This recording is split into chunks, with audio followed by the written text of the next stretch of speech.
Do not have to behave.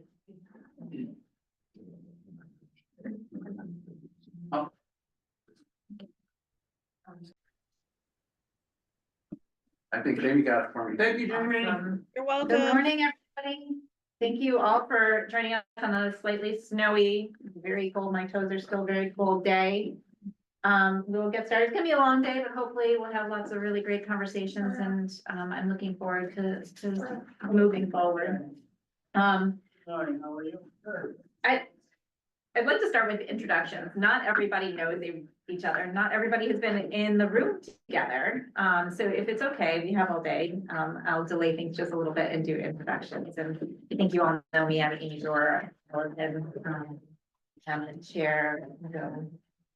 Great. Good morning, everybody. Chapin Spencer, one of the two Burlington representatives. Bob German, representative from Grand Isle County. Clay Clark, general manager. Andrea Suazo, Burlington. Catherine Dimitrick, Franklin County. Susan Grasso, Shelburne. Mike Scanlon, South Burlington. And then Christian. Hi, Christian Meyer. I'm the representative from Washington County. Okay, and then we're gonna do some alternates, and I'll go to Charlene and then Kyle. I'm Charlene, Tallman, Williston alternate.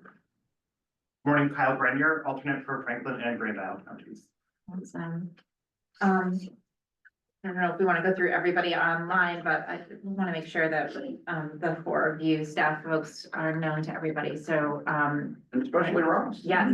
Well, four of you, there's three staff and Ross, I was counting. Nick, why don't you start? Nick Fox, I'm the Director of Finance. John Moore, assistant general manager. Ross McDonald, V-Trans. Chris Damiani, Director of Planning. Thanks, and I think we have Jamie. And we got lots of folks. There's lots. Why don't we just do everybody? We're here all day. Yeah. Go ahead, Jamie. I'm Jamie Smith. I'm the Director of Rider Experience. Thanks, Jamie. Michelle? Michelle. Oh, yeah, it's working. Yeah. I have two devices, so bear with me. Michelle Boomhauer, V-Trans. Welcome. Chapin Kaner? Oh, we can't hear you. No. Well, we can come back. And then I'm trying to think, I don't know who everybody else is, so we'll just go. Jim Moulton. Jim Moulton, Executive Director of Tri-Valley Transit. Ah, yes, I did know who you were. My apologies. I can't see everybody. Is it easier if you turn on? Is it easier because my eyes are old? Is M. Stupik, a member of the public? That is one of our supervisors in Barry. Welcome. Would you like to introduce yourself? He may actually be joining while driving around, so he may Okay. not have a. That's fine. Yeah. Jimmy Johnson, would you please? Good morning, Jimmy Johnson. I'm the Urban Operations Manager here at Green Mountain Transit. Thanks for joining. Connor? Hi, Connor Smith, Capital Projects Manager here at GMT. Thanks for being here. Tammy? Hi, Tammy Massey. I'm the controller here at GMT. All right, I want to call you Dan, GMT FGI, is that correct? Yeah. Oh, Dan's doing something. Okay, But you're right, that is Dan. all right, wonderful. Oh, Jason. Hey, good morning, Can you hear me? everyone. Jason Bose. I am sorry. the Base Area Operations Manager at Stone Mountain Resort. Welcome. Chapin, chime in. Can you hear me? Yes. Yay. Oh, great. I'm using new equipment. Chapin Kaner, member of the public from Williston, ex-board member. M. Palchak. Hi, I'm Melissa, and I'm the supervisor at the Montpelier Transit Center. Welcome. Kim Smith. I'm the staff accountant. Hi. Dee Harrington. And Deanna is another one of our Berlin supervisors who may not be in a position to be able to respond. Understandable. Yeah. Let's see, the last four, GMTA dispatch. And I'm guessing that that's probably Elizabeth in Berlin. Okay, we're so happy everybody's here. Dave, do you want to introduce yourself? And Dave is another Berlin supervisor. Okay, Tyler? Tyler Austin, I'm the maintenance manager. Thanks for being here. And Ash? Ash, I am the marketing and outreach coordinator for GMT. Wonderful. It's so great to have you all here with us. Thanks for bearing with me as we did some introductions. It's really excited to be in person, and so I just wanted to acknowledge that. Are there any adjustments to the agenda? I have none. All right. Approval of the board meeting minutes from December 17th.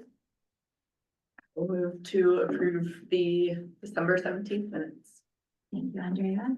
I'll second. Thanks, Susan. Any further discussion? All those in favor? Aye. Aye. Aye, wonderful. Any opposed? Or abstentions? Great. And so we will move on to public comment.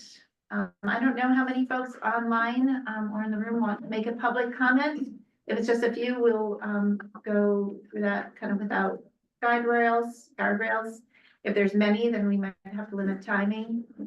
Is there anybody who'd like to make a comment?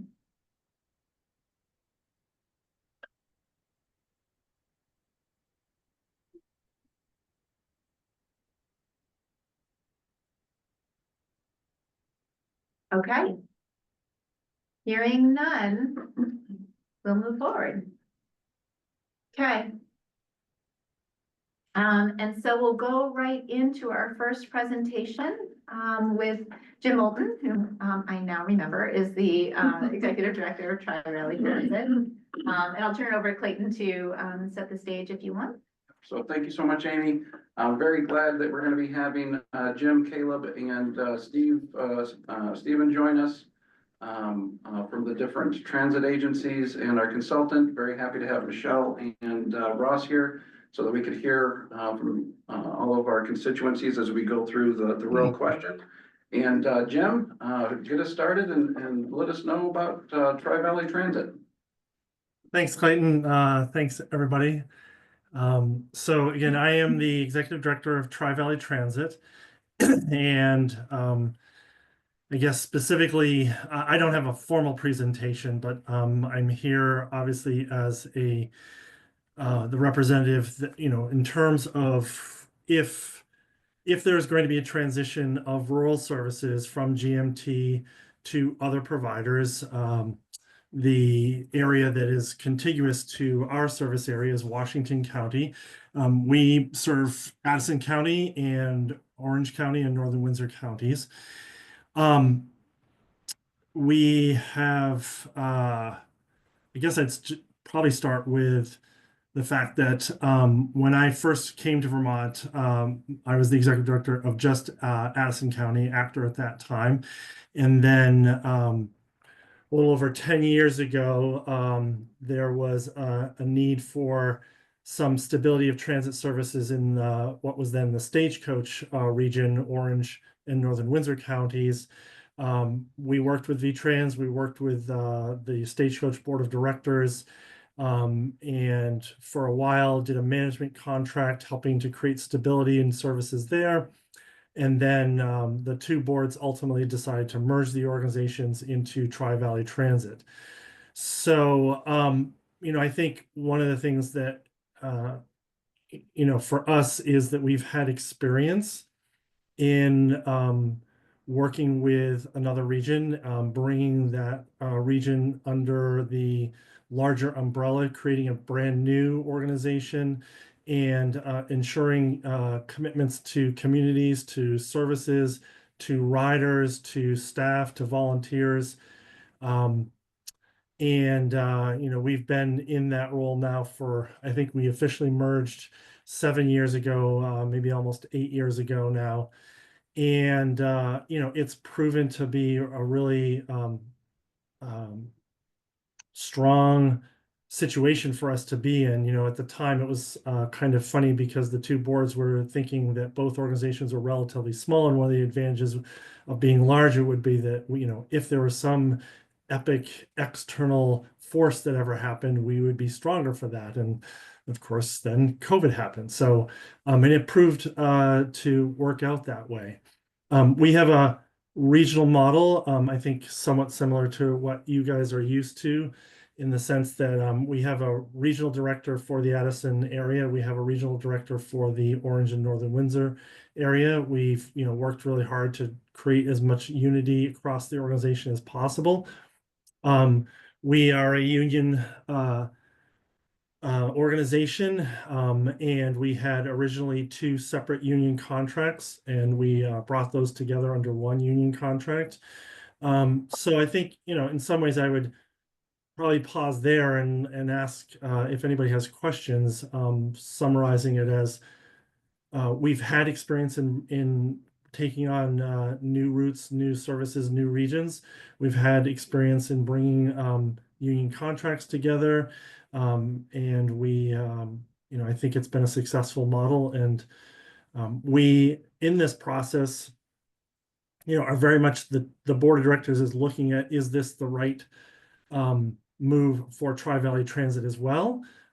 So there's still due diligence to be done, but you know, again, we have had past experience doing it, and I feel confident that if this is the direction that everybody goes, then I think we would be successful in taking on Washington County and meeting the needs of the communities and riders and staff and volunteers.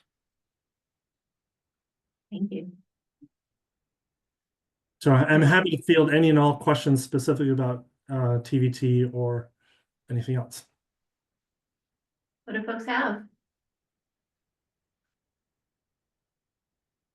Nothing yet.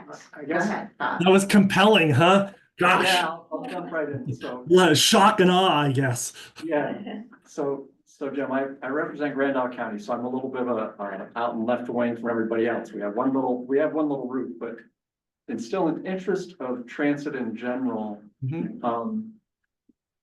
You know, countrywide, US-wide, as part of the COVID, as part of change in work patterns, and actually it's part of the pattern of Vermont's environment of getting older. We're seeing ridership kind of go down in general, right, across the industry. And yet your marketplace is a little bit different. How has your system been operating or dealt with, or are you actually seeing the reductions we're seeing in other places the same way, or is your pattern different than what I'm used to? So our ridership now is not yet back to, you know, pre-COVID levels, but we certainly have seen double-digit growth over the past 3 years in total ridership. One of the things that we've worked historically, not just post-COVID, but it seems like it's more prevalent post-COVID, is to be continuously adapting our services, seeking out you know, what the newer markets are, and you know, reducing services to the fading markets. You know, you speak specifically about working from remote. Obviously, commuter demands have changed significantly with remote work. You know, a couple of specific examples actually tied to GMT around that are, you know, now 20 years ago, we collaborated with then CCTA to launch the first interregional service between Middlebury and Burlington. It was operated Monday through Friday by CCTA, and we operated Saturday service, shared service. You know, marketed together, collaborated together, did fairs together. You know, it was a real great partnership. As that marketplace changed, especially through COVID, you know, a decision was made by GMT. A question was asked, would we be willing to take it on? It seemed to make more sense for us to do it. We had a facility at that point. We were better positioned to, you know, be the origin of service. And so we took that on.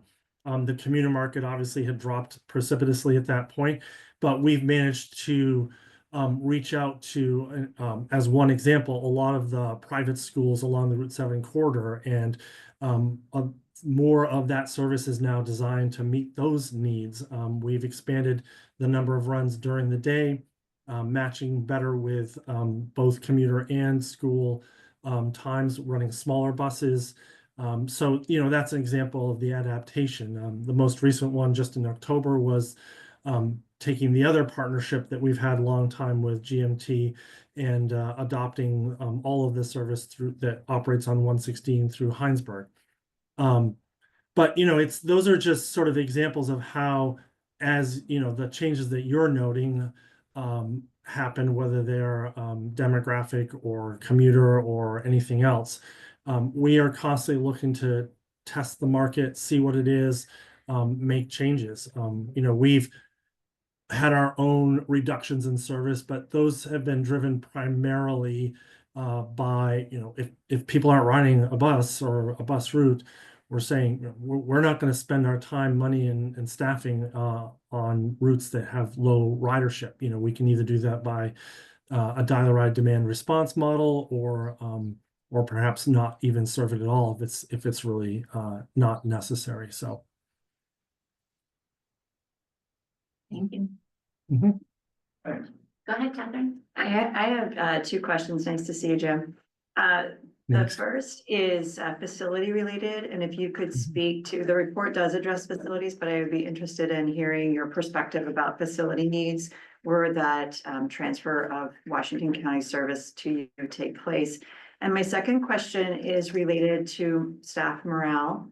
I'm sure you're aware that there's been historically some real issues in Berlin with staff morale, but more recently, we've been making great strides through Clayton and Monica's leadership to turn that around. And I'm curious your thoughts on a transfer and how that might impact staff morale and what TVT's approach would be to helping to continuously improve that. Sure. So first with facilities, we've had historical success in getting federal funding for grants for facilities. The facility we have in Middlebury, which is now 11 years old, we got a federal competitive grant for that.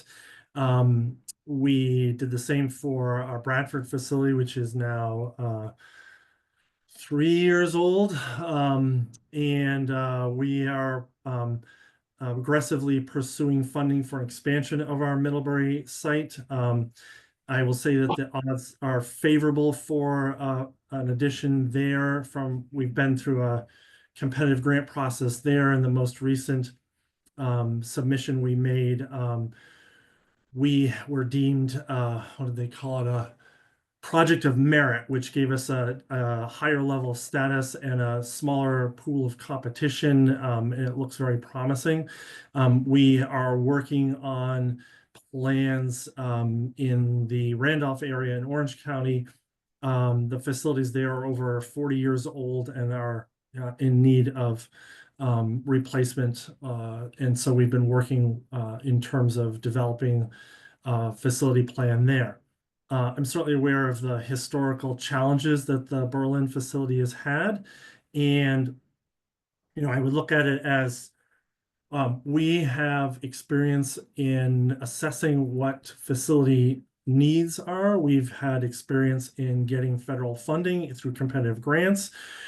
We've had experience in the whole development process, permitting, finding land and doing feasibility studies, and then constructing facilities.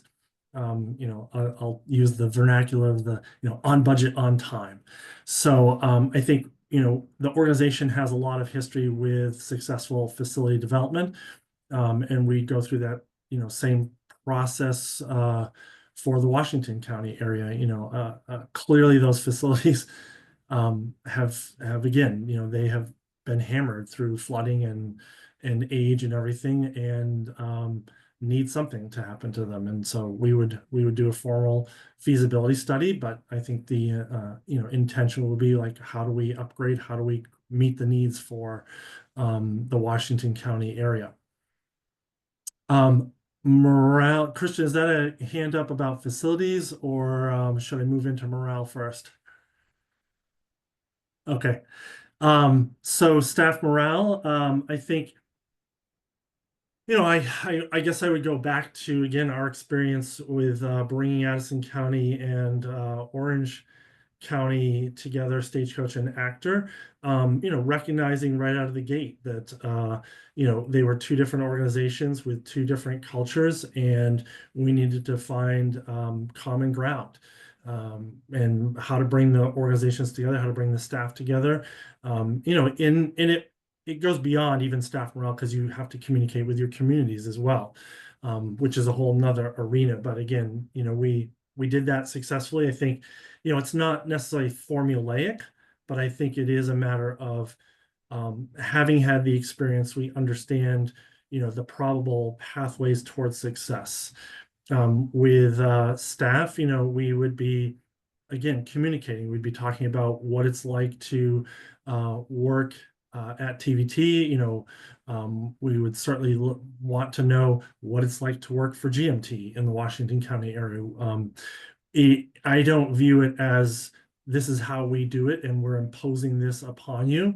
That's not what we did when Actor and Stagecoach came together. It was very much, what is Stagecoach doing well? What is Actor doing well? How do we bring the two together in a way that enhances both experiences? Doesn't, just say, this is the way, we do it, and this is the way you're going to have to do it.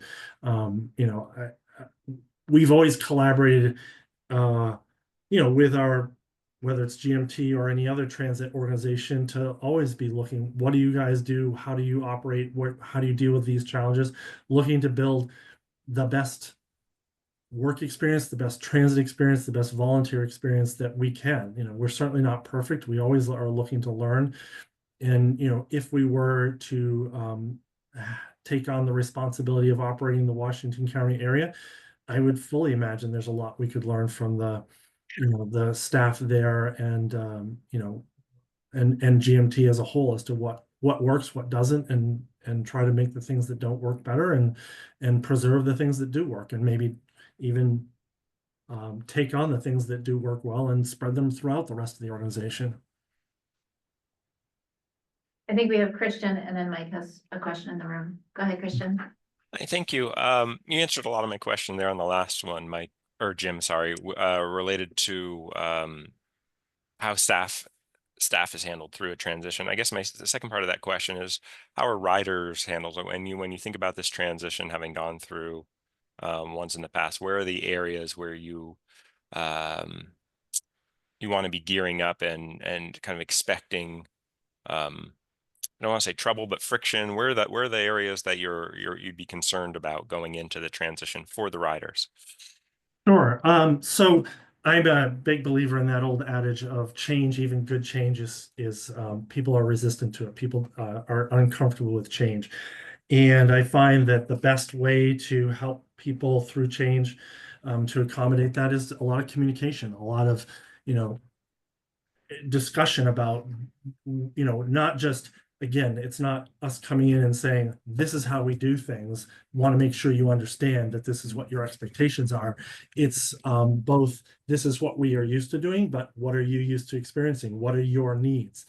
Even, I certainly alluded to, as we have modified or morphed our services, we are continuously looking to communicate with our riders and find out what their changing needs are. A very specific example I could give is, you guys certainly have done microtransit in the Montpelier area. We introduced microtransit in the Middlebury area back in May. And we did a tremendous amount of connection with our current ridership at that time, to say, this is what's coming, this is what we're thinking about, what are your concerns, what are your needs, how can we address them? There was a lot of, we had staff riding on the buses with the riders, talking to them, getting their feedback, working with them to ensure that their experience would be, at worst, the same as they had, been used to, and ideally better. So I think it takes time. It takes staff time. It takes length, months of time. It takes a lot of time in all those ways. But I think that is the best way to go about communicating with riders and making sure, when we took over 116, the one thing we clearly said to both the town of Heinsberg and to riders was, we are out of the gate. We are not changing anything. We're, what you're used to is what you're going to do. And then we will start those conversations with you to see, is what we're doing meeting your needs? Are there changes that you would want? So I think it's a similar pathway that we would be looking to have with the communities and the riders in the Washington County area if that were to come about. Thank you. And I assume that extends on to the municipalities as well. Correct. And in that line, and this is a question as much for GMT admin as you, Jim. Is your funding model the same with your municipalities, in that it's a contribution made it more or less at will from the municipalities, and on tough budget years you might get zero, as some of our towns are putting in their budgets going into 26? Yeah, I mean, we all know the challenges of local funding, and it, as you point out, this coming year is a dramatic shift in communities' perceptions of what they can afford and where they have to prioritize their funds. Yes, we have relationships with our 60-something municipalities across all of TVT. We have worked out our own version of a fair share formula for what that means. And we've built those relationships over, again, my 23 years with staff, communicating as consistently as possible with each municipality about what we are asking for, what their needs are. And, obviously there are budget discussions going on now with municipalities. Ironically, the only community that we are experiencing a reduction in funding is Heinsberg. But it's okay. They have actually paid more than their fair share from our perspective over the years of what a community should pay. And we're working with them and Clayton and the riders to determine, what are the relationships that we can develop to help to mitigate that loss of local funding. Thank you. Yes. I think Susan had a quick follow-up related, and then Mike. Just a quick follow-up on the 116 service that you took over. I'm wondering if you can talk a little bit more about that experience. What were the points of friction, if any? How did that go?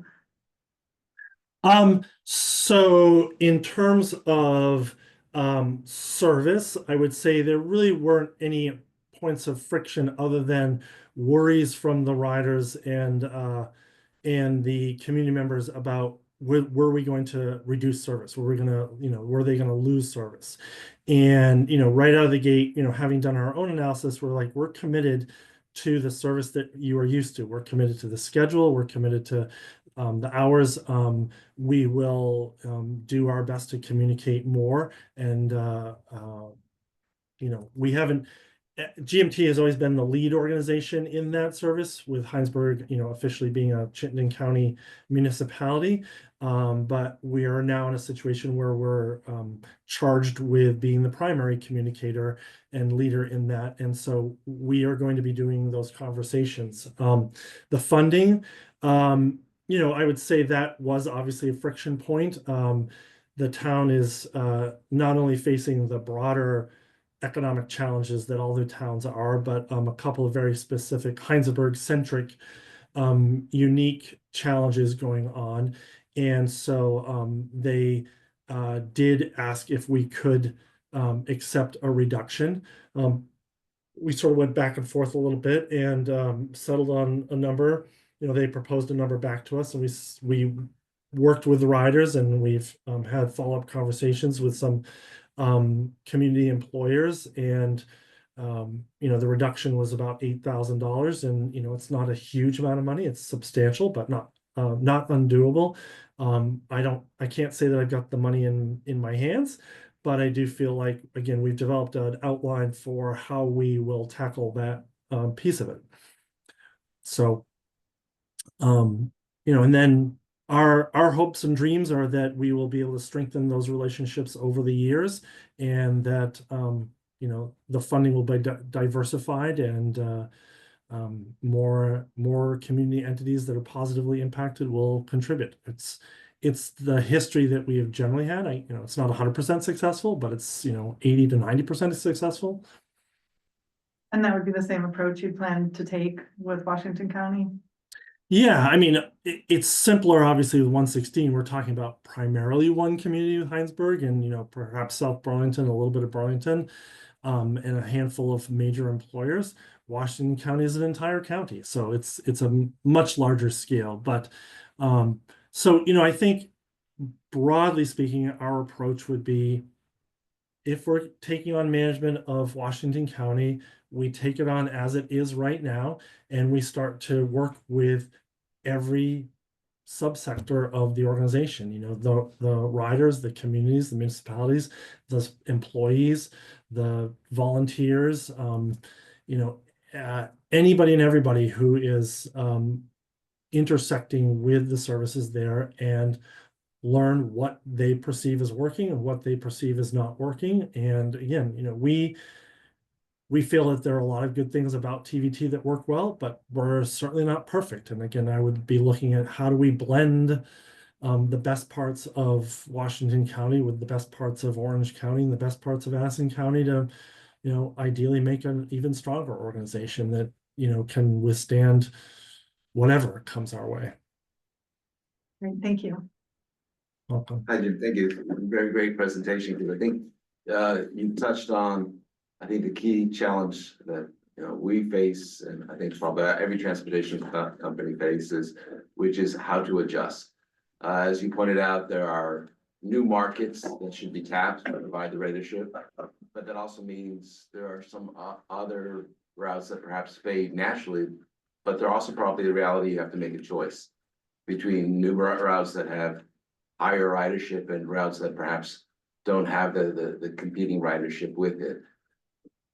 You've talked a bit on how you manage it through communication. I was just wondering if is there anything else how you share with us on how you manage it with the public, especially when you have to make those difficult choices about some routes. There are continued ridership. You've tried to reach out, but there is just a limit to what you can do, and you have to basically cut a route to go to a route that has more potential traffic. I mean, that I think is the real challenge in terms of dealing with the public, because no one wants to leave someone standing at an old bus stop that is no longer served. Right.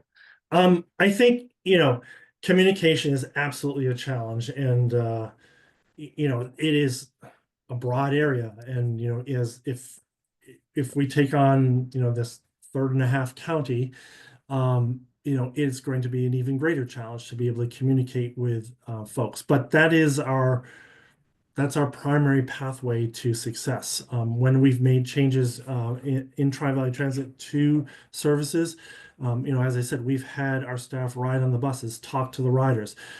We try to come at it with this understanding of what are your real needs versus your wants. You know, I might want this to happen, but what I really need is X, Y, and Z. And we don't try to look at it as there's only sort of one way to meet a need. You know, it may be a bus route today, but it may be a demand response service of some kind. You know, that's what, you know, microtransit has been for GMT, for TVT, for across the state. Is there a different way, a new way, a better way of providing service? And there's no guarantees that the new way is necessarily going to, you know, be the answer. But, you know, one of my guiding philosophies also has been that I want every rider, even if we don't provide the ride, I want them to feel like they got the ride. And what I mean by that is that we've communicated well enough with them that they walk away feeling you did everything possible within your means to meet my needs, and I can understand and acknowledge that you weren't able to. Are we successful every time with that answer? No. There are some riders who will never accept no matter what the circumstances. But, you know, I just find that if our staff members and our volunteers are always communicating in a way of our goal is to provide you the ride in whatever makes the most sense, and we will do everything in our power to be able to make it happen, then they feel heard, they feel seen. And even if they, in the end, don't get that specific service that they requested, perhaps they got something different that, you know, may not have been perfect door to door, but still met their needs. Again, no guarantees for anybody, but I think when our staff approach it that way, then that's the best way to create that feeling within the communities and riders. Thanks. I'm gonna have us pause on TVT, if it's okay with you, can you hang out for a few more minutes? So yeah, I'm available until 10, and then I have a medical Okay, appointment at 10 o'clock. I can return at 11, and given that I've gone over time, I can imagine the conversation might still be active at that point. So I could probably rejoin at 11 for some period of time if that's helpful.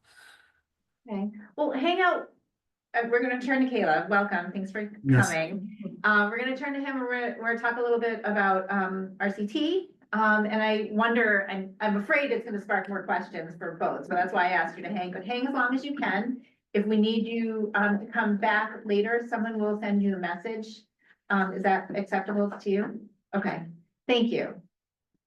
And we'll welcome Caleb from RCT. And thank you so much, Caleb, for traveling through this weather. You know, Montpelier was a mess. Yeah, quite a few accidents coming through. No buses though, so we're. You know, a lot of people are telling me that Montpelier is a mess. Yeah. Oh, but for other reasons, I'm sorry. I was hoping you weren't catching that extra meeting there. But. Yes. Welcome. Thank you. I'm gonna turn it over to you to kind of give us a little RCT overview.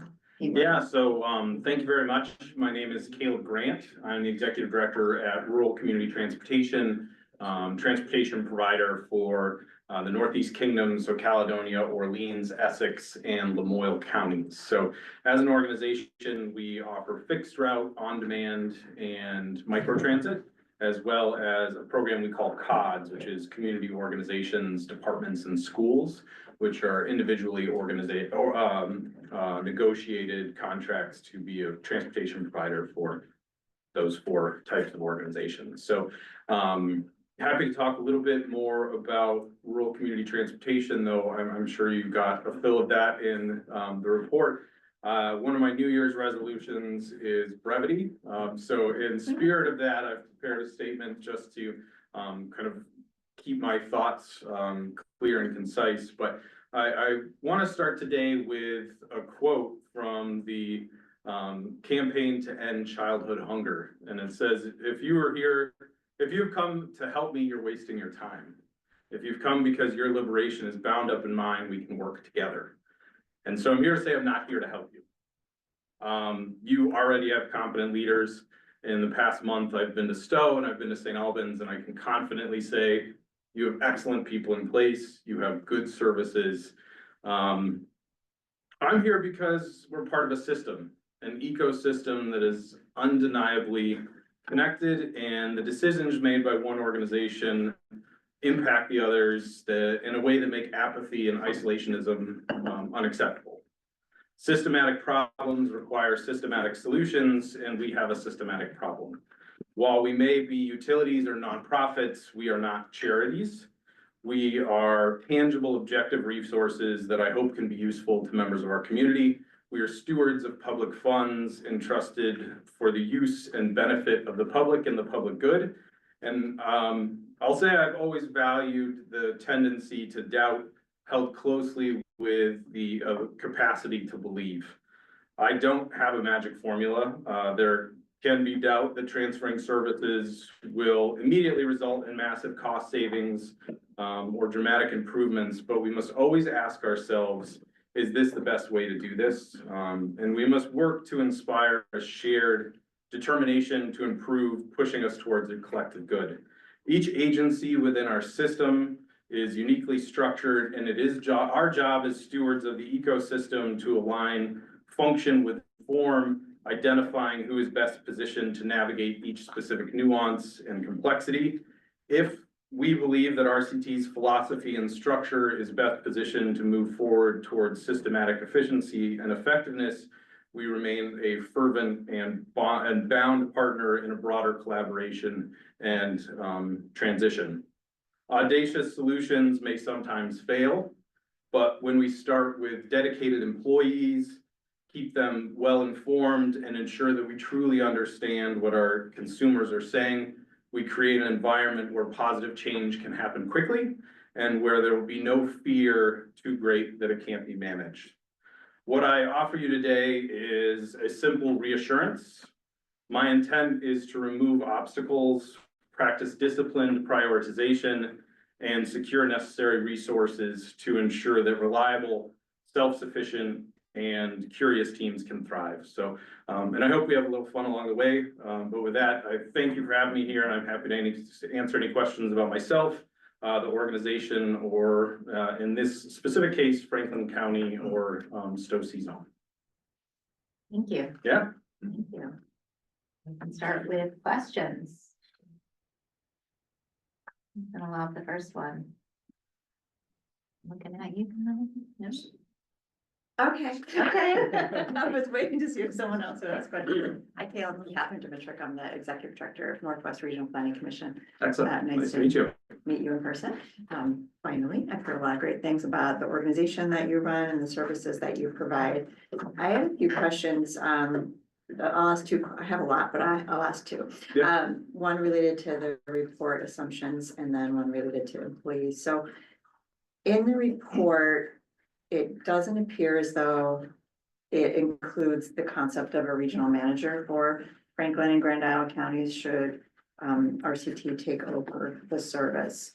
That is the model that TVT uses, and I was just curious to hear from you about whether you think something like that would be necessary, and if not, how you adjust your organization with for management with such a broad geographic region. And then my second question is related to employees and wages. And it does, the report relies a lot on the assumption of lower costs for employees with reduced wages and benefit costs. And I would just like to hear your perspective on that, because of course that concerns me greatly as a board member who, supporting those employees that we currently have. So those are my two immediate questions. Yeah, and I appreciate that. And, it is interesting to look at the different models across the systems. I came to RCT and, immediately went into our 3 remote offices, and, that wasn't too long ago. I've been at RCT for 2 years now, and unbelievable how similar the feeling walking into the St. Albans office is, from the physical structure to the staffing model. So the way RCT currently structured is we have remote offices, leased offices in Newport and Morrisville, so in those 2 counties, and then a main office in Lyndonville.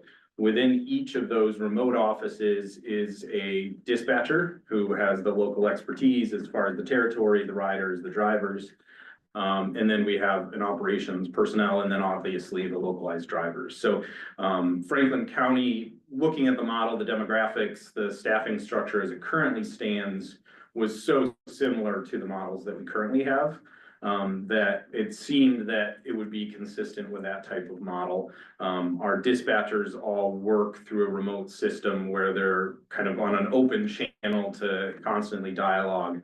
And the drivers obviously kind of integrate within the systems, whatever is most efficient and effective at the time. So a Morrisville driver may find themselves in Lyndonville for the day, depending on what the travels of the day take them, but then obviously home in time. So it seemed so similar that a regional manager did not seem necessary at the time, but I'm not kind of haven't concluded to that point that model wouldn't be necessary.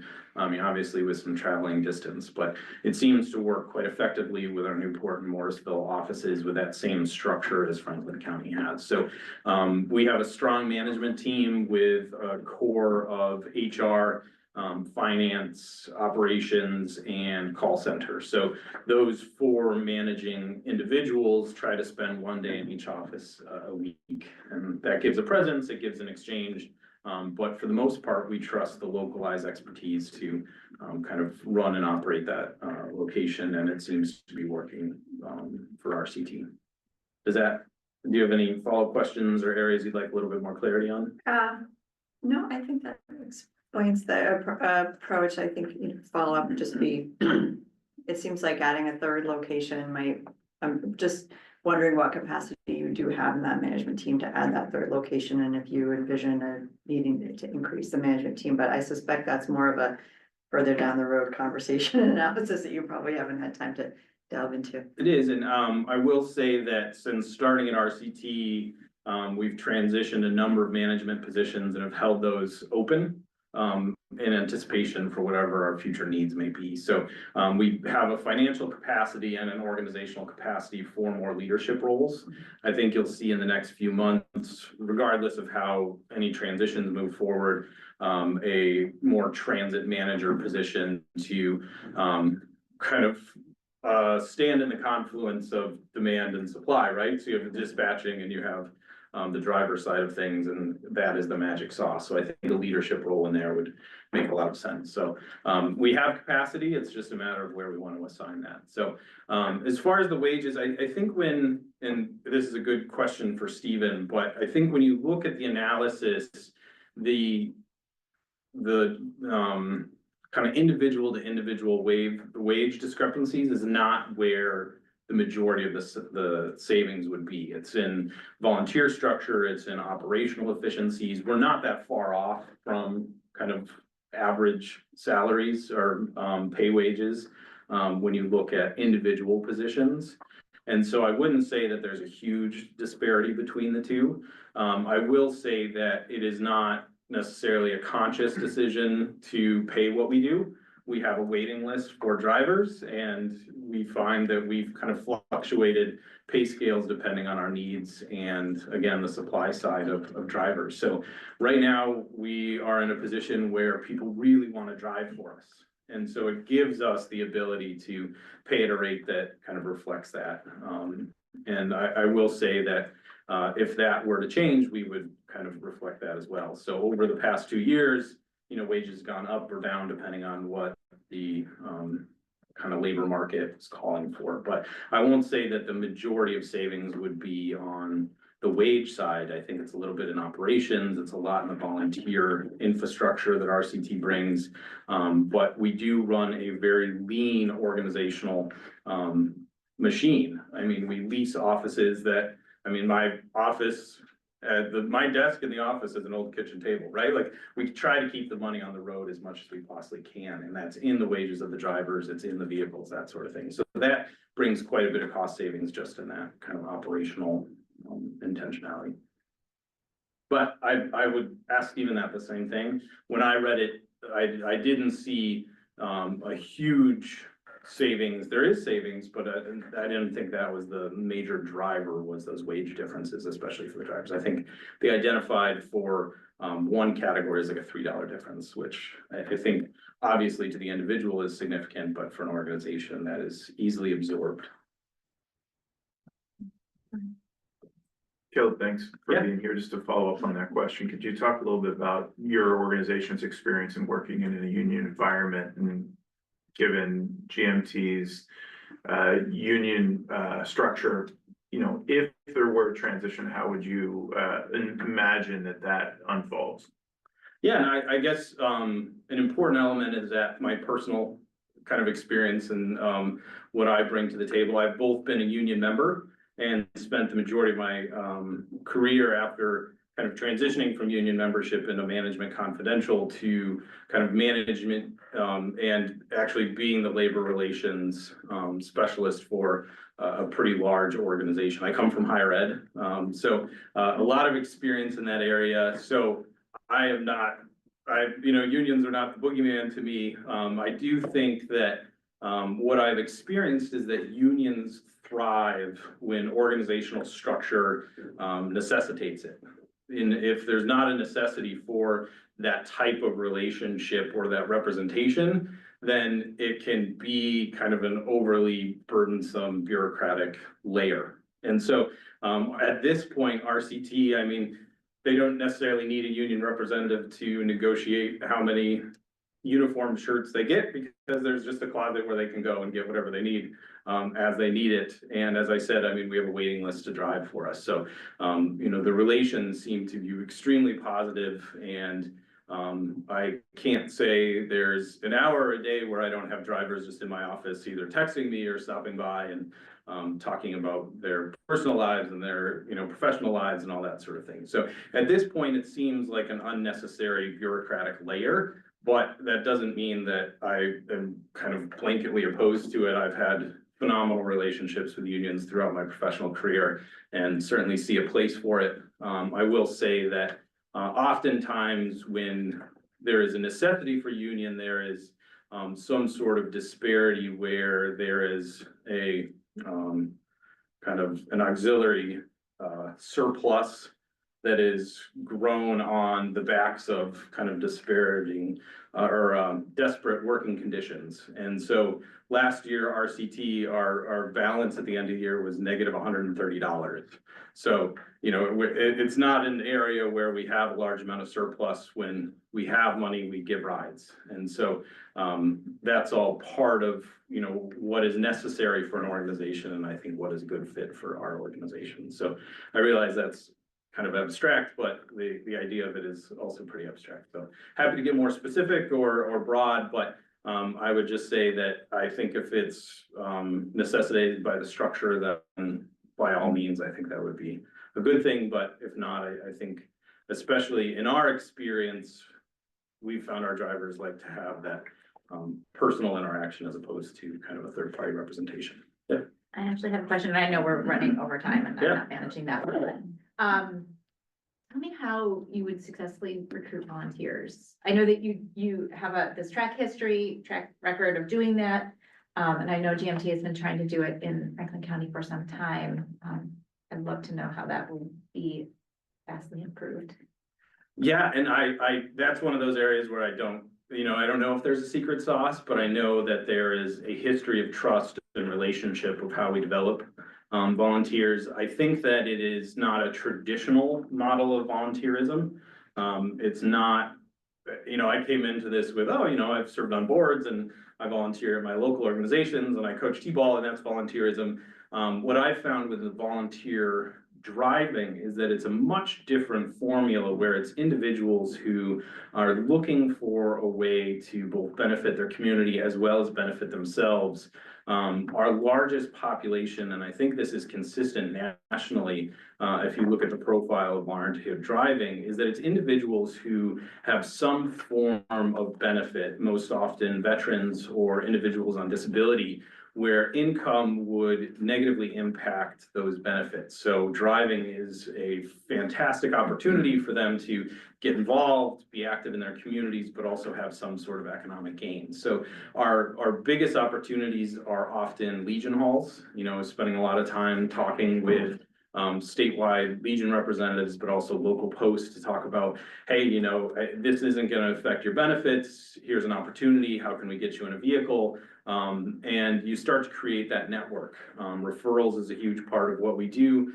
County fairs is a big recruitment, but I think it's really just getting past that initial hurdle of traditional volunteerism where, I have a couple extra hours, I'll go down to the local soup kitchen and, and ladle some things in. We have individuals who their personal circumstances have them on some form of disability benefit, and they'll drive for us and they're driving 10 hours a day because that's what they do when they help subsidize their incomes and do all that sort of thing. So that has been our magic sauce, is being able to tap in those populations. I would also say that the biggest impact, because pre-COVID RCT had about 90 volunteers. Post-COVID, if there is such a thing, the publicized COVID and shutdowns, that sort of thing, RCT dropped to about 15 active to 30 on the rosters, and we're now back up in the 60, 65s. And I would attribute the majority of that to severing relationships with a large portion of those remaining volunteers, because I think what we find is that in the communities we serve, particularly in counties like Essex, Caledonia, Orleans, Lamoille, and Franklin County, quite frankly, is that the communities are so small, whether it's through the service or through those who would be drawn to that type of service, that they know who's doing it, and then they don't want to be associated with certain individuals. And so there's the natural inclination would be, we're down to 15 volunteers, we can't let these people go. But when I first started, it's like, we have to make sure we are clear to both our riders as well as future volunteers that this is not what this program is about. So we severed quite a bit of those relationships and then saw a huge influx following that. So I think those are the two magic sauces, is kind of a new paradigm of volunteerism, as well as a very strict protocols as far as who is allowed to do that. Okay. Mike, did you have a question? No, you actually Okay. just answered those. Perfect. Volunteer, just, I'm amazed that you had this big list. That was just one of those big, you shared it. Yeah. Regional. And Susan, did you have were you gonna ask a question too? Okay, I'm over reading the room. So thank you so much. I don't know if anybody else has any questions, but thank you for kind of kicking that off for our CT. And I'm gonna transition, and maybe you have a little time to hang out a little bit while. Of course, whatever you need. Stephen gives his presentation. So I think that what we'll do is we'll get things ready for Stephen to present. And I see that we have many people crammed into It this does feel corner. cramped, so there's. Yeah, so we have seats in the back, Yeah. and please feel free to disperse while we're getting set up for Stephen, and also we have coffee and donuts. And then so we can share the screen. You can do it from here, there, wherever you're comfortable. I'm gonna hand you your.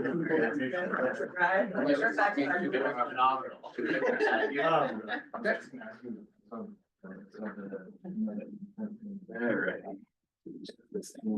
It was fine yesterday. Okay. So is everybody online see the study? Yes, we do.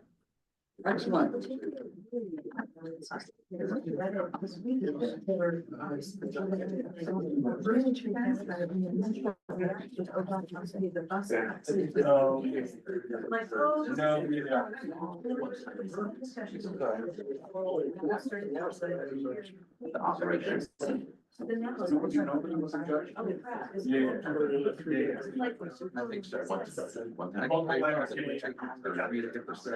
Yeah, and we had another regular email meeting. Right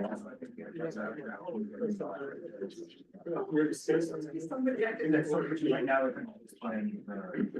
We're gonna have to apologize for the phone. We're going to have your surcharge for every Yeah. That's weird, yeah. It's not online. My eyes really suck. Can't see. All right. Are you ready? I'm ready as soon as people are ready. Wonderful. Thank you so much for joining us. And we all know you've been doing so much work, but you've got this full on report and we've seen parts of it and there's been some updates. So I'll get to you to kind of walk us through what's new. Well, thank you. This is a presentation that I've given in some form 3 times already to the RCT board, to the TVT board, and to the PTAC. It was all in December. I updated it just last week with the new financial data. And so it reflects what's in the report now, but happy to go through it. I have to apologize for the font here. This is not my font. It got substituted. So you see some weird spacing there. So that's not what it's supposed to look like, but you know, that's life, not being on your own computer. So. It's not a short presentation. It's about 22, 23 slides. It takes a while to get through because there's so much material here. And I tried to represent all that's important in the report. Obviously, I can't cover all the detail that's in the report. It's, 30 pretty dense pages. So to be a quick introduction, we'll look at some background and some history. We'll talk about the financial analysis, and there were 2 rounds of that. There was the round during the summer that you've seen the results of, and then the new round, which just was completed in the last couple of weeks. Talk a little bit more about union and organizational issues, summarizing some of what Caleb and Jim just spoke about, talk about facilities. What are the impacts on GMT, positive and or negative, and then sum up with what the recommendations are, the potential implementation plan, and the 3-year cost and revenue forecast that the legislature requested as part of this study. So here's just a quote from the transportation bill from last year, what the purpose of the study was, to work with these other agencies, to look at these different services, and basically to say, what are the costs and benefits of GMT operating rural service compared to alternative providers? it's important to know that this is not occurring in a vacuum, that there are related efforts. You're familiar with all of these, the organizational assessment, which I did along with Plum Consulting, which started a little over a year ago, actually a year and a half ago, had a number of recommendations, basically done, there's some follow-up work to do. The board is very familiar with the results of that. The urban service reductions, I don't have to tell you about that. You're gonna hear more about it later today. And long-term fiscal sustainability, not just in Chittenden County, but on a statewide basis. And the most recent study of that was a legislative study in 2023, looking at, it was called the non-federal match study. And it looked at a number of potential new revenue sources to act as dedicated funding sources for public transit, to reduce reliance on local money, to reduce reliance on state money potentially, and to create a source for new funding to sustain existing services and potentially fund new services. So some of that plays into this as Can we well. ask questions as it goes, or do you want us to wait until the very You end? can ask questions, that's fine. So I was just curious about this. So knowing that the fiscal cliff is coming for the other transit agencies, in the next year, couple of years. Do you have any sense of what the state's appetite might be to take on some action around that study and those recommendations? Well, the recommendations of the study were for them to take this on in the last session, and they didn't really do that. They sort of kicked the can down the road one more time. I'm sure Ross can speak to this more eloquently because he's in the trenches every day dealing with this. And I'm sure he will speak about it. The legislature is going to have to face it eventually because that cliff is coming in 26 and 27. The deficit, I guess the legislature could say, well, sorry, we're just going to have to cut service. And if they do that, then all the transit providers are going to say, well, we have all these riders who are very upset and, they're your constituents too. I can't speak to all the politics of that. Ultimately, the legislature faces a huge amount of fiscal pressure on many programs, not just public transit. The legislature can implement new taxes when they want to. You look at the child care tax that went into effect in July. I'm sure there were many years of lobbying related to that. It's a very important thing, but it's a brand new tax that they created, just out of nothing. So it's not impossible. But it's a question of where does public transit rank among all the other priorities and needs that they're facing for human services. There's a huge, there's a huge range of needs out there.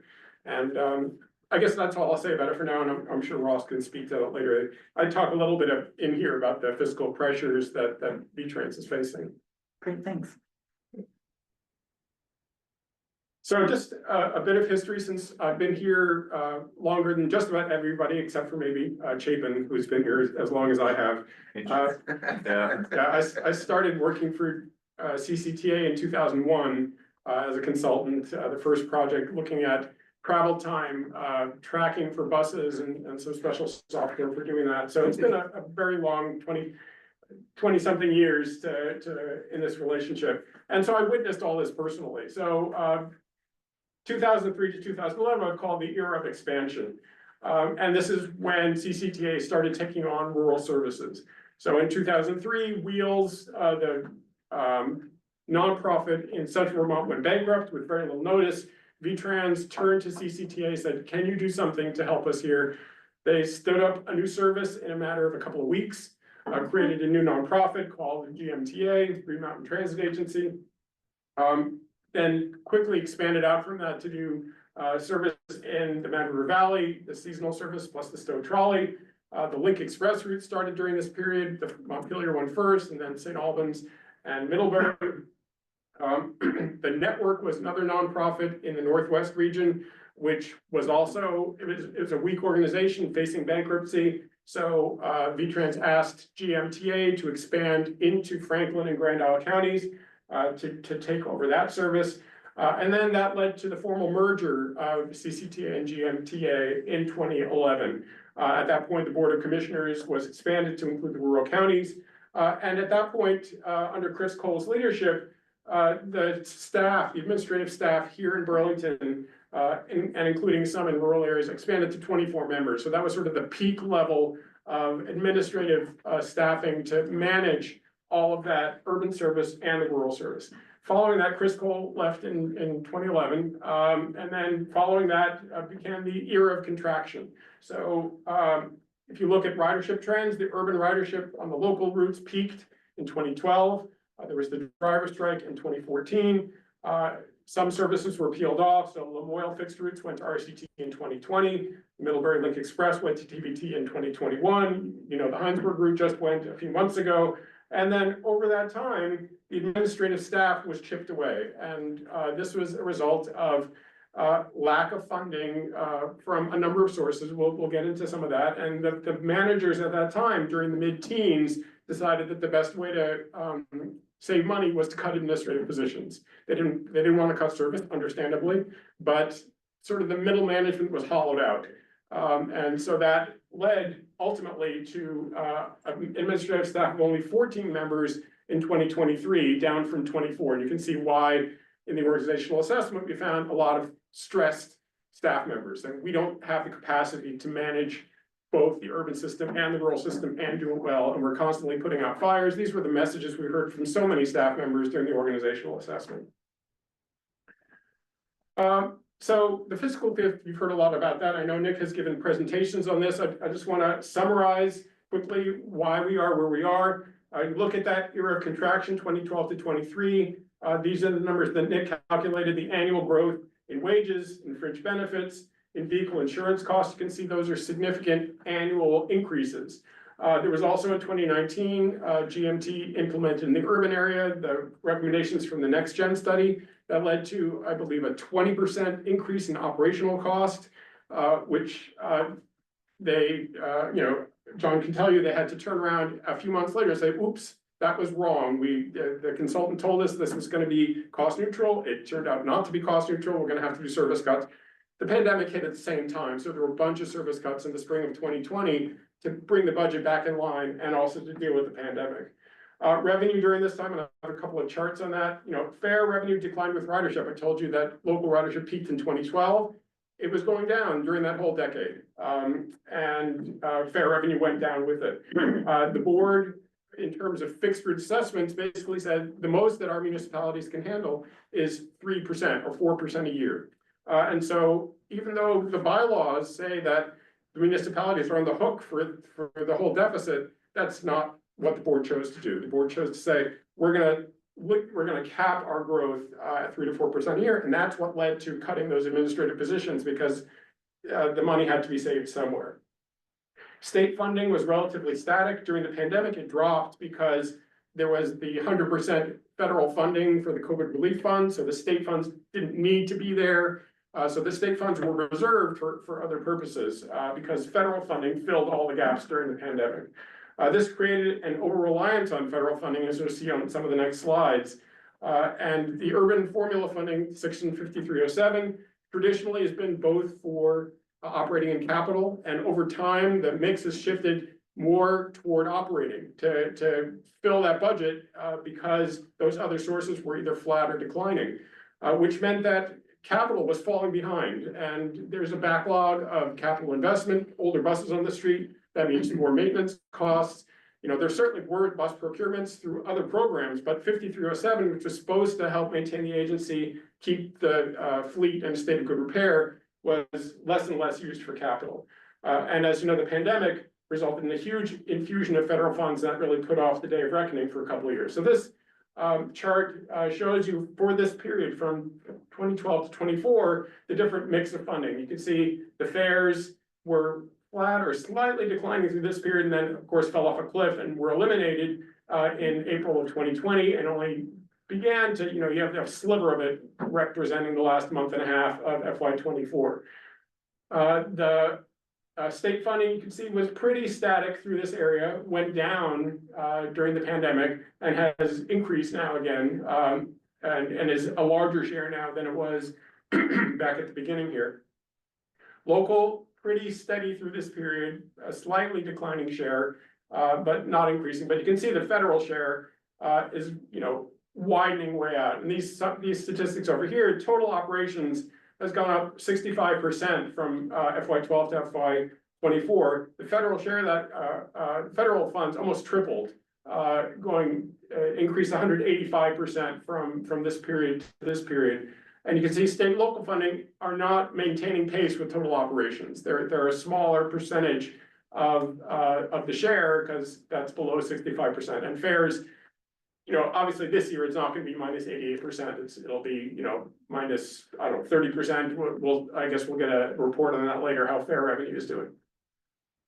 Another look at it. Oops, wrong button there. This is the percent of the operating budget represented by these different funding sources. The purple is fares. You can see it's declining and then hitting 0 and then going up again. You can see the state also pretty static, slightly declining here, declining a lot during the pandemic and then coming back. So it ends up pretty much back where it started. Local, pretty steady, slightly declining through here. Now only about 20%. It started that decade at about 23%. And the federal funds flat through here, growing as more and more operating funds are used, or more 5307 is used for operations, then skyrockets to over 70% during the peak of the pandemic, and now back down to 60%, but still well above what those federal funds were used, during the middle part of the decade. So that's the GMT fiscal situation. I mentioned, VTrans with a statewide perspective also faces pressures. So the rise in cost that GMT is seeing is affecting all transit providers. The labor rates, both for union and non-union operations, are going up because of a tight labor market. Health insurance costs are going up for everybody. Vehicle insurance costs are going up for everybody, especially as the fleet transitions to electric vehicles, because those are more expensive to buy and therefore more expensive to insure. And so in order to maintain existing service, there has to be continuous growth in revenue. And, VTrans with Ross's leadership has done that. The ridership or the funding level has increased year in and year out. Unclear whether that's going to happen in the future, but there's a lot of pressure to rein that in. At the same time, we want to maintain existing services, but there are a lot of demands for increased services from the community, from the legislature. They say, well, we have all these new programs. Transit will be there to get the people to those programs, right? It's like, well, how is it going to be paid for? There's not a funding source to go along with that need for new mobility. So in order to expand service, you basically have to either eliminate poorly performing services or else find ways to reduce the unit cost of service, and that's challenging in this environment. So let's get into the financial analysis now. So it studied a range of scenarios for rural operations involving the four agencies that were listed in the legislation: GMT, TVT, RCT, and SSTA. There were two different methods that I used to create these cost estimates. One is a service-based estimate, where I calculated the rate per vehicle hour for each of these agencies to operate service. And there were 14 components for that, and that was based on a cost allocation worksheet that TVT developed. It was nicely set out, and then I used those same categories for all of the other agencies based on their financial data. And then the second thing I did is I did a staffing-based estimate where I asked Caleb and Jim and Adam Lawrence to say, if you were to operate this service in this county, what would your staffing look like? How much would you pay your people? And that didn't really think about the drivers. It was more the administrative and operational supervising staff. And so based on their models of operation, they said, okay, well, I need, 3 people doing this and whatever. They did a whole list. This is what we're probably going to pay. And so I used that to create a secondary estimate. And then I added in the driver and operational costs. One thing is that I assume that the amount of service provided is going to be the same as what GMT provides. So I didn't assume any changes in service, both for demand response and fixed route service. And the one exception to that was taxi service in Franklin County, because in FY24 and in many previous years, there'd been a lot of taxi service in Franklin County, and it was expensive service. And so under that assumption, I assumed that all of those taxis would be driven by volunteers if RCT took it over, and all those taxis, if SSTA took it over, would be driven by their professional drivers. SSTA is a very small volunteer driver program. It's not really what they do. So, both of these assumptions says the riders that are currently carried by volunteers in Franklin County would still be carried by volunteers. But basically for RCTSA, we're gonna add a slug on top of that, more volunteers instead of taxi. And for SSTA, we're gonna add a slug of professional drivers on top of those volunteers. There's some ripple effects taken into account. Those are described in the report. It's a little complicated and I don't wanna take the time now, but I'm happy to answer questions about that later. So what you see here are the numbers in the interim report, which was published in November, based on fiscal year 24 financial data. And I'm not gonna spend a lot of time on this because that's sort of been superseded by the new analysis, but I will summarize. You can see the comparisons there. You can see that GMT Berlin service versus TVT Berlin service, a differential of 200,000 to 400,000. RCT service in Berlin, there's a larger differential. But as you'll see later, TVT is going to be the recommended operator in Washington County rather than RCT. You can see the seasonal services broken out. I didn't do staffing-based estimates for those, just service-based, because it's hard to isolate what the staff is for the seasonal services. It's usually someone like Chris who spends part of his time in the fall developing the seasonal schedules. Then you can see the St. Albans services and so forth. So again, I'm not going to spend a lot of time on these numbers. They're all in the report if you want to look over them in more detail. So then Clayton asked me to do a revised financial estimate based on financial data from the first quarter of fiscal year 25, so July through September. And we'll talk a little bit more about what's happening with these numbers and why they are where they are. But you can see that the differentials are a lot bigger. Because GMT saw significant cost increases from FY24 to FY25 to a much greater extent than TVT and RCT did. So you can see in the last slide, the differential for Berlin service was $200,000 to $400,000. This is like 1.2 million for just Berlin. And for RCT, it was like 600,000, and this is also about 1.2 million differential. So as I'll say later, I think this overstates the amount of savings we can get when we get to the cost and revenue forecast at the end. I think that's more realistic. This I think says a bit too much, and you can see those big differentials for the seasonal services as well, $200,000 to $350,000 potential savings. But we'll get into that more. So why did GMT's transit rate go up so much? And I'm sure you've heard some of this, and I'll try to explain the caveats and where I think there's some room for error here. So just based on the Q1 numbers, the transit rate went up 32% compared to FY24. That's a big number. And I think it's really too big. It overstates what's actually happening. If you look at GMT traditionally, Q1 for any fiscal year versus the rest of the year, Q1 tends to have a higher transit rate because it doesn't have the seasonal services baked in. Other increases in services in the winter that increase the denominator and therefore bring down the transit rate. So typically, Q1 is about 6.5% higher than the full year. And so if you factor that in to say, well, what would the potential transit rate be? Then it would be 23% higher than fiscal 24 rather than 32% higher. It's still a big number and still probably too high. So what are the reasons for the rate increase? The number of vehicle hours reported in the first quarter was quite a bit less than FY24 on a year-over-year basis or quarter-over-quarter basis. And we think it may be too low. I'm still working with GMT staff to figure out what's really going on there. But we think that the number of vehicle hours reported is probably too low, and that is raising the transit rate too high.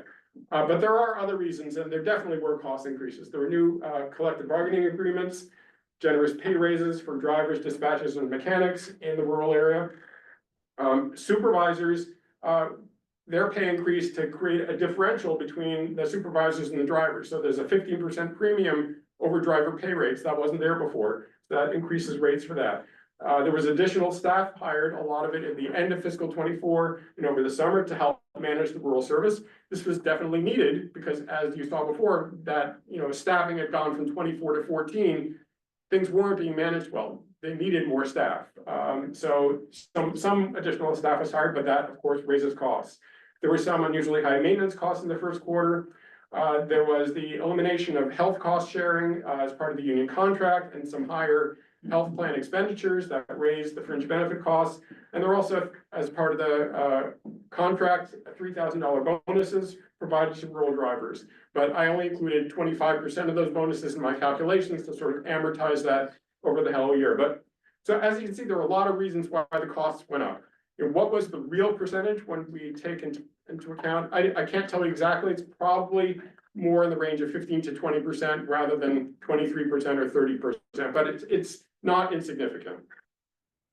So this summarizes what the financial impacts are of potentially transferring service. So from the FY24 analysis I mentioned, 200 to 400,000 for Washington County, 620,000 for RCT, transferring seasonal services, another 250,000 in savings. That's based on the 24 analysis. For the 25 analysis, they're bigger savings. You can see those numbers there. And one other thing that's important is Medicaid service, because whenever you deal with, or whenever you're talking about rural services, Medicaid is a very important part of the financial picture. And Medicaid also affects all of the rural providers in Vermont other than Advanced Transit, which doesn't run it. And there's sort of a fixed pot of money for Medicaid, about $15 million.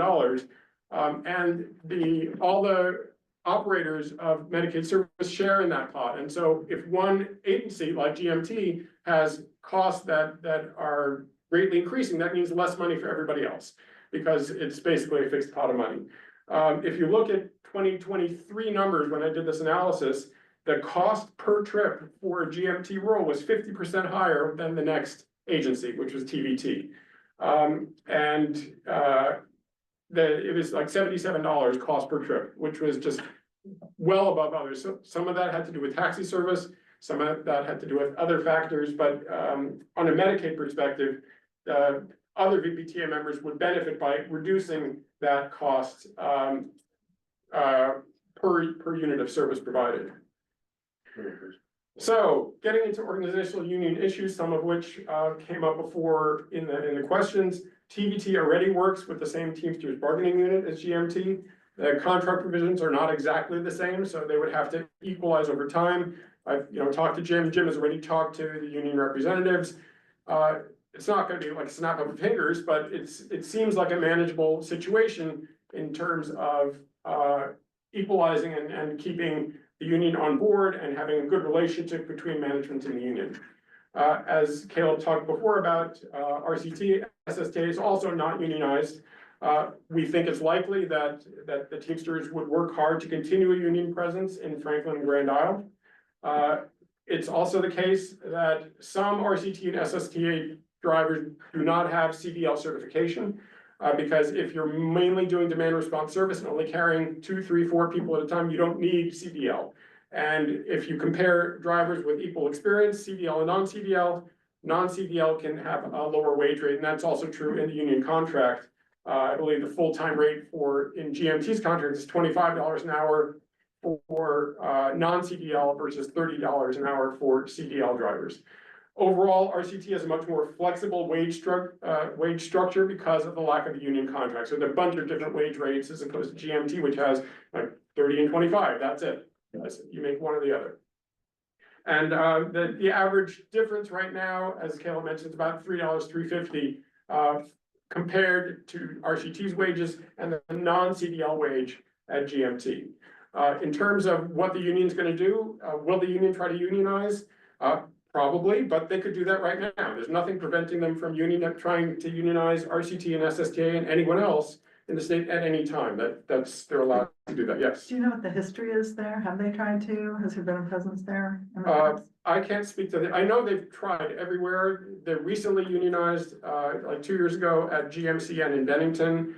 My understanding is that they are, looking at Marble Valley and Rutland. They're looking at SEVT. I think there have been letters and people, union representatives at RCT trying to convince people there, but have made no headway yet. So, and we do have a number of GMT drivers who have transitioned over to RCT, so it's not unknown. Yeah, it's also the case that not every GMT driver is a member of the union. There are some in both rural divisions that are not union members, so it's not like the union is everything. It's certainly a very strong presence. But, so we're not trying to minimize the challenge in dealing with the union. It's certainly something we're aware of. And it may be the greatest challenge in this transition, especially in Franklin County. So, facilities, I'm sure everyone on the board is aware of the issues with the Washington County facility, the flooding there. There's been, some federal money set aside, to, rebuild something. It's been a slow process.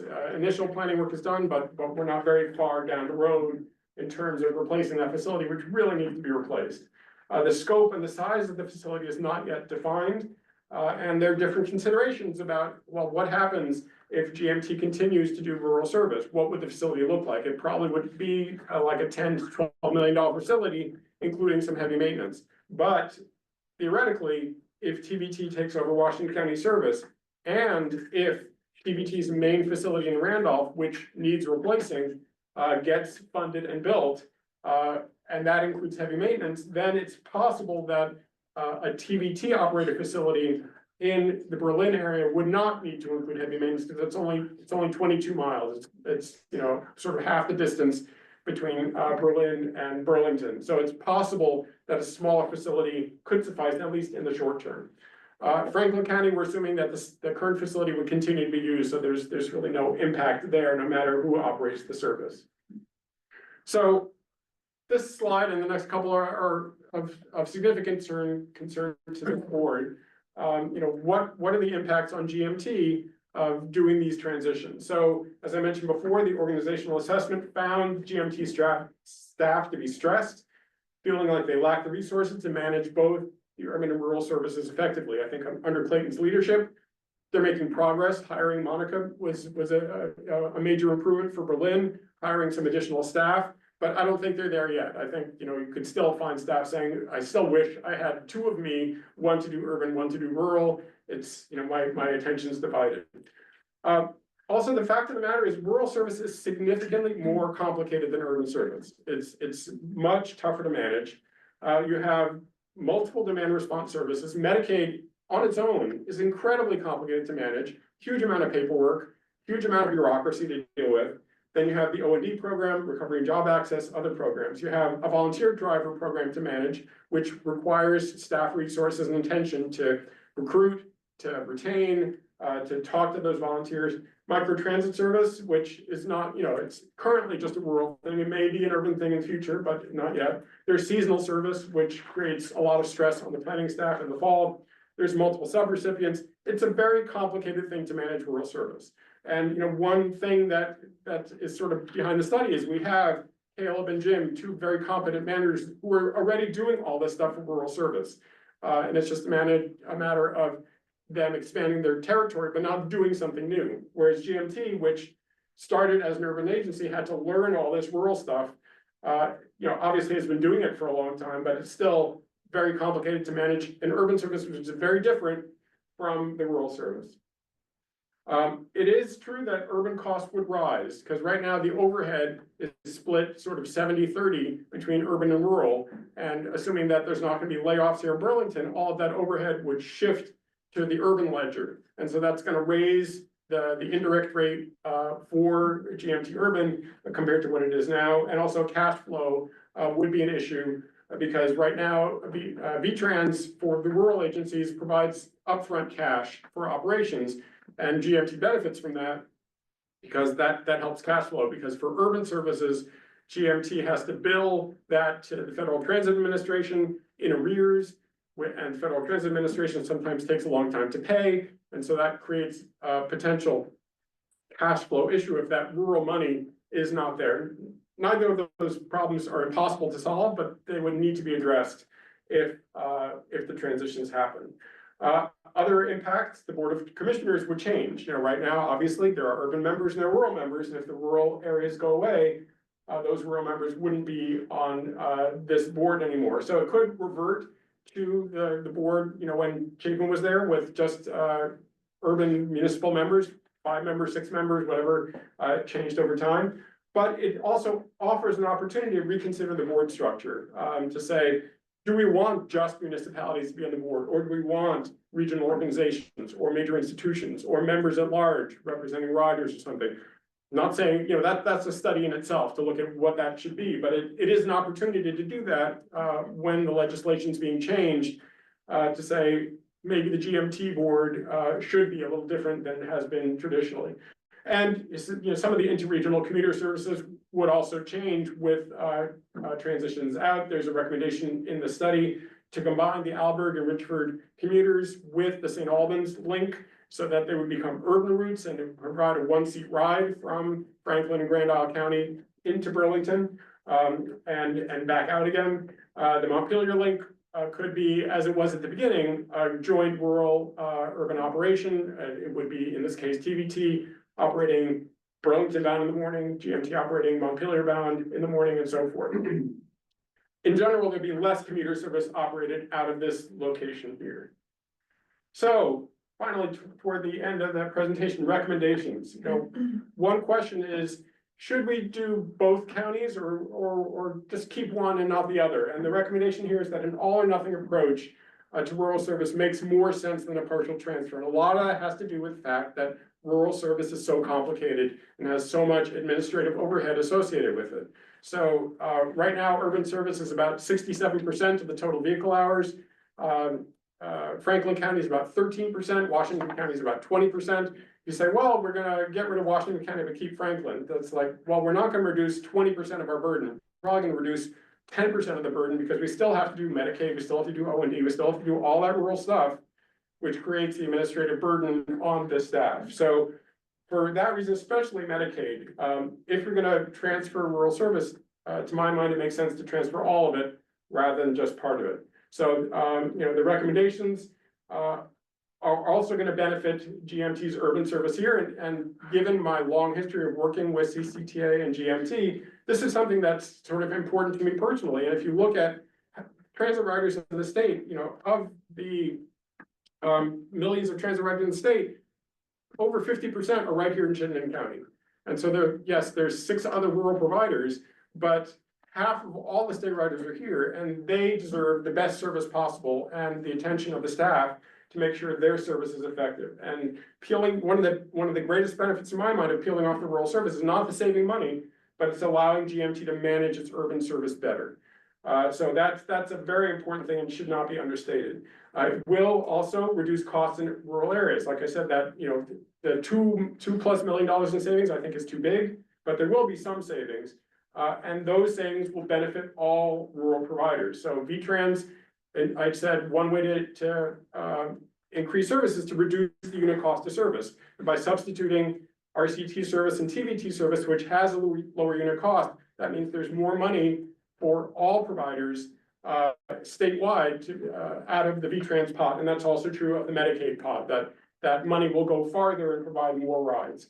So the recommendations are that Washington County service be transferred to TVT, the Mountain Road Shuttle, go to RCT, Franklin County service, other than commuter routes also go to RCT. I should say, you know, I talk about Franklin County, I'm not ignoring Grand Isle. The reason I don't mention Grand Isle a lot is because there's no change recommended for Grand Isle. Siding will still do service in Grand Isle, the Albert commuter will still exist. So that's why I'm not talking about Grand Isle a lot, just because there's not a lot of change recommended there. But I said the Albert and Richford commuters would stay with GMT under these recommendations. How would this play out? Potentially, the Mountain Road Shuttle could switch next fall already, in fall of 2025. RCT could potentially start to operate some demand response service in Franklin County in FY26 in cooperation with GMT, sort of to work toward a transition. I know that the taxi service as of now is not being used anymore. GMT has stopped doing that, so that's great, saving money. But if RCT has the capacity and some additional vehicles to operate service, that also reduces the pressure on GMT service in the rest of Franklin County. Most of the transfers happen at the beginning of FY27 on July 1st of 2026. If feasible, transfer Sugarburst service a year later, but that may not be feasible. Just to make it a little bit easier on Jim Moulton to say we'll do this and then we'll do that the next year. But you know, that's to be negotiated. The Franklin County commuter routes would be restructured at the same time. Again, as I said, to link the Albert and Richford to the St. Albans link. And also at the beginning of FY 27, arrange for new subrecipient agreements with GMT's rural subrecipients, Cider, Community Rights Vermont, and SSTA, which runs rural O&D service in Chittenden County. The goal being to take all rural funding streams out of GMT. That means that VTrans no longer has to manage GMT as a subrecipient for rural funds, and that reduces the burden on VTrans and simplifies things for GMT's finances to say, we just have urban money, that's it. Last couple of slides here, the implementation steps. This report gets submitted along with GMT's report and other materials submitted by TBT and RCT by February 1st. The boards of all agencies consider the recommendations, and I don't know if Jim and Kayla mentioned that their boards have already had advisory votes on this, basically to say, we are open to these changes. They're not saying, yes, we've signed on. They say lots more work has to be done, due diligence, but we're on board with further investigation of this possibility. Then we put it in the lap of the legislature. They take some action during the 2025 session. If they decide to proceed, there'll have to be additional financial analysis. Some additional funds would have to be appropriated for transitions, for dealing with the additional overhead, for dealing with cash flow issue, all sorts of things like that. Continuing discussions with the Teamsters. I mentioned that Jim has already opened discussions with them, and Caleb would have to have discussions with them. Start a facility plan for Washington County, and then next summer and fall, start to develop those FY 27 budgets to address the service transitions. So just to wrap up here, the 3-year cost and revenue plan, some key assumptions. The cost figures include inflation. When each agency had FY 26 and FY 27 budgets available, I used those to say what the inflation would be. Otherwise, I assumed at 3% for the out years. The revenue figures I'm just holding as a constant because we don't know what they're going to be. And so they're just there as a reference point, and they're based on the FY 25 budget figures for the existing rural operations. And I did budget in $150,000 in transition costs for Washington and $100,000 for Franklin. That's things for like rebranding, training, all sorts of activities that are involved with a service transition. So what does that mean on the bottom line? My best estimate is that the current analysis shows savings of about 1.2 million a year if both transitions were done. Some of that depends on the outcome of union negotiations and what those driver wages will be, but even if the driver wages are kept the same, that's not going to eliminate all those savings. There will still be savings. There's no assumptions made about how those savings are redistributed back to the transit program or the Medicaid program. That would be decided in the future. So what does this look like? For 26, GMT is still operating most of the service other than a piece of the rural demand response in Franklin County. That's why that 125,000 is there for RCT, and the Stowe service is assumed to go to RCT in FY 26. So that's why that's not appearing in GMT service. You can see that the bottom line here, it's 9.5 million for FY 26. That drops to 8.2 million. So that's a savings of 1.2 million, but it's even more than that because these numbers include inflation.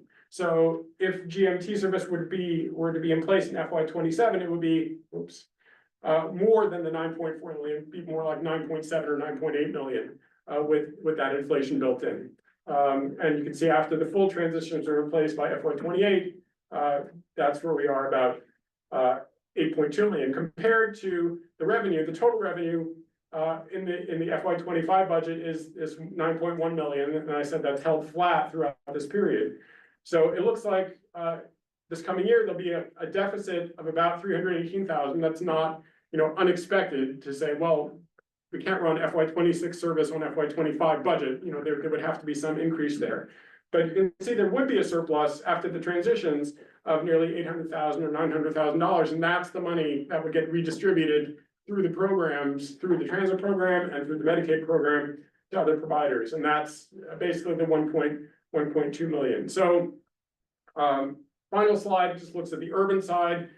This, is relatively unaffected by the rural transitions, except for this 350,000. That's what my best guess is the additional administrative cost. When I said we're gonna shift admin costs over to the urban side, it's gonna be something in that range. And, you know, you've seen numbers like this before from Nick. This is the shortfall that GMT Urban is facing. What's behind all the service cuts and so on and so forth. I don't need to tell you about that. And this revenue drop, just note here, from 19.6 to 18.1, that reflects remaining all the using all the remaining COVID funds that have been reserved over time. So anyway, thank you for listening. It was a lot of information. Happy to answer any questions at this point. You need to take a breath?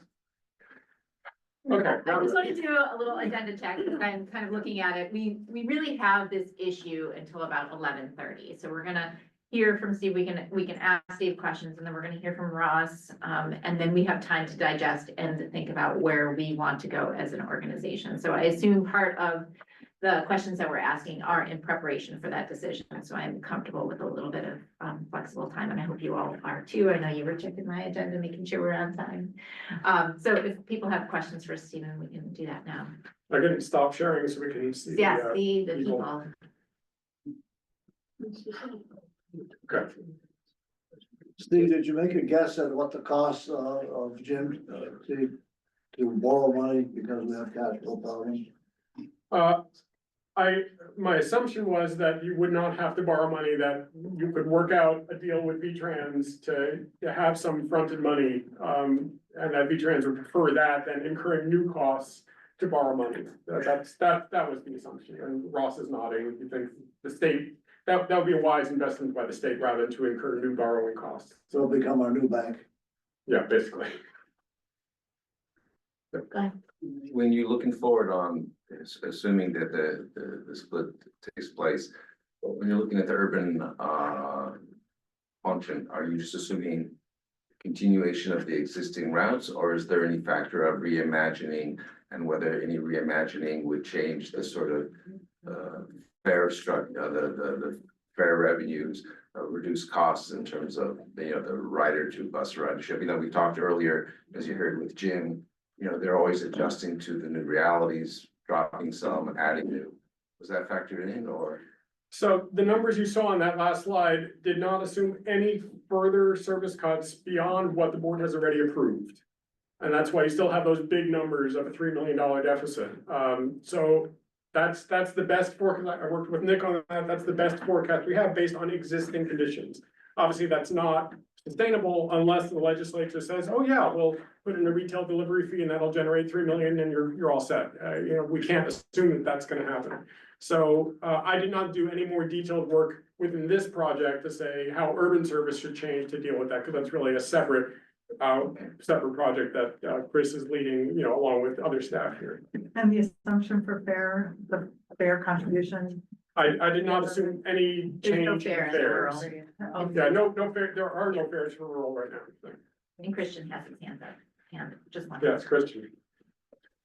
I'm up. Thank you for that presentation. I just had a quick question about assumptions. I noticed in the report, salaries are held constant for transfer between, for the Berlin offices between GMT and TVT. Is that assumption carried forward into the 2025 analysis, or to put it another way, in the 2025 table that assumes flat staffing and holding wages constant? So, my assumption with TVT taking over Berlin service is that the drivers would not see a decrease in wages, that their current rate would be accepted by TVT in the negotiation with the union. In terms of the future, I did not assume any particular change other than the overall 3% inflation rate. So the current rural contract does not discuss future years at this point. It's tied to the urban contract. And that's, going to be negotiated over the next 6 months. So yeah, I did not assume any specific wage changes. In terms of TVT staffing, the staffing forecast they did, the salaries I used were projected FY26 salaries for TVT staff, what they figured they would pay their own administrators and so forth. Thank you. Andrea? I'm curious from the, sort of your sense of the organizational assessment, and, you know, what we would be transferring out on the administrative capacity front, whether, you know,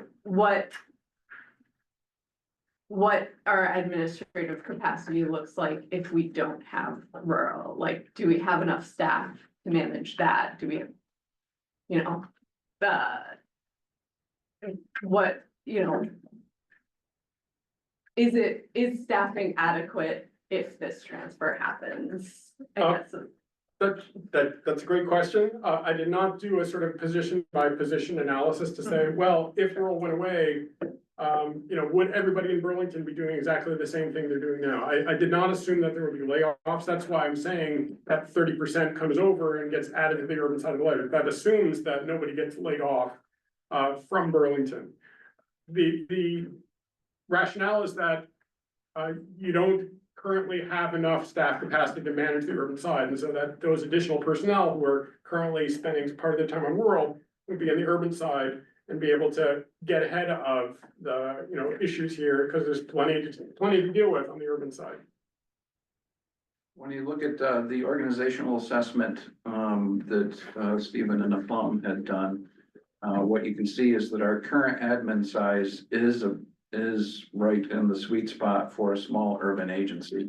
And so our hope would be to be able to retain all or close to all of those positions.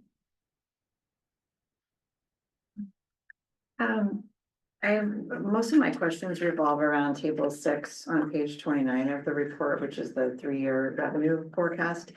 I'm curious, the GMT expenses for Franklin, Grand Isle, does that include the use of taxis? Or does that include, is that cost estimate reflective of GMT's effort to reduce and almost eliminate taxi use? It is reflective of that. I mean, already in the first quarter, taxi use was down. It wasn't eliminated completely, but yes, that does reflect lower use of taxis than certainly in FY24 and previous years. Okay, great. And then typically when I see reports like this, there's some sort of sensitivity analysis about the assumptions, and I'm wondering if you did anything like that. And specifically, I'm interested in the issue of wages and benefits for the Franklin Grand Isle employees. And it appears as though this table is based on the assumption of the RCT prevailing wage versus what our employees are currently making for wages and benefits. And I'm wondering what percentage of the cost savings you might attribute to that assumption. The sensitivity analysis essentially was there by using those two different methods of estimating costs, the staffing versus the service-based. And so I felt that by developing costs in those two different ways and seeing if they were consistent with each other, that essentially accomplishes the goal of a sensitivity analysis. I didn't look specifically at, well, if the future Franklin driver wage rate is X, how does that affect the bottom line? If it's Y, how does it affect the bottom line? I did assume that it would be a bit higher than what RCT is currently paying compared to, you know, its service in the Northeast Kingdom and Lamoille. But it's something I could come up with those numbers. Like I said, I think the Q1 analysis overstates the what's in table 4, overstates the potential savings. In table 6, I tried to moderate that to some extent. I used a slightly lower rate for GMT's transit rate, you know, taking into account the fact that Q1 is higher than the rest of the year. So I used a lower rate for GMT there compared to what was in table 4. And I used assumptions about different cost levels for service in Franklin County, assuming similar staffing, because when I talked to Caleb, he said, yes, we would keep the same structure with a dispatcher and an operations supervisor and, you know, administrative person there, what they have now. So basically those costs were held roughly constant. Roughly constant to the GMT cost, or roughly constant to using the RCT? To the GMT cost. Okay. All right, I'm a little confused by the answer, but there's a lot of moving parts in there, so yeah. Yeah, what I'm really trying to understand is how much of this cost savings is based on the assumption that our current employees will be paid less and have worse benefits. That's what I'm trying to bottom line understand, because I have a concern about that, but as a board member and looking out for our current employees, and maybe you can't answer that, but that's just where my questions are coming from. And then the final piece is I'm somewhat confused by the recommendation of the all or nothing versus the recommendation that GMT keep the Franklin, the Richford and Albert pieces. And I'm really struggling with understanding how combining two routes that go like this and an hour and 15 minutes apart is actually going to work in reality, but that's probably more of an operational discussion if this moves forward. So I'm just wondering if you could speak to that, why there was a split recommendation, not an all or nothing for the Franklin Grand Isle situation. So the thought there is that the Albert and Richford commuters essentially become urban routes. Because they would still be separate routes. And the Albert would come in and turn into a St. Albans link and go into Burlington. The Richford would come in, turn into St. Albans link and go into Burlington. And so they would be essentially urban routes with connections, a 1-seat ride all the way into Burlington. In the afternoon, you'd have one bus go out. And I developed a schedule so that the timings for the rural portions were exactly the same as they are now, because I know they're keyed to work shifts at Peerless and other locations in St. Albans. So one bus comes out in the 2 o'clock hour, goes and does the Albert route. Another bus comes out in the 3 o'clock hour, goes out, does the Richford route. And then I have a third bus because, those are very early departure times for St. Albans commuters. A third bus around 5 o'clock that goes out to St. Albans. And then if there's anyone on that bus who wants to continue to one or the other, they would do that. I'm not forecasting that there'd be a lot of people who do that. But if there are a couple of people, we could do that, and service could be adjusted over time as demand for that sort of thing reveals itself. But that's how it would work. And the funding for that, right now, those are 5311 funded services. If we did that, they would shift over to CMAQ or an urban funding source, so they could be urban routes, and again, not mixing in rural funding with whatever GMT is doing. I'm happy to show you my draft schedule and stuff and how that would work. And so if you could expand on that a little bit, Stephen, to knowing that we have urban service reductions and that we need to reduce our 5307 funding and our CMAQ funding, I believe. If we have the Richford and Albert routes, will that essentially be less money for our urban routes? Because the board has really established a priority for local routes over commuter routes. And I think that having an assumption that the board will want 5307 funds used for service, bringing people from Albert to Richford, I wouldn't make that assumption.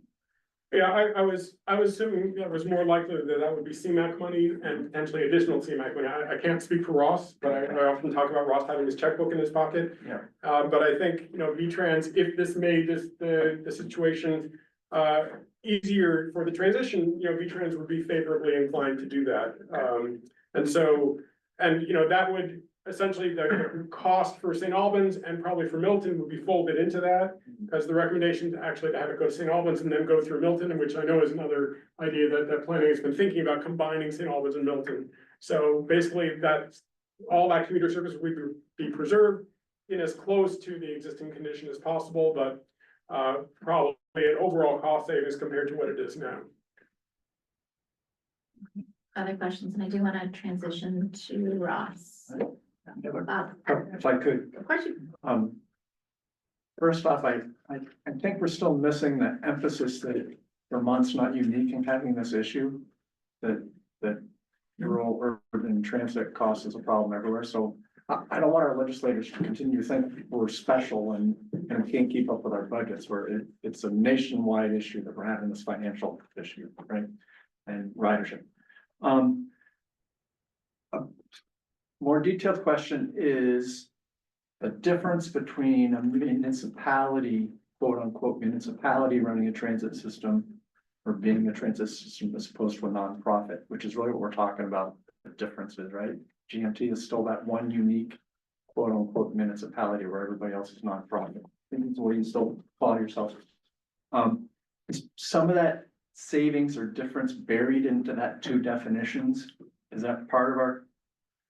Does that affect the numbers on how we deal with that management process? Well, I mean, the report talks about one aspect of that having to do with exemptions from labor laws, having to do with the 15-hour spread, which I can explain, it's in the report. I understand that, yeah. Yeah, that's the main difference as far as I know between a municipality operating the service versus a nonprofit.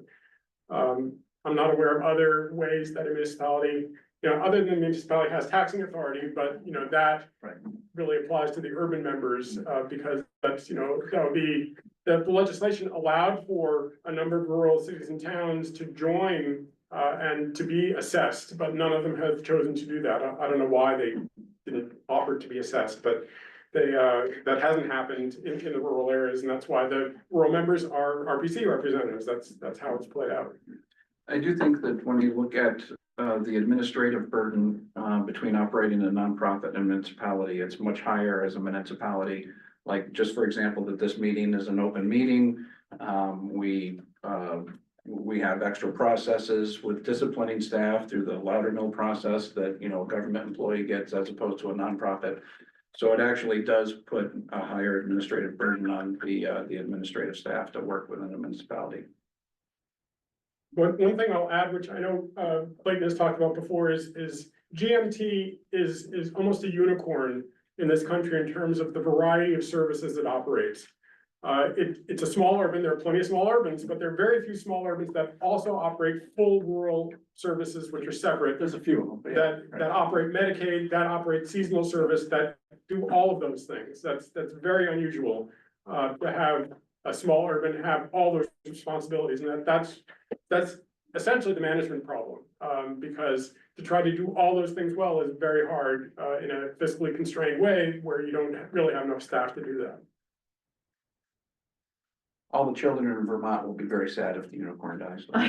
Someone asked a question like, are unicorns bad? And I think the answer is no, they're just really complicated and rare, and I think that's fair. If it's okay with everybody, I wanna switch seats. Steve, stay here, Ross, come on up. We want to take a break. We really wanna take a break. I really need to take a break.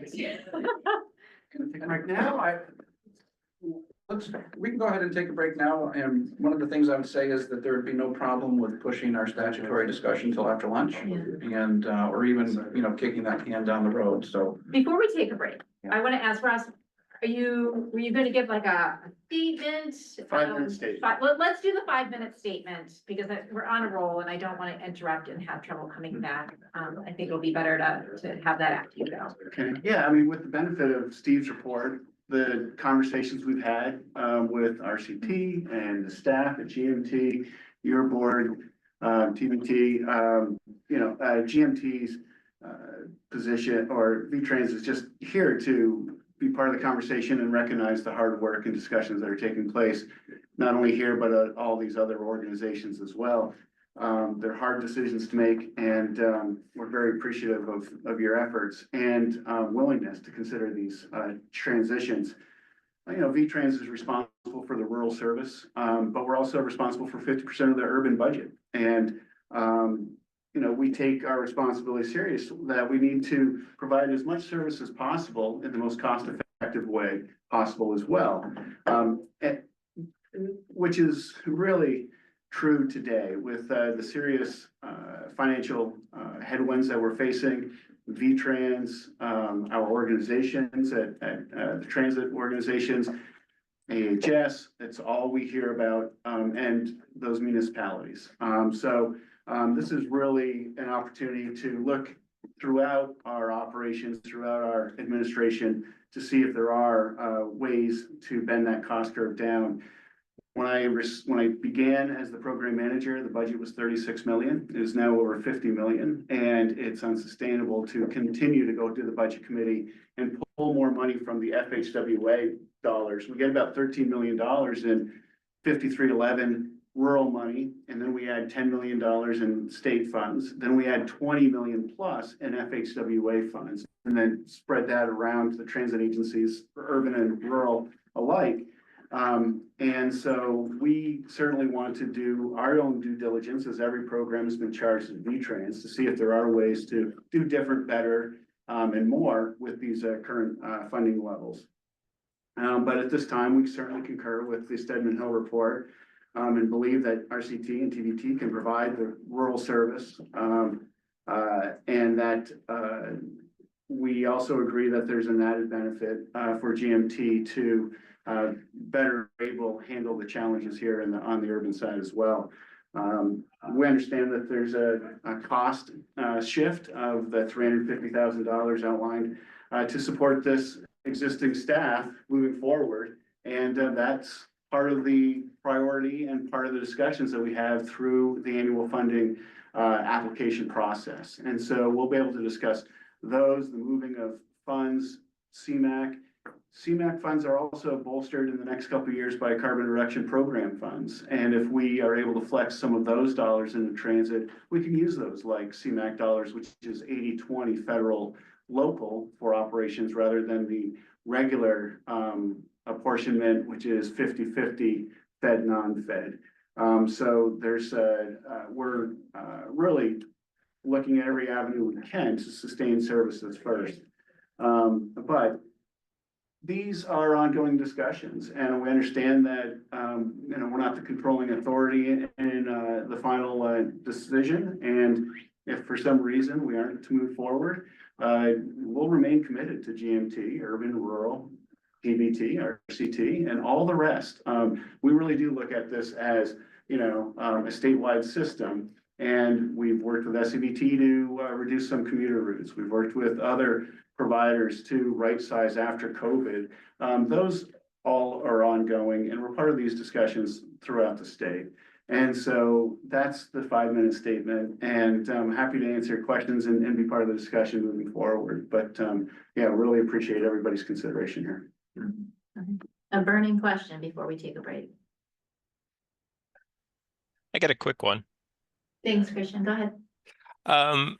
Looking at contributions from the rural service, both municipalities and our non-municipal partners, namely Sugarbush and Stowe, those private contributions make up a big portion of the total aggregate contributions. Will breaking up rural service have any impact on that? It's tough to give you a definitive answer one way or the other, Christian, because the proof is in the pudding, or the proof of the pudding is in the eating, which is, what does that community outreach program look like under a new TBT region? What does it look like in Franklin Grand Isle with RCT coming in with their community outreach plans? One thing that we can report is we haven't heard of a lot of municipalities pulling funds through their budget considerations, talking to the other providers. So so far we aren't seeing a large scale step back of funding support at the regional level or at the town levels in our regions. But of course, it's a tough budget season, and we'll see where we are come you know, town meeting day. Again, my question is really more about decoupling the broader rural areas, because you have Franklin County and then you have the Washington County, which includes our seasonal services to Stowe and Sugarbush. It's those private contributions. Does that go straight to VTrans and will just go into the system, or is that in any way linked to GMT? Sure, I don't look at it as more of a decoupling, as just a rearrangement and you know, expansion of TBT and RCT's program. But those contracts with the Sugarbush, with Stowe Mountain, those are with the provider. And so those funds go to the provider to offset the non-federal match requirements for our entire program that we manage together.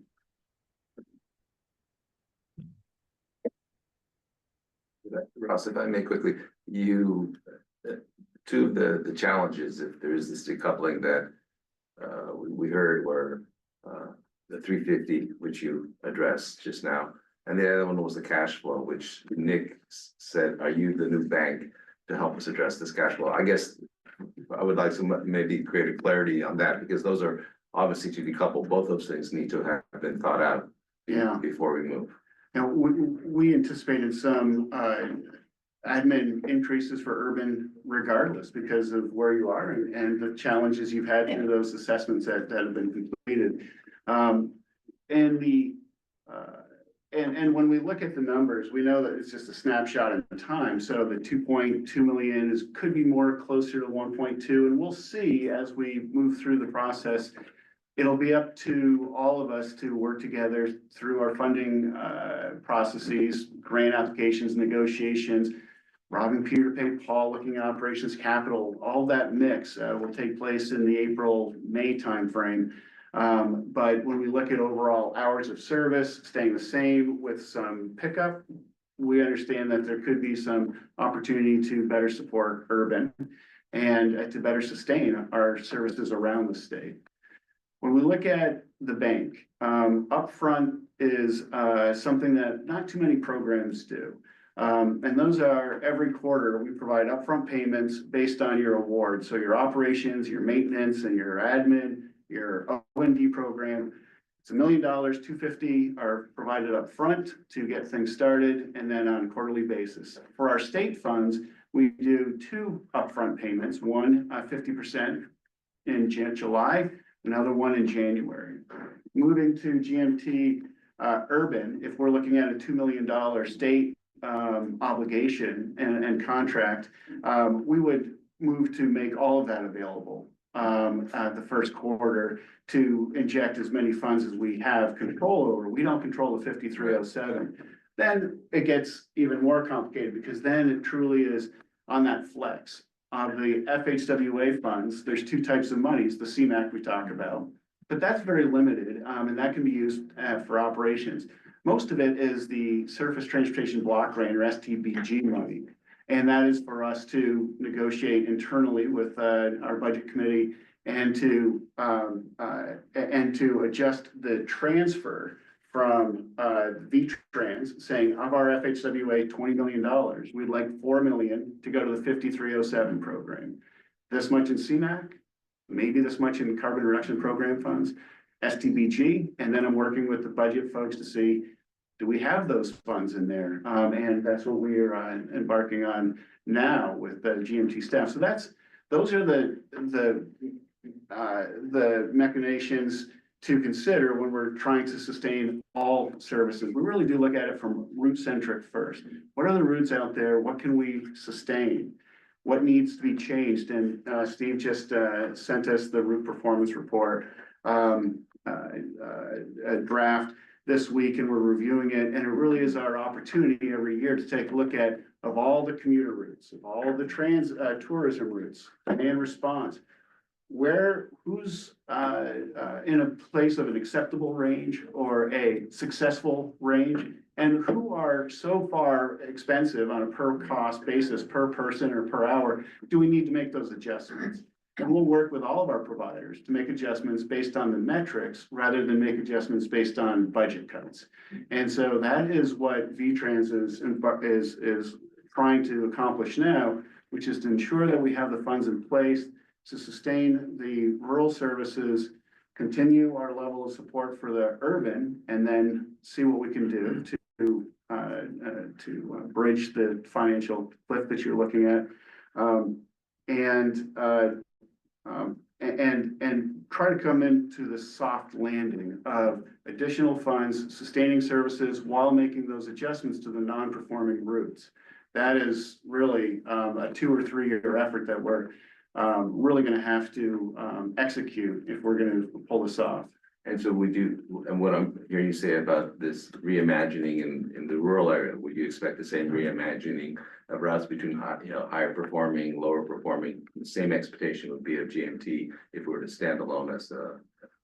Absolutely, and it's happening now. I mean, what you are. But he's saying not just cuts, but about reimagining how to try to maximize. It's been really great to see the reimagining of the urban routes, and the cuts to date really have, produced the minimum impact for the most cost savings possible, showing, what we can do. And I know that in 26 it gets tougher. 27 is an incredibly difficult year. we've got some work to do, showing the budget committee that we're looking toward efficiencies, showing the legislature that these are the types of considerations we're doing, then it could allow for us to have a better argument to generate more funds to prevent more service cuts.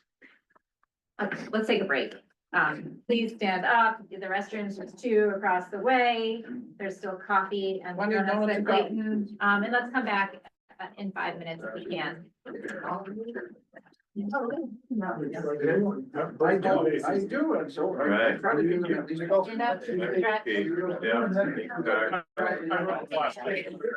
Stand up, stretch. Guess how you.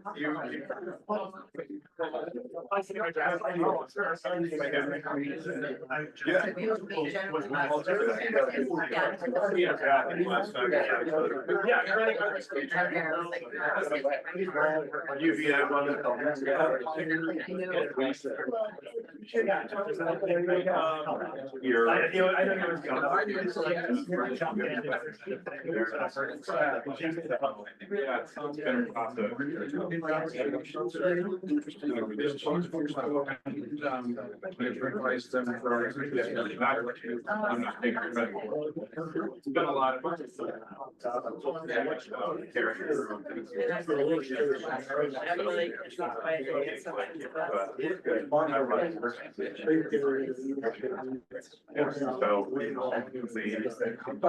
I like him wrong, right? It's a new thing.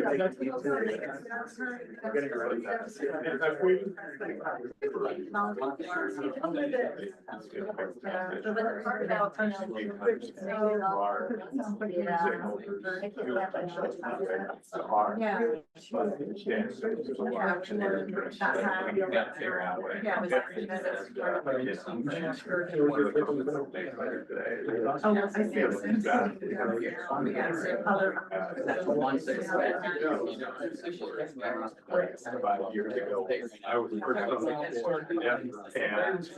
we're lucky after it's grown to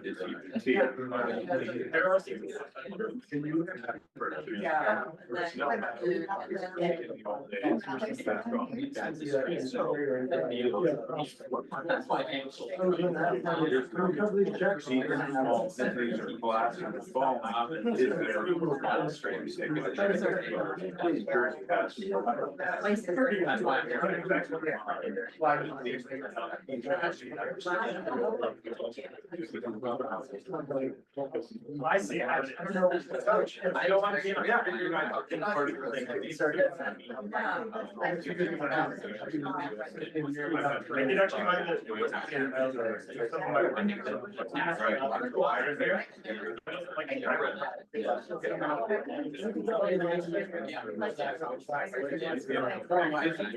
I'm working.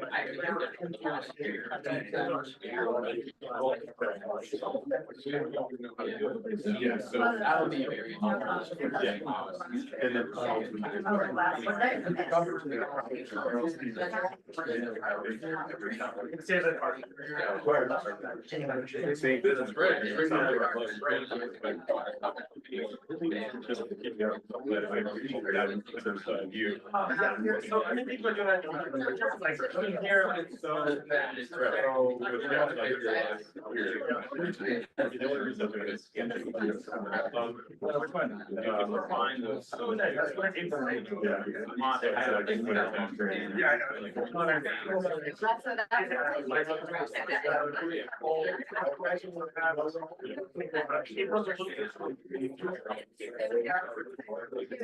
Yes. Up in there, really nice.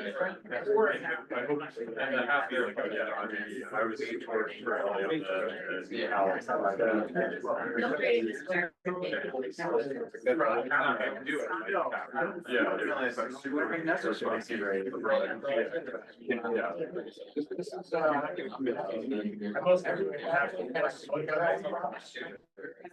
not spend all my time doing this.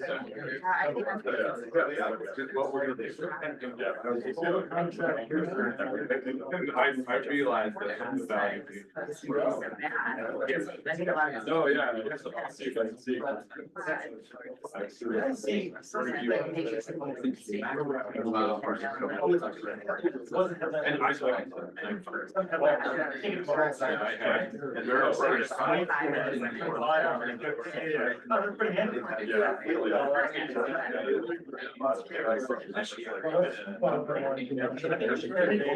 Don't forget to restart recording. Oh, thanks, Jacob. All right.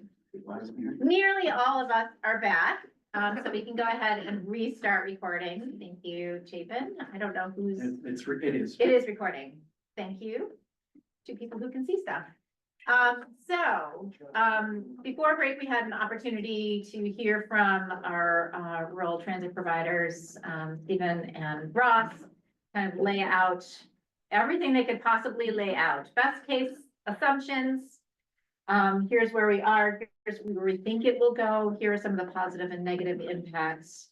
And now is an opportunity for us to continue to ask questions, but it's at this point where we really do need to make a decision. And that feels final, and I don't like those things, but I can be a grown up. So, and I also, for folks who are on online, welcome. I see Curtis, you joined us. So welcome, and Curtis is our Teamsters business agent. There it is. I knew there was an official word that I was gonna forget, so welcome. And Jim is back too. And Jim is back. Oh, yes, thank you for popping back after your breakaway. I appreciate that. Thanks. So now is the time for us to kind of debate, discuss, ask some questions. Would you like a staff recommendation? Yes, I would like a staff recommendation. And by the way, the door is open to kind of calm the temperature in here. It's a bit more. So, I suspect that this will be the hardest decision that you will make in your term as commissioners. It certainly has been the hardest decision on my part to think about a recommendation from the staff. I want to start off by talking about the organizational assessment that we've heard about today. So in the fall of 2022, there was a crisis where over half of GMT's leadership team had decided that working here was too much and were planning to depart the organization. And that this led to an organizational assessment that really came to the conclusion that we were asking too much of our people, and that we had more service, that we were providing more service than our small staff size could manage. When that organizational assessment came out, in my mind, there was two pathways that we needed to consider. The first pathway was to increase our staffing, to basically add the capacity that we needed to be successful, while recognizing that this pathway would be challenging because GMT was already the highest cost provider in the state. The other pathway would be to decrease our mission, and that's what we're here talking about today. I think that it's not an accident that the legislature asked for this study as a condition for receiving additional funds. I think from their perspective, they have not been fully satisfied with how GMT is operated, and that's why I think that the status quo, is not really an option for us. With that said, we have heard very loudly and clearly from our rural staff that this is something that they're worried about, that they would not like to see happen. They're worried about whether they'll have a job. They're worried about whether their pay and benefits will go down. And they're worried about whether, the services, for the communities that they support will continue in the way that they hope that it does. And so for that reason, I can't really recommend to our board that we support these changes because, our people are our mission. And I want to make sure that everybody that works in our rural service knows that we like working with them, we value them, and we do not want to see them leave our organization because of the things that they, bring to us. We also know from the org assessments, though, that they're struggling because of the lack of capacity. I can't oppose the transfer because of what we've heard about. We are part of a system, and our higher costs are hurting the system, and that will hurt us as well. And I think that looking at our urban service reductions, those reductions will likely be more serious if there's less money in the system. And so we're in a position that providing a direction in one way or the other just leads to sort of consequences that we I don't think can be satisfied with. The recommendation that I've provided to the board is that we defer this decision to the legislature and to the administration or VTrans. I think that we know that this is a process that will continue. We know that there's going to be hurdles. And we want to be open to making the system better if we can, while also making sure that everybody in GMT Rural knows that if for any reason this transfer doesn't happen, we will welcome the opportunity to continue working with them. I also think that we need to be aware of the fact that there are issues that may derail this transfer. And we need to make sure that our rural employees, who already, the org assessment showed, they already sometimes feel that they're not the priority compared to urban.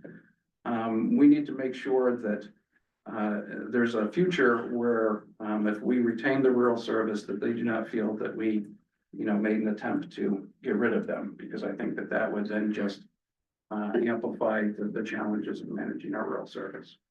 So my recommendation is that the board defer, and happy to answer any questions or and then to be here for the discussion.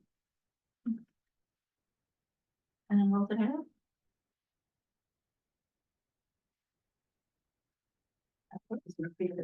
Well, it's interesting that you say it that way, Clayton, because that kind of opens up a dilemma that I was unable to figure out how I could bring up.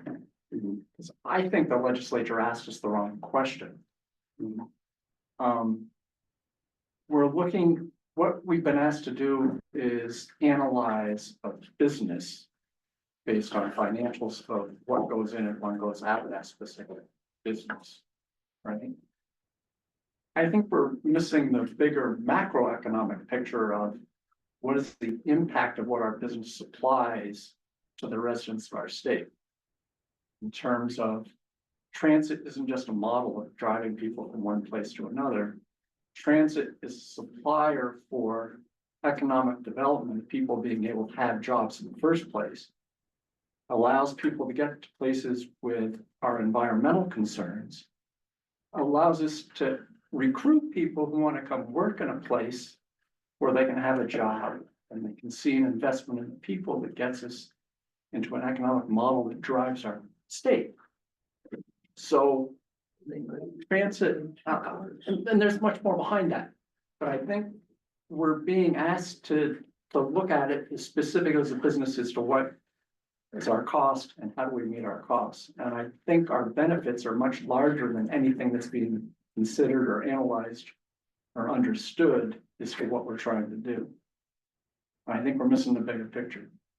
I actually would echo that as well. I don't think in the same way, but my overall question, of which none of this answers, is how does this improve or advance transit as part of our statewide system? I mean, think about the report that came out on the hospital system, right? It says fix transportation, kind of sort of basically says fix it, and this helps control costs within the existing system, which is acknowledged as not being broad enough to do all those pieces to get the people where they need to go. And so my concern is this might fix this and save $1.2 million maybe. But how does it expand the system that people need? And that also hasn't been passed, and so that's one of my concerns. Yeah, I was thinking about that. I guess I think one of the things that I've heard today, it was in the report, Stephen, that you prepared, and also you mentioned it, is that a split would actually allow, GMT to better manage its urban service, and I think that's something we as a board just haven't had time to really think about. Mike talks a lot about, what are the opportunities about reimagining our system? And how can that help provide us with more resources that we can do more? We haven't been able to do that work, and I really think that it makes a lot of sense to me that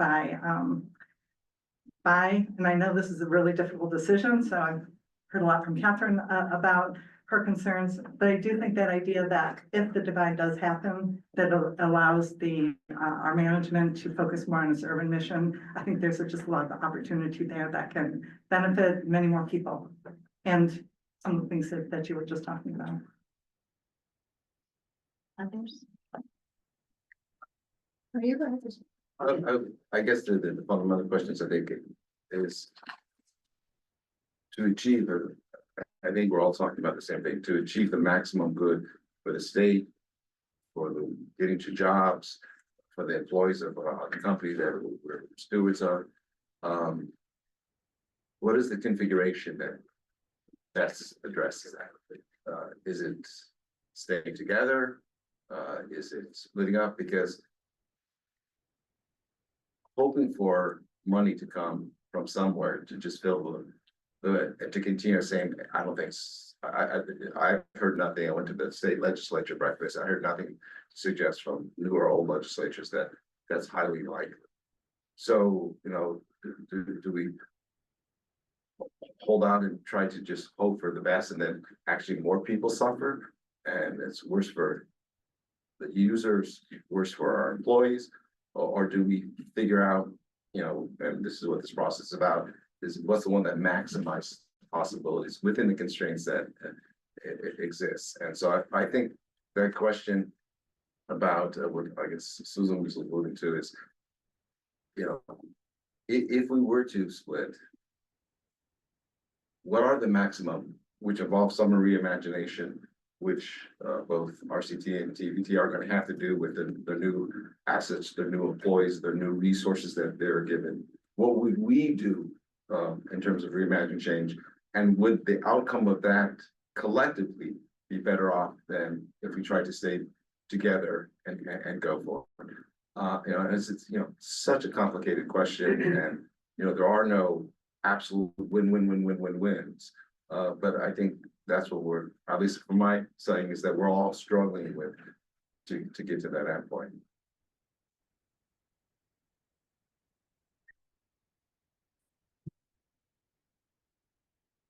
Yeah, and building on all of that, I see my role as a board member to look at this question with how is this better for transit service?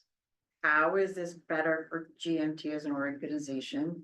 How is this better for our riders and our customers? And how is this better for our employees? Because that's kind of the questions I feel like I'm asking as a board member in my role, serving on the GMT board. And I'm not at yes, I'm not at that this is better for all of those questions yet. So I'm not at a point where I can say I support this. I think I asked a lot of questions today, and I appreciate everybody's patience as I worked through trying to get to answers on those broader questions. But I'm not there yet. I have a huge concern about the assumptions that are built into cost savings and the potential impact on our employees.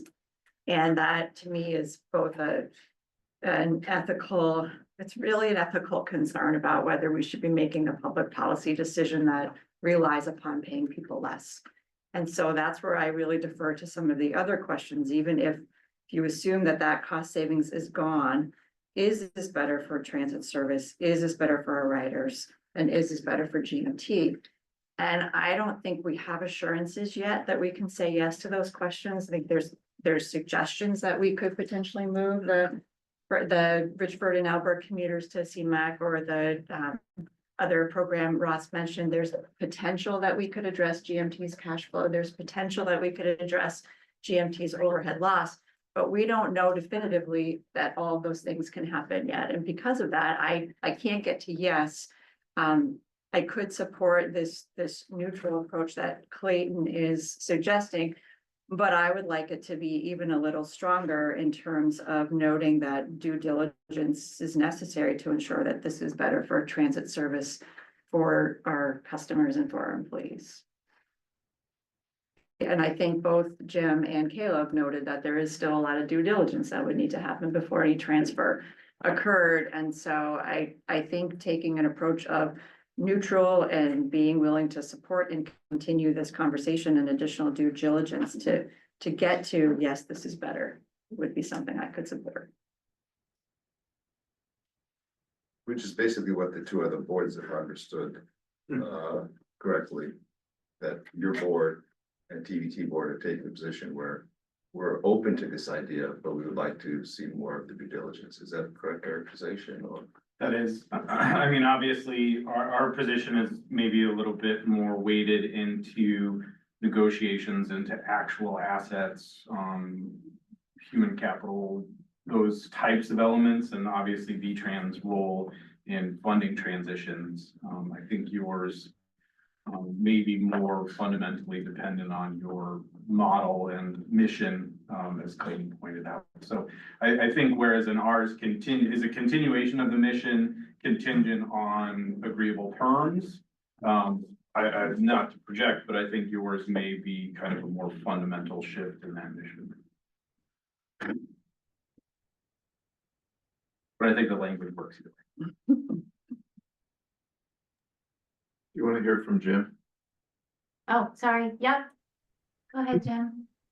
I think it's reasonably accurate to say that the TVT board is, in that same place where due diligence has to be the next part of the process. There is a certain amount of information obviously out there, but those questions that you framed, Catherine, in particular, they're relevant questions, not just for the GMT board, but for the TVT board and the RCT boards as well. I think, if there was like no choice, so to speak, about this, if TVT was being told that, we had to absorb Washington County, like anything, the devil is always in the details, and Caleb just alluded to them, that, the assets, the staff members, the volunteers, the facilities, et cetera, those all have to be worked out. But I perceive that they all can be worked out.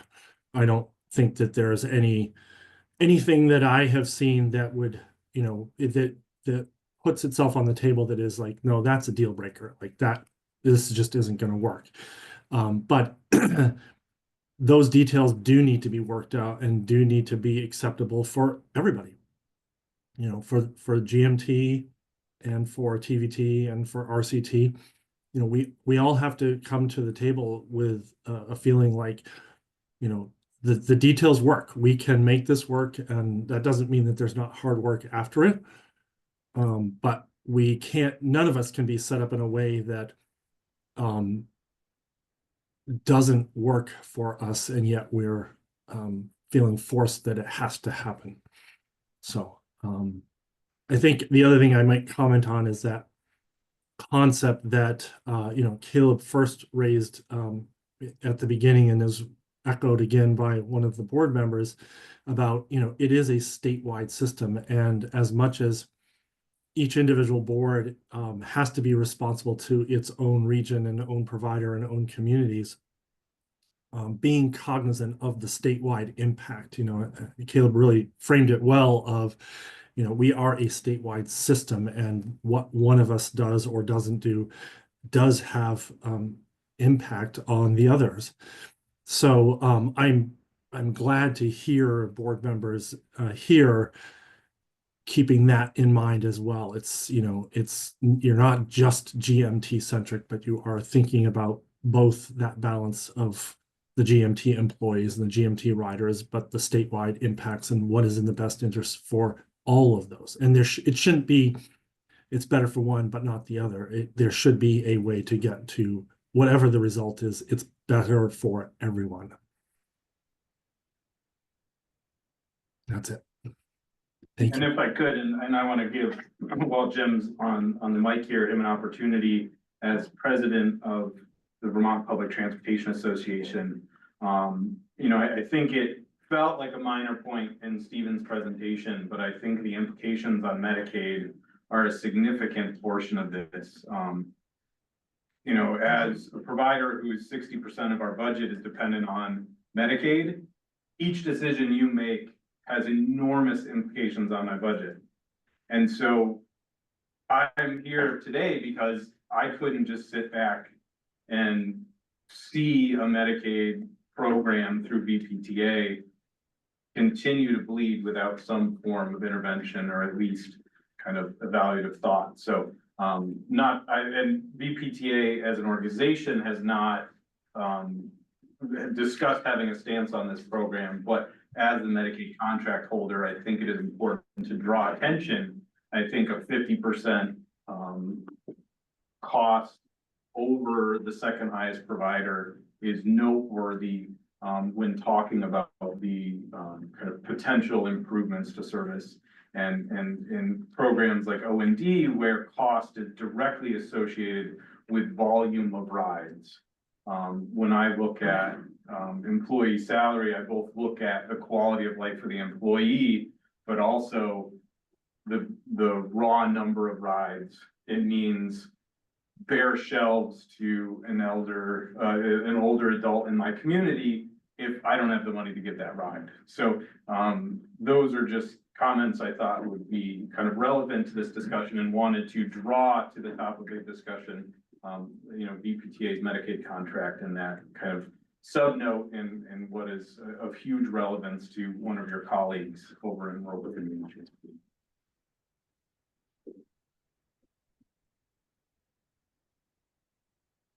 Chapin Cater has had his hand up. I know, and Chapin Caner is a member of the public, and I didn't want to open it up to all the public, and I'm trying to text him today, I don't know.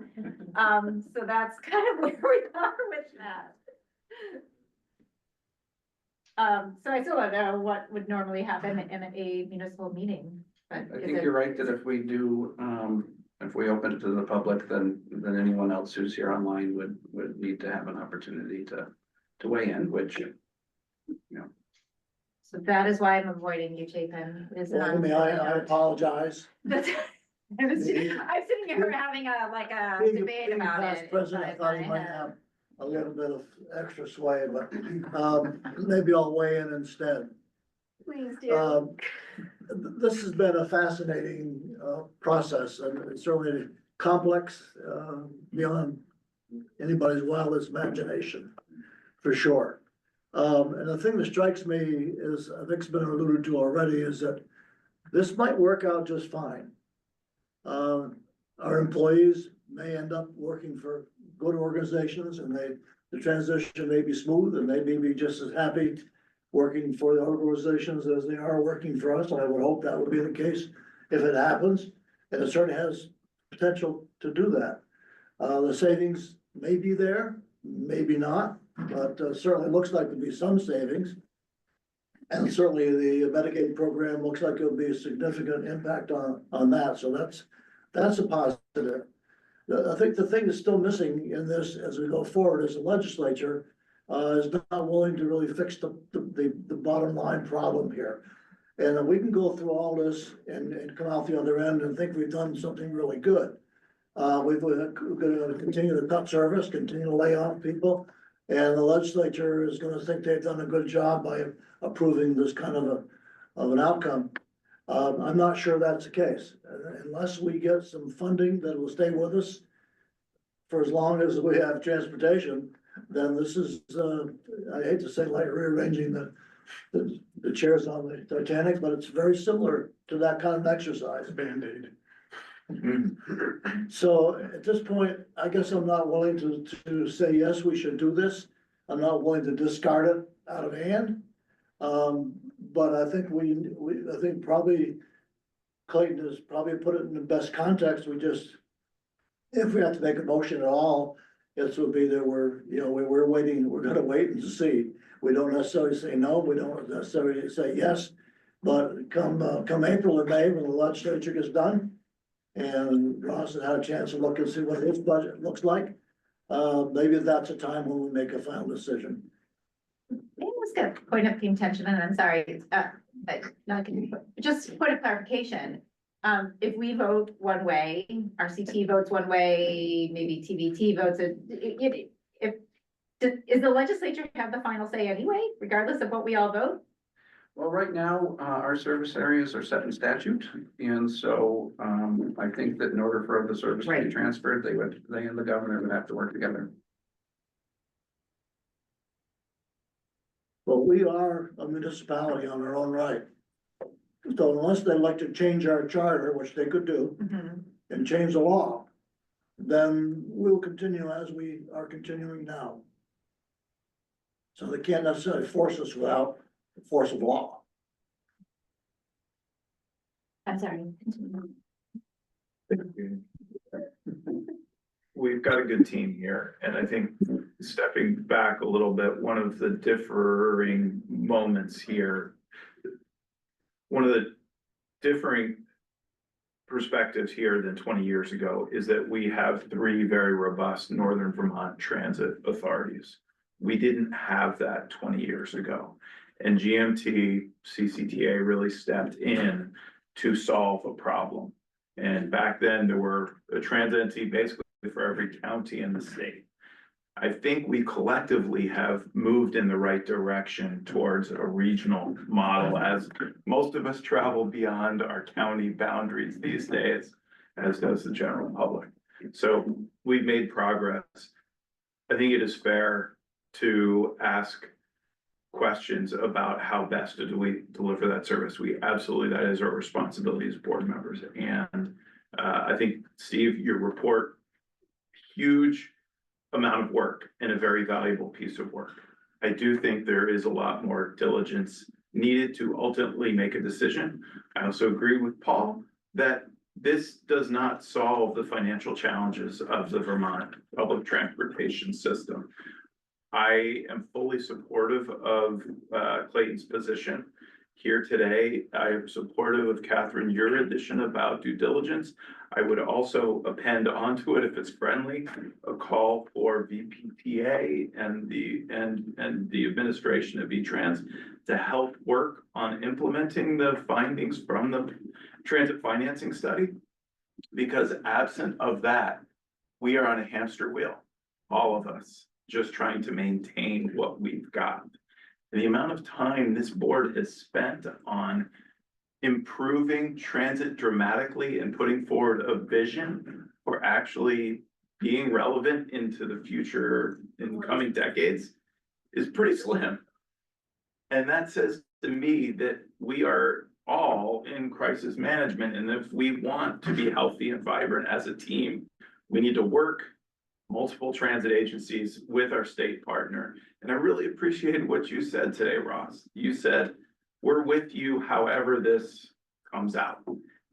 That is really important for me. I don't feel pressured by what you said today, that there is only one correct answer. What I want is what's best for the state. Yes, I need to be interested in serving the urban area of Chittenden County, but we do, I believe, fundamentally, to Jim and Caleb's point, have the whole state in our interview. So with that, I would support Clayton's recommended motion with the due diligence, with a call to work with our partners to implement the recommendations from the transit financing study. I would just add that we reference to due diligence, the due diligence to go either way based on the facts. Because I think if we're looking to the legislature to say, ultimately, there's going to have to be some kind of permanent financial stream.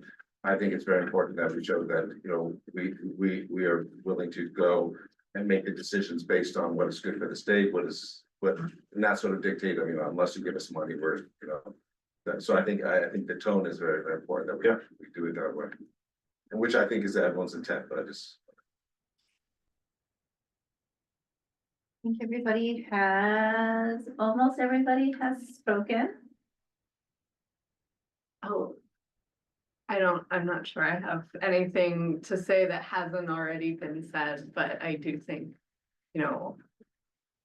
I think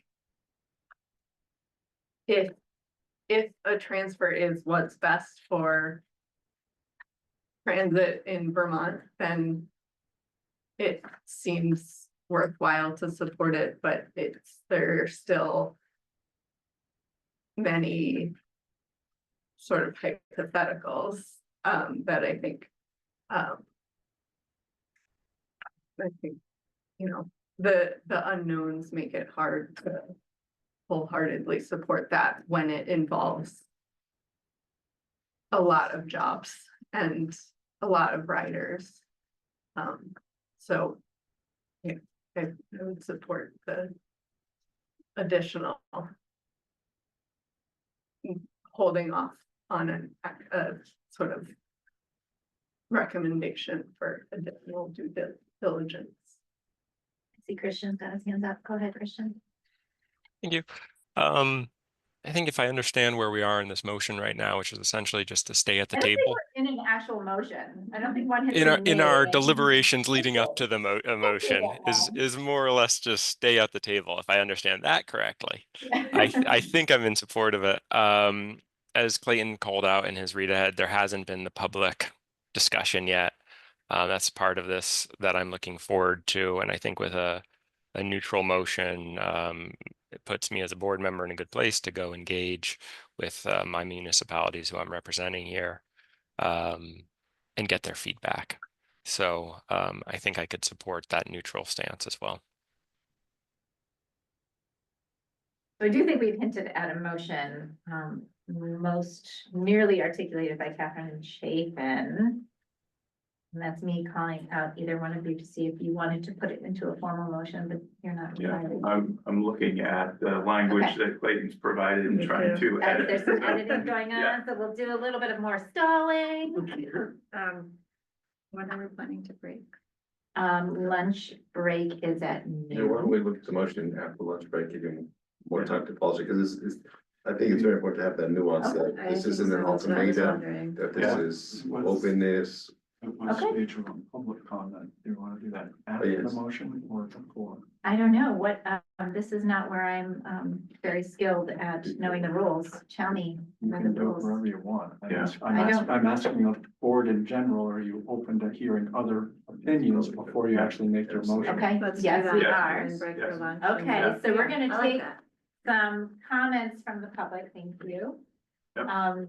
And then we'll break and then we'll come back with a motion. Great. And so the first member of the public I know who has some comments is Chapin Kaner, and thank you for being patient with me. Oh, and Jim, I see your hand as well, and I'll get back to you. Thank you, Amy. Can you hear me? Yes, Great. So actually, Jim and Caleb both said the thing that I was originally raised my hand for, which is just to remember that public transportation is a regional service or a statewide service and not a local service. And that's part of why we're where we are. And I was particularly taken by the learning that TVT is planning to put a large bus mechanical facility in Randolph. And that we could have already been cooperating with them and perhaps looking for a smaller facility to add it in Berlin. And so I would just challenge that, this means that I would agree with what has been proposed, that it really is a VTrans and state decision, not a local agency, because transferring responsibility from one agency to another is just shifting where the responsibility lies when the efficiencies may come more from interagency cooperation. And so I just think it's important we keep that view of things. The state really needs to create more coordination going forwards and remove roadblocks. And the other thing is just, I wanted to compliment Stephen Falbell. His report is incredibly insightful and appropriate. I really appreciate that. Thank you for the chance to comment. thank you. Go ahead, Jim. Thanks, Chapin. Thanks. I think what I want to name specifically here is that we and I have been a part of this, have used the phrase due diligence a lot. I think I know that TVT has not drilled down to define all of the elements of what we would consider to be due diligence. You know, there are some obvious ones, but there are probably others that are not necessarily so obvious. And I think there has been conversation today that have alluded to different elements of that. You know, there's not just, for example, staff wages and benefits, but there's stability of jobs or job certainty. There is, you know, what are the working conditions like for each organization? There are things like, you know, what, you know, I would be, for example, interested in, you know, so Washington County is, GMT is receiving municipal contributions from a fair number of municipalities. You know, what guarantees, if any, come along with a transfer? You know, like what, there are lots of elements that would go into the decision-making for each individual entity. And I'm not suggesting that, you know, you should try to define those in this moment. I think it's incumbent upon TVT's board to understand what it needs to feel confident and comfortable that moving forward makes sense, or feels confident that moving forward would be a mistake, you know, one way or the other, keeping it as, you know, who knows. I would perceive that Caleb and the RCT board would want to do the same thing. And I'm, you know, having not been a part of the GMT prior discussions, I'm not sure where you would be at with that, the details of your own due diligence. But I know that we need to do that, and I perceive that each entity would need to define those things and really start to evaluate, you know, almost like what are potential deal breakers and what's the difference between wants and needs of our own. And aligned with that, I think we also probably in some way, shape, or form need to come up with a realistic time frame. You know, the agenda was laid out with the hypothetical intention of the GMT board making a decision about move forward with it or not, and you're taking a probable stance of neutral and doing more work. And so by being neutral and doing more work, that automatically adds time to the clock and the calendar going forward. And so I don't know what the legislature's expectation for some kind of decision is or isn't. Obviously, they're going to be meeting, convening, and will want to discuss this in one way or another. But I'm not sure that we have a collective calendar for deadlines that each board, you know, that somebody would be saying each board needs to have this information by this date, or needs to have some level of decision by a certain date. So I just think those are open topics at the moment that I'm not necessarily even prepared myself to be able to say this is exactly where TVT needs to be, and this is the time frame we need, and this is the specific information we need. Thanks. Okay. Let's go eat lunch. Okay. And why don't we, lunch is in the room at the end of the hall. Yep. You can bring it back here, and there's nothing scheduled over lunch, and we have 45 minutes. But I'm wondering if we could not take the full 45 minutes and come back a little bit closer to 12:30. Yeah. If you don't mind us meeting while we're eating. I do. I do. I think we should have a break. We need one. So thank you for that, but Clayton. One thing that we do have 12:45 is the scheduled fare discussion, and our chief steward and one of our drivers was going to be here at 12:45 to provide input on the Open Ride. And so I would recommend that we still do that for him. So we may need to take a brief break from the rural discussion. Okay. Yeah. Or we could make our decision. We may be done by then. If you give me all the time, I will take the entire time and not make a decision. So you have 15 minutes to make a decision after you're done. How about that? Sounds good. All right, so help yourself, everybody, So we're gonna recess to 12:30? till 12:30, yes. Okay. Thank you. I would encourage you, you're welcome to stay. You're more comfortable. I'm sorry, what? You're welcome to stay at the table. There's. I'm actually cool going back to my. Alrighty. I did not know enough to be at the table yet. So I came to the table to eat. If it's more comfortable, feel free to stay. All right, we can start recording without cheese goo on the. It's already recording. It's already recording. I really hate cheese goo. So we are back together, to continue our conversation about, the transfer of rural service. Before we were here, we heard lots of presentations. We had an opportunity to ask questions and digest and speak how we were feeling. And last we were together, we were drafting a motion that represented kind of where we were. And I know Jason and Catherine were talking. Catherine. I would be happy to introduce a motion to further the conversation if that would be helpful. to It you, would Mr. be Chair. helpful to me. Thank you. Okay, and I did email it to Clayton, so hopefully he gets it and can put it on the screen because it's a long one and I apologize for all the words. And I just, I thank Stephen personally, but I would like to thank everybody for your patience with all my questions today. All right, here we go. I introduced a motion indicating that in regard to Act 148, Section 9E of the 2024 legislative session, the Green Mountain Transit Board of Commissioners supports further collaboration and additional due diligence to ensure any decision is beneficial to the transit system, the riders, the GMT organization and GMT employees, TVT and RCT.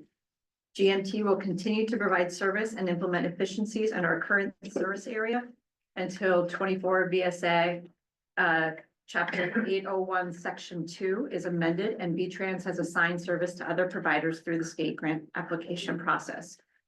GMT encourages the state of Vermont to work with accepting providers to ensure any employee transferred to another provider retains employment with the same or similar pay and benefits. If transfer to another provider is initiated but later halted, GMT would welcome the opportunity to continue serving our rural areas. GMT recognizes that this is a partial short-term solution to funding for transit and further calls for the legislature and V-Trans to implement the recommendations of the transit funding studies. And if nobody minds, because I was distracted at the beginning part of that, if anybody wants to take a moment to kind of reread it, which is what I'm gonna do. Can I suggest a copy edit to calls on the legislature and V-Trans? Sure. Thank you. Edit away.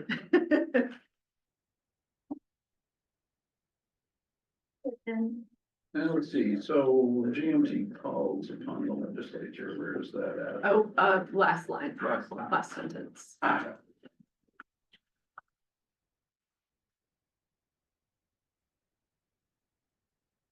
Oh, I can't. I can't edit it. But further calls on the legislature rather than for, is that what you're saying? Yeah.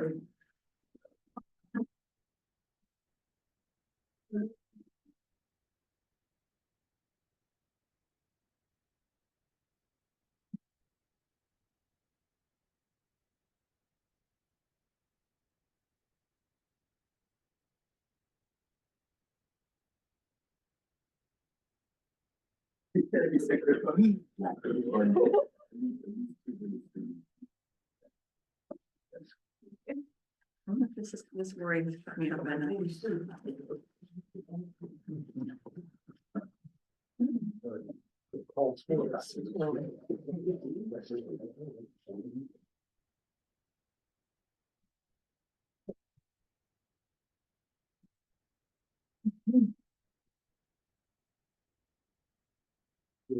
Legislature doesn't implement, V-Trans implements. The legislature makes policy, which it's supposed to. In other words, the legislature isn't an implement, they're not supposed to implement. That's not their charge. It's to make policy. So folks, I don't know if you heard Judy's input, which is that the last line is that the legislature is not a body that implements. And V-Trans does, and so we might want to distinguish that. Could we just say act upon the recommendations? Or responds to, I'm not sure, but it's. The legislature makes policy, it's a citizen legislature, they're not involved in implementation. I think act upon works. General. Yeah. Speaks to that. Yep. To act upon? All right, Yeah. so we have an official motion, which we have, 20 seconds. yes. If it's okay to change act upon, yep, okay. We have a motion and we have a second. Is there further discussion?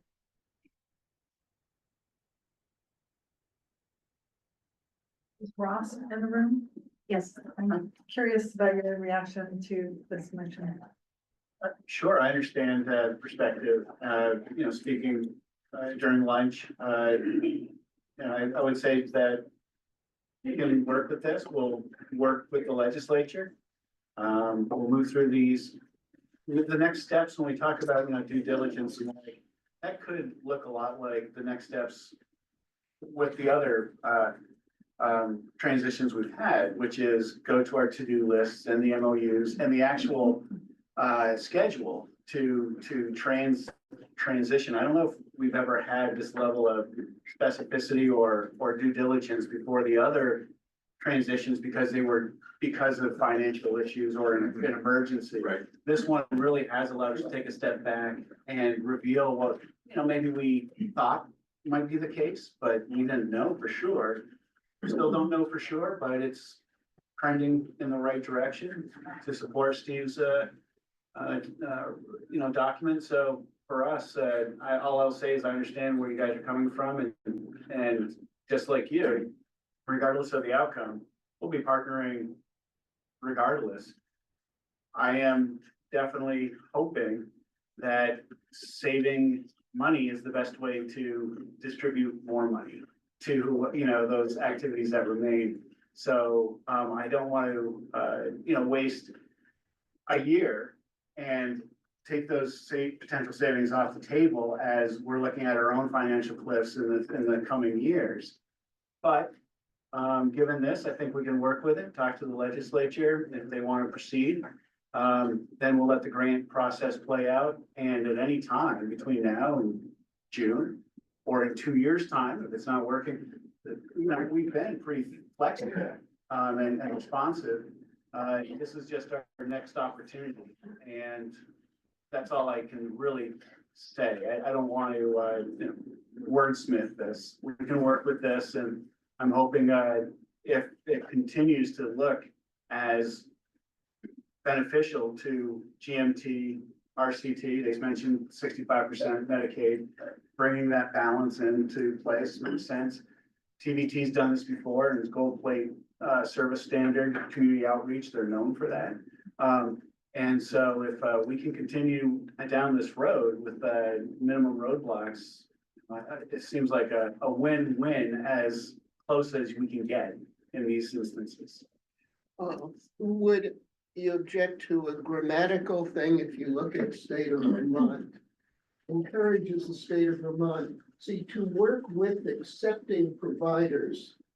It's two different, the verb to work with, to work, and then with accepting. How about to work with and accept providers to ensure? Well, I think the accepting providers would be TVT and RCT. They are the providers that are accepting the service. Could we just mention them by name, to make it simpler, to work with a TVT and our. Okay, is there any other discussion on? Clayton, go. Oh, Catherine, are you okay with that friendly amendment? Okay. okay. Good. Paul? I don't know if it's nitpicking or not. As I understand, the transit funding studies would have to do with enacting fees and taxes. And I don't believe V-Trans would do that. Oh, because Stephen, you had mentioned ATPA. They would still have to help coordinate with the rest of it. It depends on what fee and tax was agreed upon. I mean, well, If you just give, I'm sorry to interrupt, but you just further calls on the legislature to Maybe don't say implement the V-Trans, huh? recommendations to implement the, I mean, because then they would task whoever it is necessary to. So just to act upon. Well, maybe we could say V-Trans to support, because I don't think V-Trans voice is useless in this conversation. The legislature to Then act there'd be- upon and V-Trans to support. Then they would be called upon to be. Bigger study, right? Just real quick on the funding study, the agency's been tasked with last session to come up with the system wide or the agency wide alternative funding study, because we're not just looking at shortfalls for transit, we're looking at shortfalls for local roads and every other program we have. So what I did is I joined that committee for the kickoff and handed off the transit funding study and said, hey, here's 10, 12, $50 million based on these recommendations. Maybe you'd like to have off, the transit program, make this direct. And they go, well, or maybe we, take those monies and keep providing transit funds the way that we do now and use those for our other program. And so this is all being discussed and put together at this time. But we know that there's a lot of challenges and changes that are going to have to take place to address the financial shortfalls. So would this work for you on V-Trans to support and the legislature to act on the recommendations of Yeah, I V-Trans? think it's backwards. You know, V-Trans is in a lobbying position to tell the legislature what they think and so on. Yeah. The way it was before. So I flip think that's them. better. Further calls on the legislature to act upon, however we said it. In other words, the legislature makes policy and V-Trans implements the And policy. V-Trans to support then. I mean, the instead of- legislature is Okay. almost, theoretically anyway. Or the administration, right? Because we answer to the administration. Yeah. That's what it is. Unless the edits are substantially changing the nature of our motion, I think that we can move forward unless I'm misreading it, we Yeah. think. Yeah, I simply. Okay. Any other comments about the motion on the table? Is there anybody online? Is there anybody online though? Oh, Chris, is it? Kristen, we couldn't see your face and wanted to make sure you had an opportunity to weigh in if you wanted to. I appreciate that. I have nothing to add. I think this is good language. Okay. You want me to put it back up? Does anybody else want it back up? I think it just invited wordsmithing. New dynamic for us. You want to ask Jim? Is that from TPT's perspective? I know we're separate, but. I don't. Okay. No. Okay, so we'll take a vote. All those in favor, please say aye. Aye. Any opposed? And any abstentions? Okay. Is it 12:45? It is, no, we have a whole minute and a half, and so in that minute and a half, I will say thank you, for drafting that language that really culminated and tied together a lot of the sentiments and the concerns and the conversation we were having, so I appreciate that. And I want to thank you, the staff and Stephen for all the work you did in prepping us to be able to consider that topic and know that it is just big and important and it matters. And so I feel like we all went in knowing that, and I appreciate everyone's work, so thank you. Good job. All right. Next, we get to talk about fare data and fare adjustment options. Can I just ask, will we get Stephen's presentation? Oh, Yeah, that would be great. Can we I'll send it, On the Yeah. system already, so. all right, Thank you. so I'll send both the PowerPoint and the full report. awesome, thank Oh, you. you all have already got the full report. Yeah, full report. All right, so I'm gonna go get Nate. Good job. Wow, right. Good job getting Nate. 15 seconds early and everything. That share, if you want to citizen. Okay, you gonna share your cookie with me? Yeah, well, I already bit into it. Oh, it's a no. I just wanna look at it. Would you like a cookie? No. Okay. All right, Clayton and me, it's to you. So We have to take them to eat.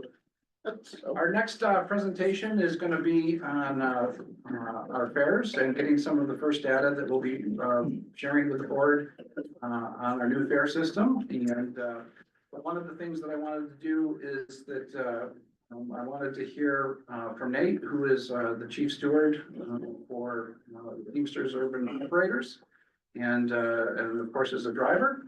And about the practice that we have, the Let Them Ride practice, and that was something that we started with the beginning of the new fare system to make sure that people who are struggling with the actual implementation of, getting the smart card or the phones, maybe not working perfectly, that they wouldn't be denied a ride.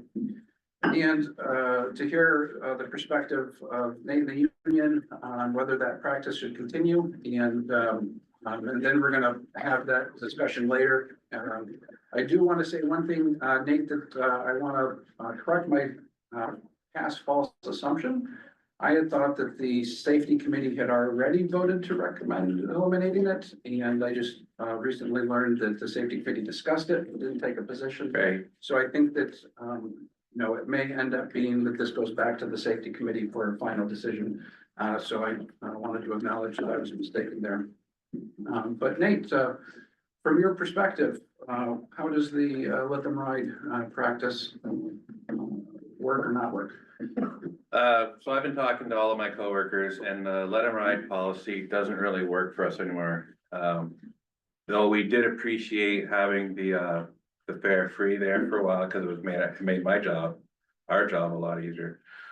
But now that, people's jobs are on the line, they're potentially gonna get laid off because we're not able to generate the amount of fare that we're entitled to. Our position has changed such that we want to do everything within our means, everything that's possible to collect every last penny that we're owed. This is why we don't feel that the Let 'em Ride policy works for us anymore. So what we asked Clayton for was, Curtis came up with the idea about a month or so ago, where we wanted to have a posting on the board, on the bus, that says drivers don't have access to cash, because that's a very common practice in the transportation industry. You see it all over vendor trucks and logistics trucks and so on. And so we wanted to post that on our bus as well. So then we came up with the idea that if we're gonna post that on the bus in a place in the bus that's very obvious that we don't have access to cash, we also wanted to post that people are responsible for paying their own fares, no exceptions. And so when we brought that up to Clayton, he said, well, we should run it by the board. And so I'm here today to tell you that this is something that the drivers want to do. We want to be given the opportunity, we want to have all the tools in our toolbox when we hit the road that allows us to collect every last penny that we're owed. The idea of just letting them ride doesn't work for us anymore. Keep in mind that when we're on the road doing our jobs and we let one person ride and we make the next person pay, that person calls up and says, why do I have to pay and the other drivers are letting this person ride? Is it because of the color of my skin? Is it because of my gender? Is it because of my race, my age, and so on? And so we feel that we don't want to be put in that position. We want everyone to be treated fairly and equally. This is our policy. We collect fares.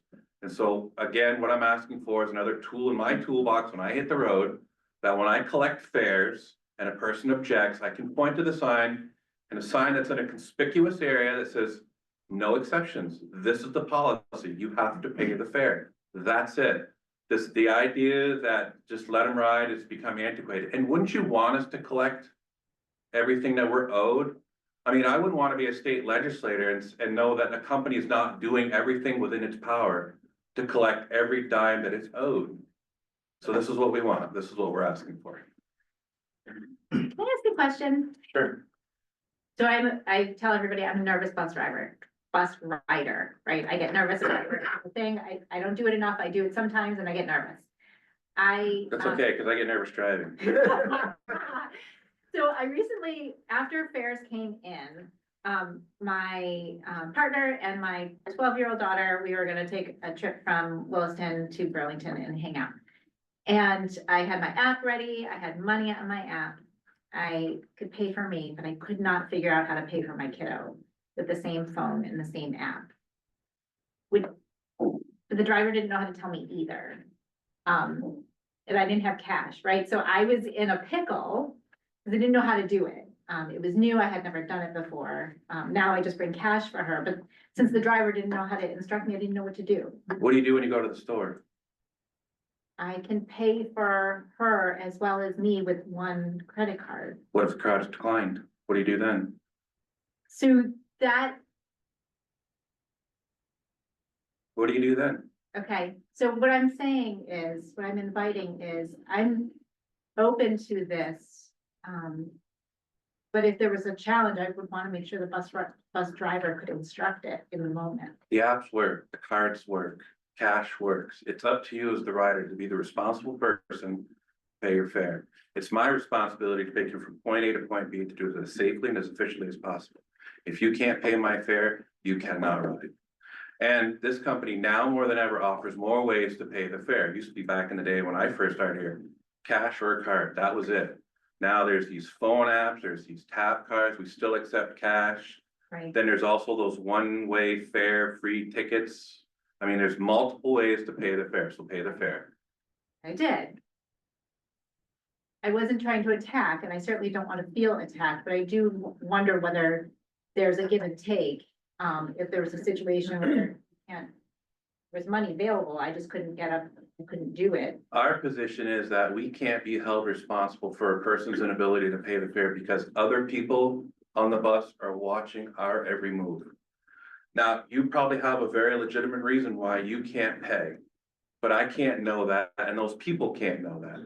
All I know is that I have to treat you the same way that I treat everybody else, regardless of their status. And if I make all 7 of the people in the bus pay and you're my 8th rider, I gotta make you pay too. If you can't, I'm sorry. Okay. But you'll have to catch the next one. Okay. And we'll gladly take you then if you can pay for it then. But this is the position this is the position we want to take now. And now more than ever, now that people's jobs are on the line, we want to make sure we can collect every dime that we're owed. Every time, no exception. Okay. Paul has a question, and then Susan. Nate, this goes way back for sure. I mean, this is not a new issue. And recalling earlier conversations, it was drivers saying, I don't want to argue with somebody. So if they say I can't pay, I'm not going to force them to pay if it's going to be an altercation. So let them ride. If it's a physical altercation, we're talking about something different, but very rarely does it get physical. People are getting physical with us now. And it's not even about fares. We just had an assault on Sunday, had nothing to do with fares. So they're fighting with us now. But if somebody comes on, they say, I'm not paying. And what do you want to make of it? What are you going to do? Let them ride or? No, we're gonna get off. Kick them off. We're gonna kick them off. Yeah. That's the policy. And if I have a sign that I can point to, don't argue with me, argue with the sign. That's it. Okay, I think Susan has a question, and then Shirley and Aaron. Yeah, no, I was also asking about the implications of the let them ride policy that helped provide for a safer driver, experience. We're getting assaulted now. I mean, that's a fact. It has nothing to do with fares. It has to do with the people that we transport. It has nothing to do with fare. I mean, we had a driver get assaulted for no obvious apparent reason whatsoever, other than they were clearly suffering from some sort of mental episode was the best the company could come up with. Had nothing to do with fares. Go ahead, Sharon. So I just want to say that I have been on the bus and watched the driver let the 8th person on for free and watched the entire mood of everyone else on the bus change, and not for the best, especially with the guy who had to fish for all of his quarters in his pocket to get on. So I 100% understand where the drivers are coming from, and I want to just throw that out there as that perception and the change in mood. And I do not envy the driver in that position. So I'm all for a sign that can be pointed to. And I do want that person who refuses to pay not on the bus, because I want to feel safe on the bus that everyone is following.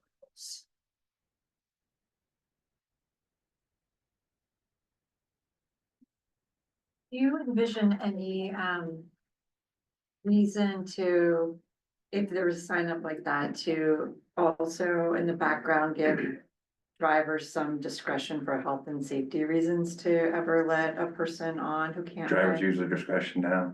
I've got one driver out there I know that absolutely refuses to take fares now. Mhm. Just won't do it because he knows the board won't back him. It's just easier for him. He's given up.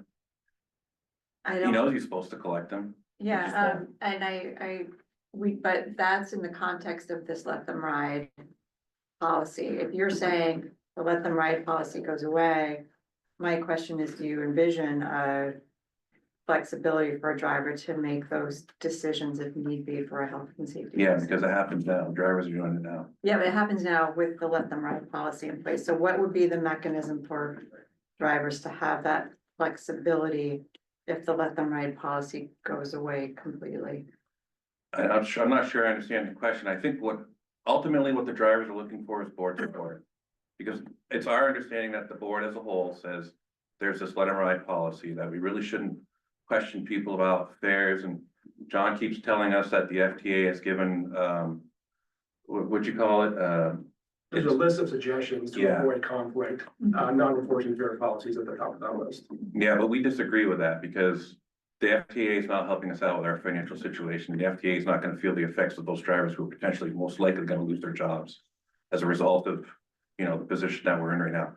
And so we want to be able to do everything we financially can within our means to prevent that from happening. And we want the board's support in doing so. And all what we're really asking for is just a sign. Just a sign that says everyone is responsible for paying their fare, no exceptions. And we want full board support. Because as I see it now, from the people I talk with, the men and women who go out there and do this job every day, they're just about ready to give up, if some of them haven't already given up. Because they're just so sick and tired of not being supported. And a sign is a little ask. That's a little ask. So can I assume that we're collecting data on altercations, so if they are related to? God, I hope so. That this is something then we can see how it plays out. And one thing that I haven't discussed with the board yet is that there was a recommendation that the state extend the additional penalties for assault of like a police officer, EMS worker, that be extended to drivers.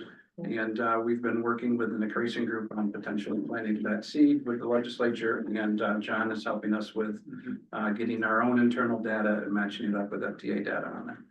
Great. Guess my question is this a board policy? Is it a place for a board to make a policy? Or is this some for management to make a policy with board support? That's a great question with our rule on rules. I would have to say it's a board because that's why I was invited here today. Otherwise, Clayton's all on board with this. Well, we're interested in your opinion no matter what, Nate. I mean, absolutely that. I'm glad you're here, glad you're giving your opinion, but it's up to the board to decide whether or not it's a board policy. And if so, then we need to put that policy together so we can approve it. Under our list of rules that we need to generate is an actual rule on fares. And so I would say that would then just lay out who makes those decisions. But right now, we don't really have that. I think that you all could just look at me and say, hey, make your best decision. But I wanted to make sure that you all were comfortable with moving in this direction. And I also want to, my comments to Nate was that I know that this discussion started with the safety committee. And I had thought that the safety committee had already made a recommendation to end this practice, but they had just discussed it. And so what I would do, if you're comfortable with this, is refer this to the safety committee. And if they officially, vote to say that this is the best thing moving forward, considering the potential for additional altercations, then we would implement. And that safety committee, for folks who don't know, is composed of equal members of the drivers and the administration, so that there's full representation there. So do we have a rule by our next meeting? Do you know when the next safety committee meeting is, John? 15th, yeah, January 15th. Yes, so do you think that there's space on that agenda for this? Yes. Okay, then by the 21st, we can have their recommendation. Okay, good, great. It seems like the board members are here supporting what you're asking. You're good. I think it's a small ask, but I think it'll have great impact in the community. So, and it takes the onus off the driver. We can just simply point to a sign and say, that's the policy. I didn't come up with this. This is the company. Everyone has to pay. But I also asked, and I can't reiterate this enough, everybody watches the driver. Everybody watches the driver. I mean, I don't know if you've heard from Jimmy Johnson, but he gets phone calls all the time from people in the community saying, why do I have to pay when your driver's letting other people just ride for free? Because they have some excuse. So I'm sorry, that doesn't fly with us anymore. So. Great. Thank you very much. Dave. Okay, thank you. Nice seeing you. And so, Chris, would you like to join the table? And I will pull up. And you had sent this as a PDF. Yeah. Yep, yeah, I already pulled it up. See if I can.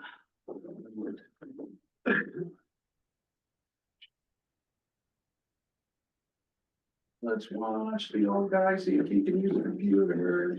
Let's see, there we go. While everybody's watching. You're doing great. What? Is it possible to Yes. open it out?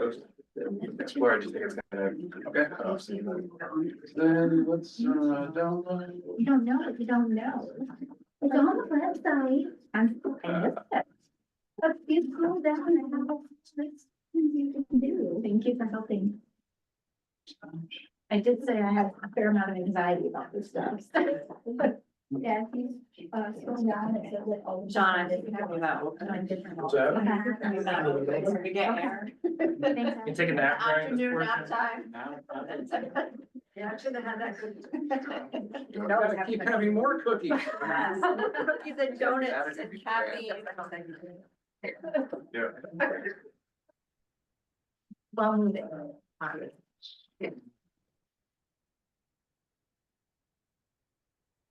There we go, and I'm gonna let you drive. So, before we get into this, I wanna just say that, I'm extremely happy with the fact that last year we were making all sorts of guesses about our fare system. And we knew that we had a target to, generate 10% of our revenue from fares, and we didn't know how fare capping was gonna work, and we didn't know what the loss in ridership would be. And we made some guesses, and either by our being awesome or us being lucky or a combination of both, we're at 9.7%. So we're only 0.3% away from our 10% goal. And I found this information to be so helpful, and it really surprised me at the makeup of our riders. And it's very different than I thought. And so I'm gonna shut up and let Chris walk through. Thank you, Clayton. So really Clayton talked about that percentage relating to fares. None of the following slides are dollar figures. It's all sort of percentage and sort of what the makeup of our passengers are.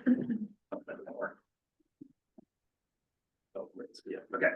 So first, I just wanted to start with just general ridership over the past 7 months. I didn't include May just for ease of showing the data. But what you can see here, pretty much month over month, I compared June 2024 to December 2024 to pre-pandemic numbers of June 2019 to December 2019. Month over month, we're pretty close to that sort of pre-pandemic ridership. Sort of overall, that total now is about 4% lower than we were in FY19, which is pretty remarkable given just the shift in who's riding, what routes folks are riding. So it's great to see that comparison. So next I wanted to break out the 9 different sort of overarching categories that are going to be shown across the next few slides. So I'll start with the top left. So we have general public riders that are using technology payments. So that includes the GMT Smart Card that we've issued to passengers, the GMT Ride Ready app that folks are using on their phone, or folks who are using open payment via a credit card and tapping on the fare box. The next category is UVM, and so that's through our unlimited access agreement for students and staff with CATMA. Same goes for Champlain College. The next category is fare capped ridership, and so that's really for folks who, that's the subset of rides that folks have either hit their daily or monthly fare cap, and that's only through folks who are using a smart card or the mobile app. Next is the DQ ridership in the middle. So that's a mixture of things. So one of those is folks through the Let Them Ride policy that we heard earlier with Nate and the other discussion.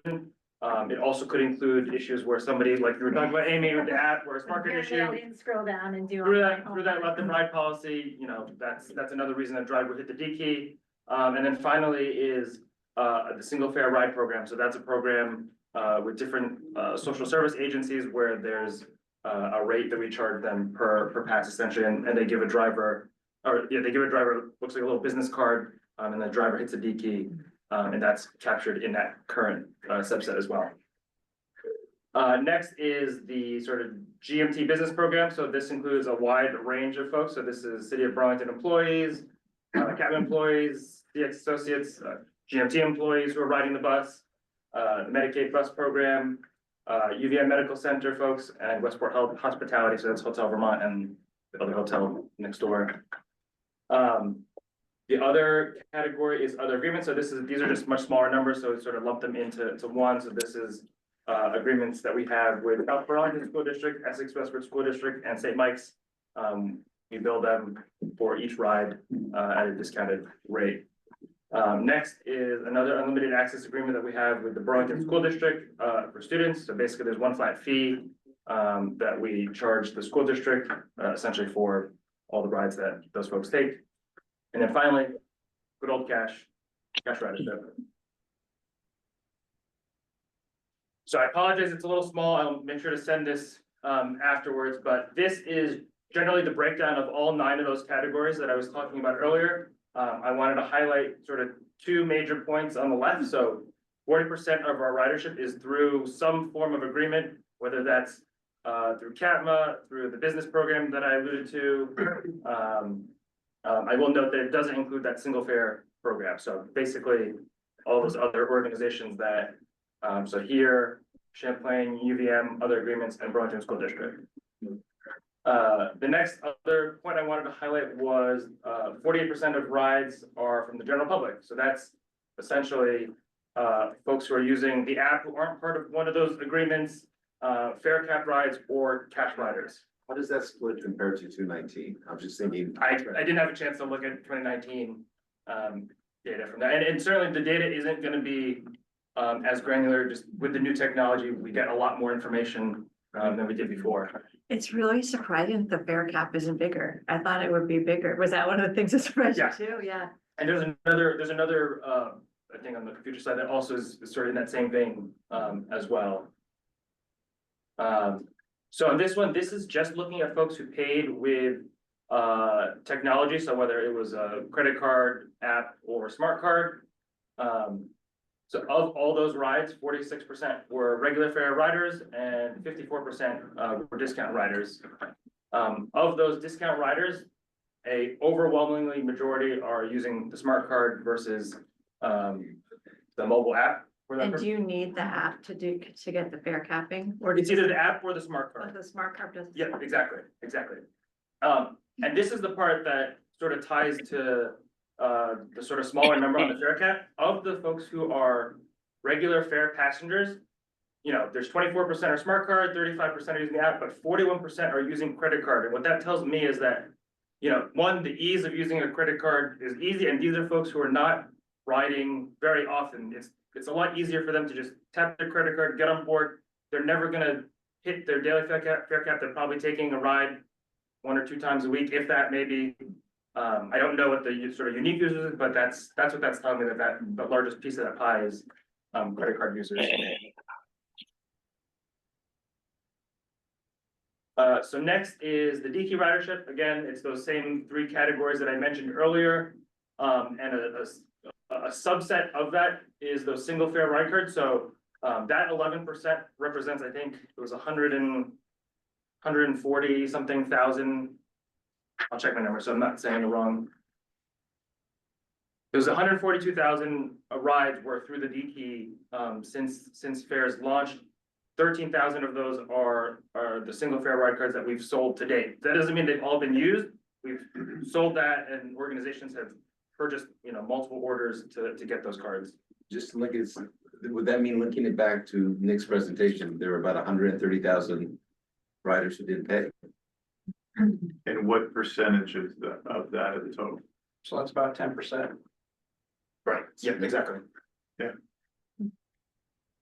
That would get us to our 10% from the 9%. Yeah. And then I think this is the last slide, so I just wanted to highlight the CATMA agreement between UVM and Champlain. Their total ridership so far represents 27% of our total ridership. Within that, there's other pieces that I'll touch on sort of in the next presentation on sort of the service adjustments, but that's a pretty huge piece of the pie. So they're certainly heavy users in our system, and our system certainly relies on those riders. And so just to give you all context, $2 million is roughly 10%. The UVM Champlain program, they provide us with $415,000. And so we're giving 25% of our service to, that's like 20. So there's a disparity there between the amount that we're charging them. And I think that that's something that we're gonna have to look at when we negotiate future unlimited access agreements. And I will say too, the number of that, well, that's a percentage just based on pure numbers. I was able to easily look at UVM and Champlain numbers from pre-pandemic in that fall of 2019 timeframe that we were looking at earlier. It's on some areas, in some months, it's almost double the amount of college students who are using the service, whether that's a policy decision at the university or other things that have had, I don't know, but certainly a lot of folks more folks than ever are using, at least from the college population. When you negotiate that every year, do you relook at to this point, to the numbers? Because I think one of the driving forces is UVM pushing more housing way off campus. South Burlington, an example, will have 550, graduate students from UVM living in South Burlington, who clearly will, at least a lot of the part of the year, be using the bus. So every year that number changes. I mean, I was just wondering the formula. So I think that, sort of the way we've handled municipal assessments, it's been, viewed at, it's gonna be a 4% increase each year. And that's why when you look at 2019's contribution from that unlimited access agreement, it's right around 400,000, and now it's only 415. It has not grown, the way our costs have grown. Now, do you actually know the number of UVM students that ride? We don't know right now. We don't know the number of unique students that ride. We will know that students. So right now, UVM students just show their ID. We hit a key on the fare box.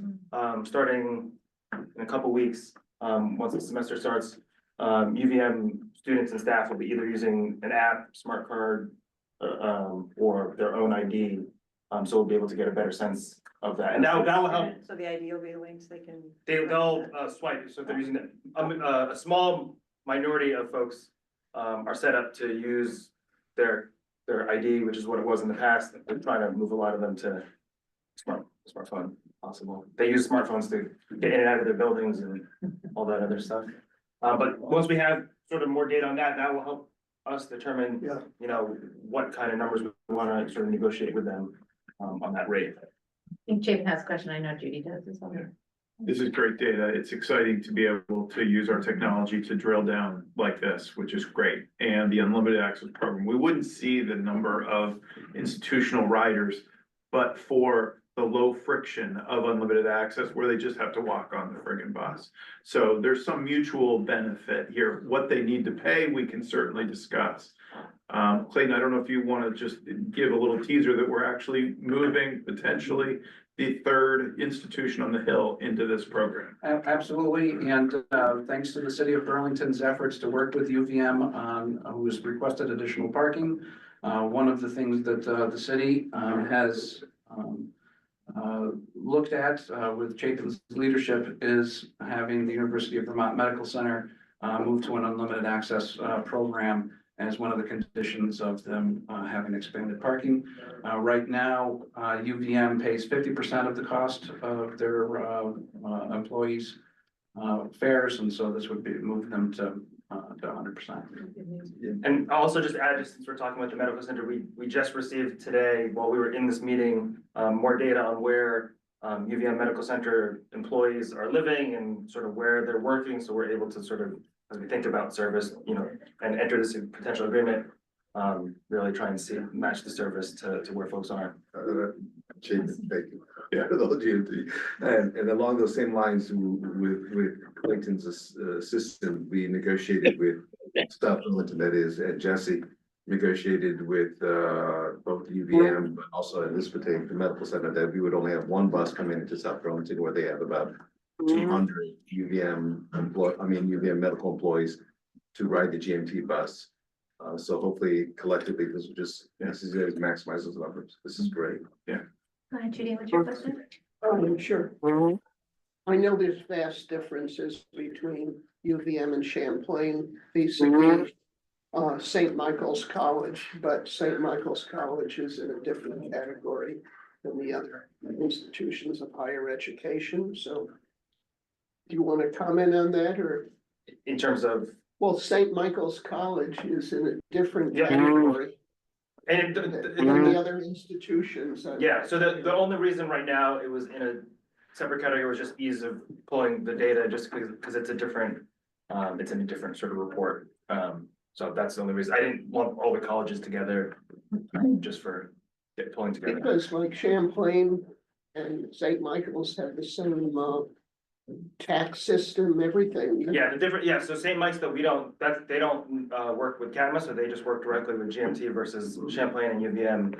That's all negotiated through CADMA, so it's two very different negotiations in terms of what that price is per ride. Oh, sure, you know, it's, okay, so in other words, I'm just curious why they're so different.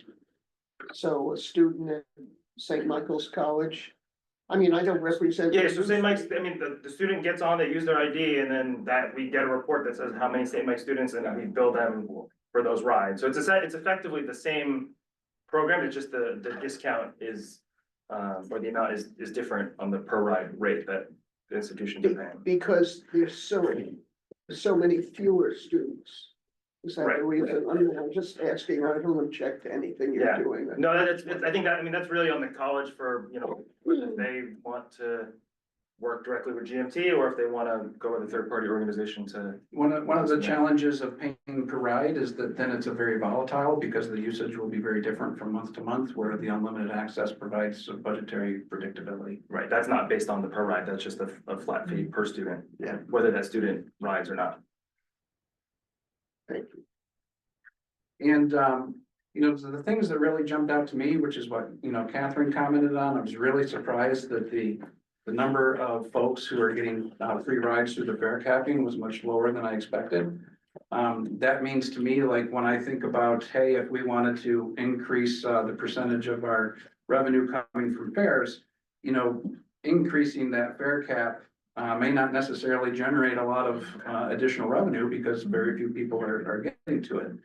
I think that coming out of this meeting, one of the things that I was hoping to kind of get from the board is two things. Whether you all concur with Gus going back to the safety committee about the lift and ride, but also bigger picture. As you've heard from Nick, as you heard from Stephen today, in the past, you know, we had over up to like close to 25% of our revenue from fares. I don't think we'll ever get back to that again, but is 10% the right amount? And do we want to, maybe have a goal of 15%? And if you say, yes, that's what we want to do, then we'll start thinking about how to do that. So those are kind of the two items coming out of today that I'd be interested in board perspective. In that regard, upfront, I definitely support that. On the credit card, and this, I mean, that's something also surprised me that would either imply, which is sort of hard to imagine, that people just infrequently use the bus, because that reminds a very sophisticated understanding, or maybe because the app is so easy now that more people use the broad, because usually buses work because of habit to learn it, it was hard to figure it out. So I was just trying to figure out, is there any way to get granularity on, is it just the ease of using, figuring out routes and using the apps now that make buses a more go-to periodic, I'm coming out of a restaurant, I'm just gonna jump on the bus?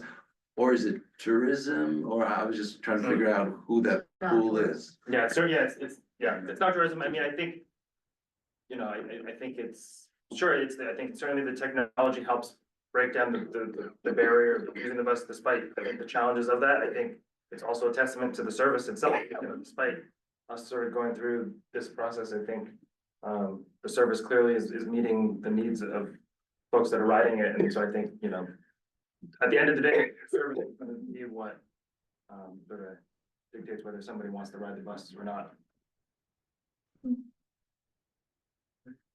I support going to the safety committee with that question. I support the idea of trying to move toward eventually a higher, like 15% percentage of our budget for fares. And I'm super encouraged at the increase in young riders that you noted, and I'm hoping that that sets us up for a future lifelong habit for those riders to have a higher percentage of long-term transit users.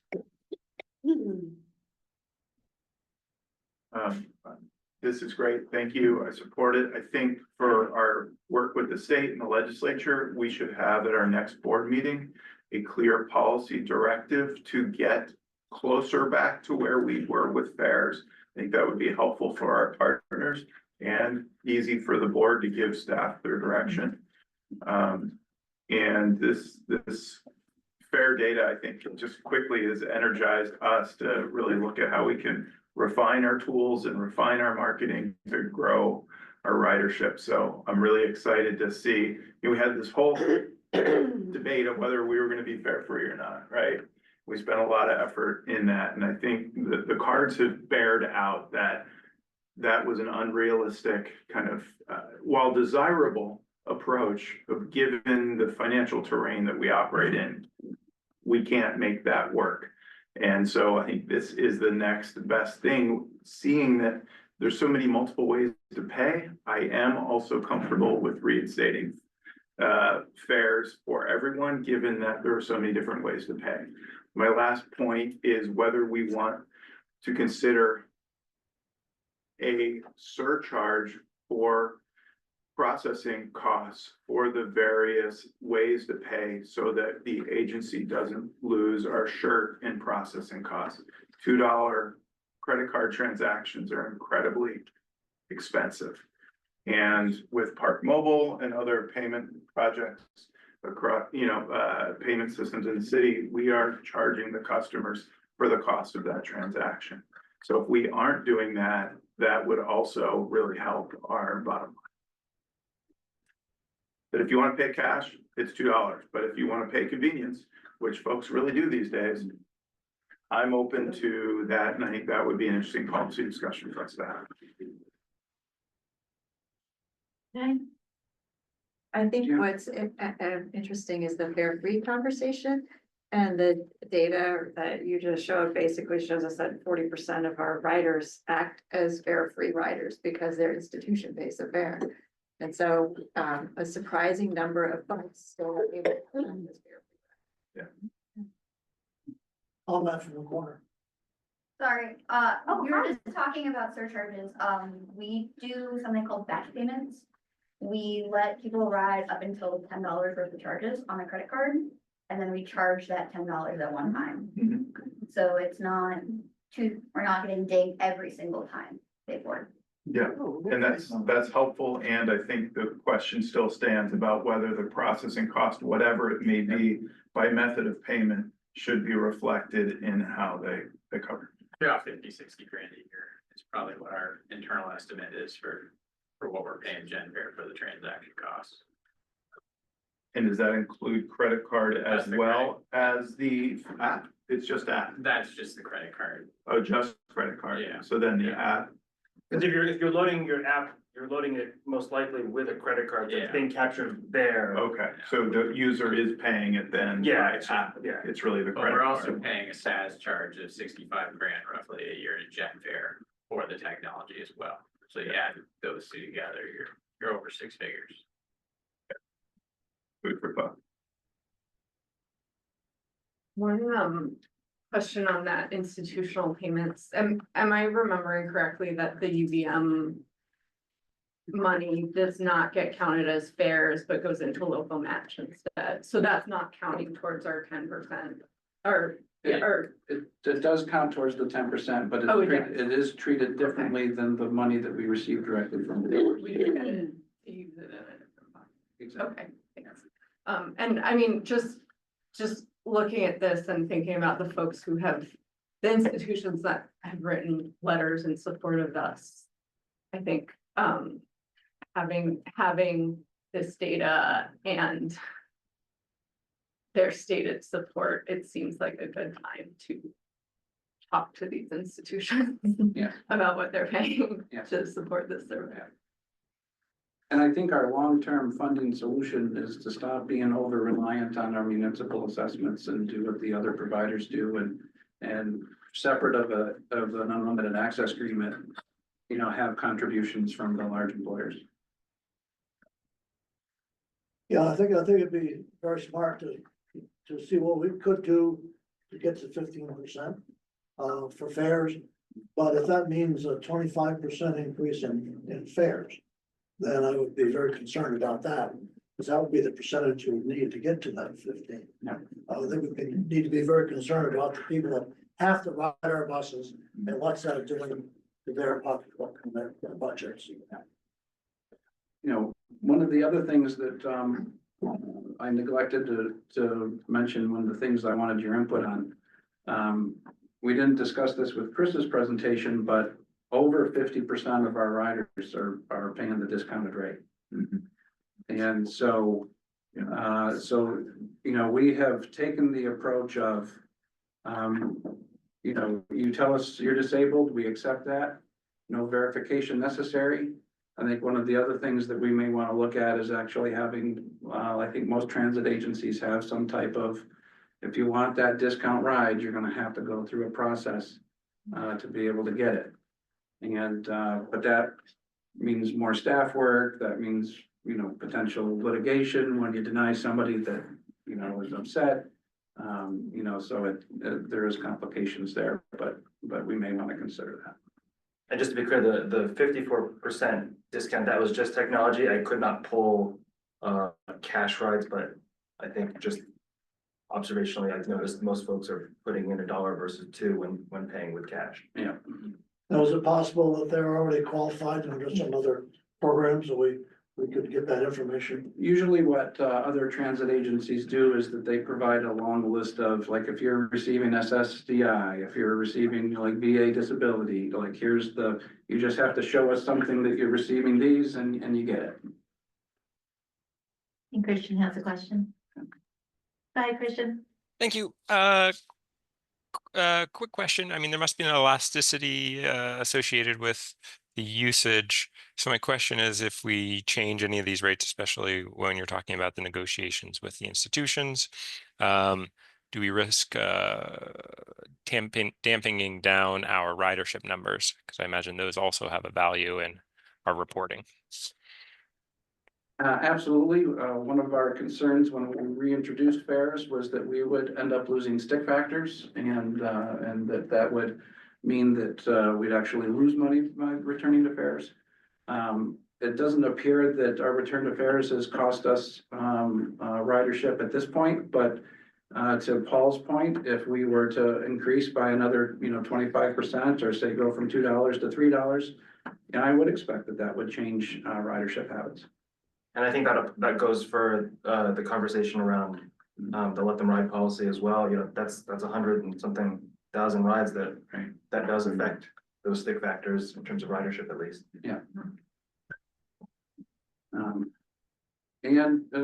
Gee, I clearly am scatterbrained. I should have written these things down. The other thing that I did want to let folks know is that we've received pressure, especially from one of the senators on the Transportation Committee, to return to a $4 fare on the link routes. And what I can tell you is that based on our limited ridership, I'm not sure that that's going to be worthwhile, and I would be afraid of losing the system or losing those rides and end up losing that service. The other thing I wanted folks to know is that we can only have one fare cap. And so within our system, so if we went to $4, we would either allow those folks to hit the same threshold of a fare cap, which means we're not actually gonna get, more money, or there would be no fare cap for Link. And so that's where I think that unless you all tell me otherwise, I think that we just need to respectfully push back on that. That sounds good. I think what you're hearing from the board is an interest in looking at raising revenue in ways that don't severely impact ridership. And I think that a politician will probably be pleased to see the board say, we want to increase the amount of fares. Yeah. We don't agree with that exact approach, but we're going to negotiate more with our institutional partners. Yeah. We're going to look at charging the cost of utilizing a particular convenience payment system. Yes. And we're going to look at pre-clearing our low-income riders through some sort of fair and equitable clearance program. All of those strategies can help get us probably pretty close to 15% without, and then the end of the, let them ride policy. Yeah. So all that together, I'd be interested in having you all come back to us and say where you think we could get with those, less controversial approaches. And as to your point, also factor that clearly into the message to the legislature, because I think the more we do, the more likely they'll be willing to help us with something. So it's a win-win. Yeah. I was wondering, where do we stand on your sense of where we will fall out with the special? Because at the end of the day, we're thinking about everything is great and we'll hopefully avoid the cliff. But that's, to be seen. Where do we stand with, what is your sense of where we stand with the special assessment? So it's still only been the two communities, South Burlington and Essex Junction, that have voted yes. Paul and I were with the town of Essex last night. They're one of the municipalities that I think would be, most at risk of voting no. And they seemed neutral about it. They just wanted to hear information. My impression is that their town manager is supportive of it. So I'm hoping that they will say yes, but so we need 8 votes. We don't need Heinsberg's vote because they're gonna be gone in fiscal year 26, so that's why we don't need 9. And so I guess we're 25% of the way there. My hope is that by the end of the month, we'll have a few more. Anything further on this conversation, this topic? Need anything else from us? This is really interesting data to have. It's super exciting. Hey, Clayton, reading in one of your emails, you said, so far we've been underwhelmed by what we're getting from the GenFair data system. I was wondering, this has been so interesting. I'm wondering what you were thinking about there. I think that we were hoping for more stop level data. And so we don't quite have, that as much as we expected. Like when somebody pays with the phone, we don't necessarily know which stop they paid for. If they pay with a smart card, then we know what stop that they paid for. So things like that. Is that something we can expect to get in the future? I'm hoping that we'll continue to be better at it and that we'll also be able to ask GenFair, for more things. And so it'll probably be a work in progress, but clearly it's better than we've had before. It's just not I think that we thought that it was going to be like. So and I'll just add on another piece is the number of rides that were fare capped was very general in the presentation, and we were hoping to dig down a little bit further, and part of the difficulty is that folks hit their fare cap it could, it's not the first of the month like it was with our old sort of monthly pass or end of the 31-day period. Somebody could start their cap a month and a half ago and then they hit it for 1 month, but maybe the next month they don't ride that much because of the holidays or whatever, so they don't hit a fare cap. And so right now, GenFair doesn't have the ability to get sort of that level of granularity. So it's sort of rides in bulk, not really as specific as we were hoping. And I think that I was like also hoping for like, hey, overall, there's a 54% split when it comes to regular and discount, riders, but what is this particular route? Because I Yeah. think that, would let us know where, more vulnerable folks would be.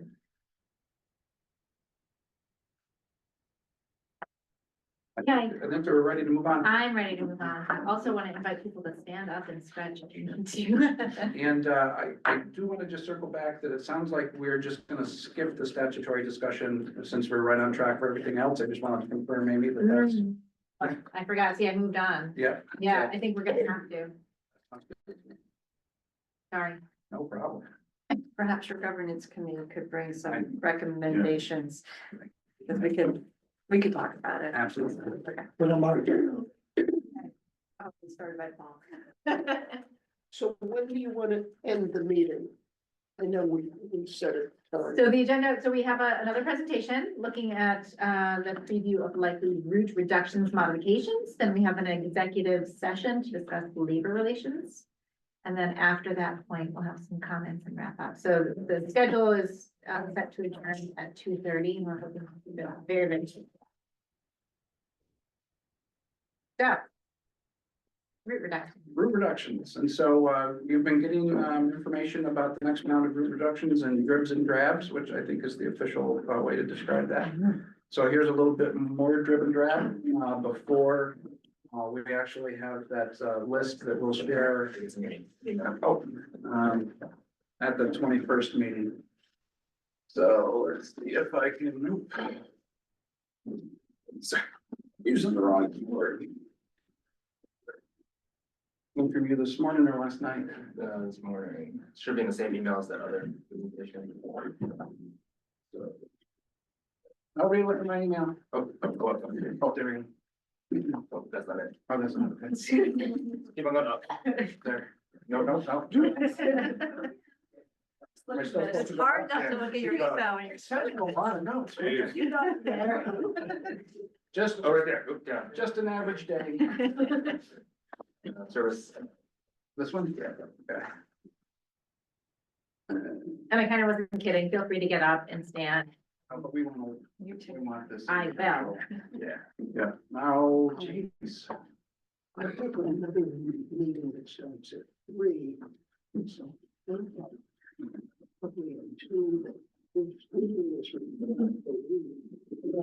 Left on the screen is Christian.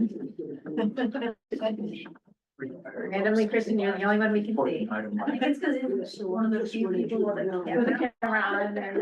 Yeah, you're right. Oh, we made that. Oh, I gotta share, yeah. Yeah. Should be outside. We need to look at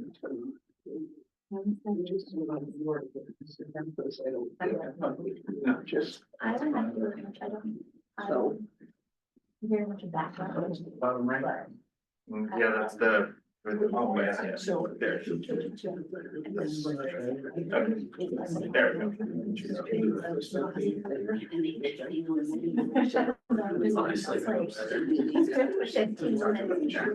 other day.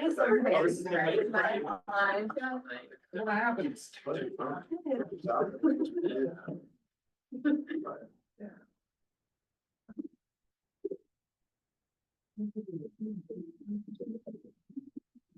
I'm gonna stop touching that. Although it feels. Amy, do you want to take a break or do we? No. Okay, no. No. It says- I wasn't sure.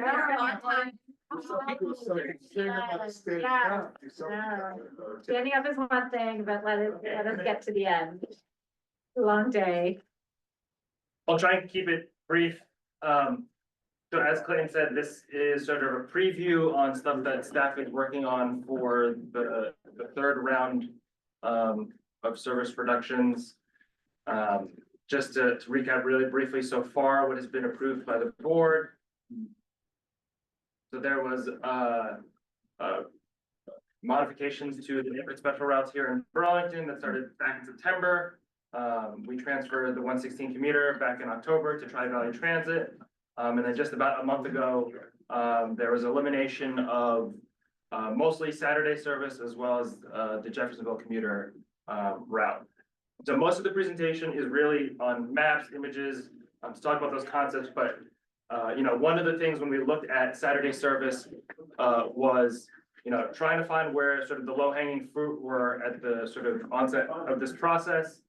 And one of the things that we wanted to look at is, you know, where are we gonna sort of save the most amount of money by reducing some of that service, and some of that was on Saturday, particularly in the evenings where there's lower ridership. We're typically paying a driver either time and a half or double time for being forced to do that work. So some of this data I had in the earlier presentations, but I just wanted to highlight here in the red box over here is sort of driver pay hours since the service reductions went into effect in December. So these are all weekend time points or weekend days.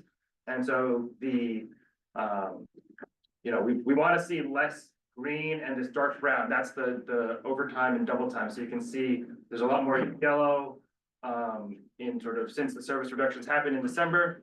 So that's great to see that we'll sort of realize some of those savings with that first round, and hopefully in with the other reductions that have happened, we're sort of meeting that goal. And then at the meeting back in November, the board voted to make these two changes. So one was a combination of the St. Albans Link and Milton Commuter. And that goes into effect in June just because of some other operational challenges. And then the Montpelier Link, we're going from 11 daily runs to 7, and that's going in effect in March of 2025. And so the first, or I guess these are sort of all of the routes that are being discussed and touched as part of this process. Yeah. Based on all the cuts we've made today, it has had no implications for staff. Is that a correct statement? So far. And so these are the routes that we're going to be talking about at different levels of granularity. Again, this is still conceptual. The board is not making any decision on these things until the February 21st date. So again, still high level conceptual.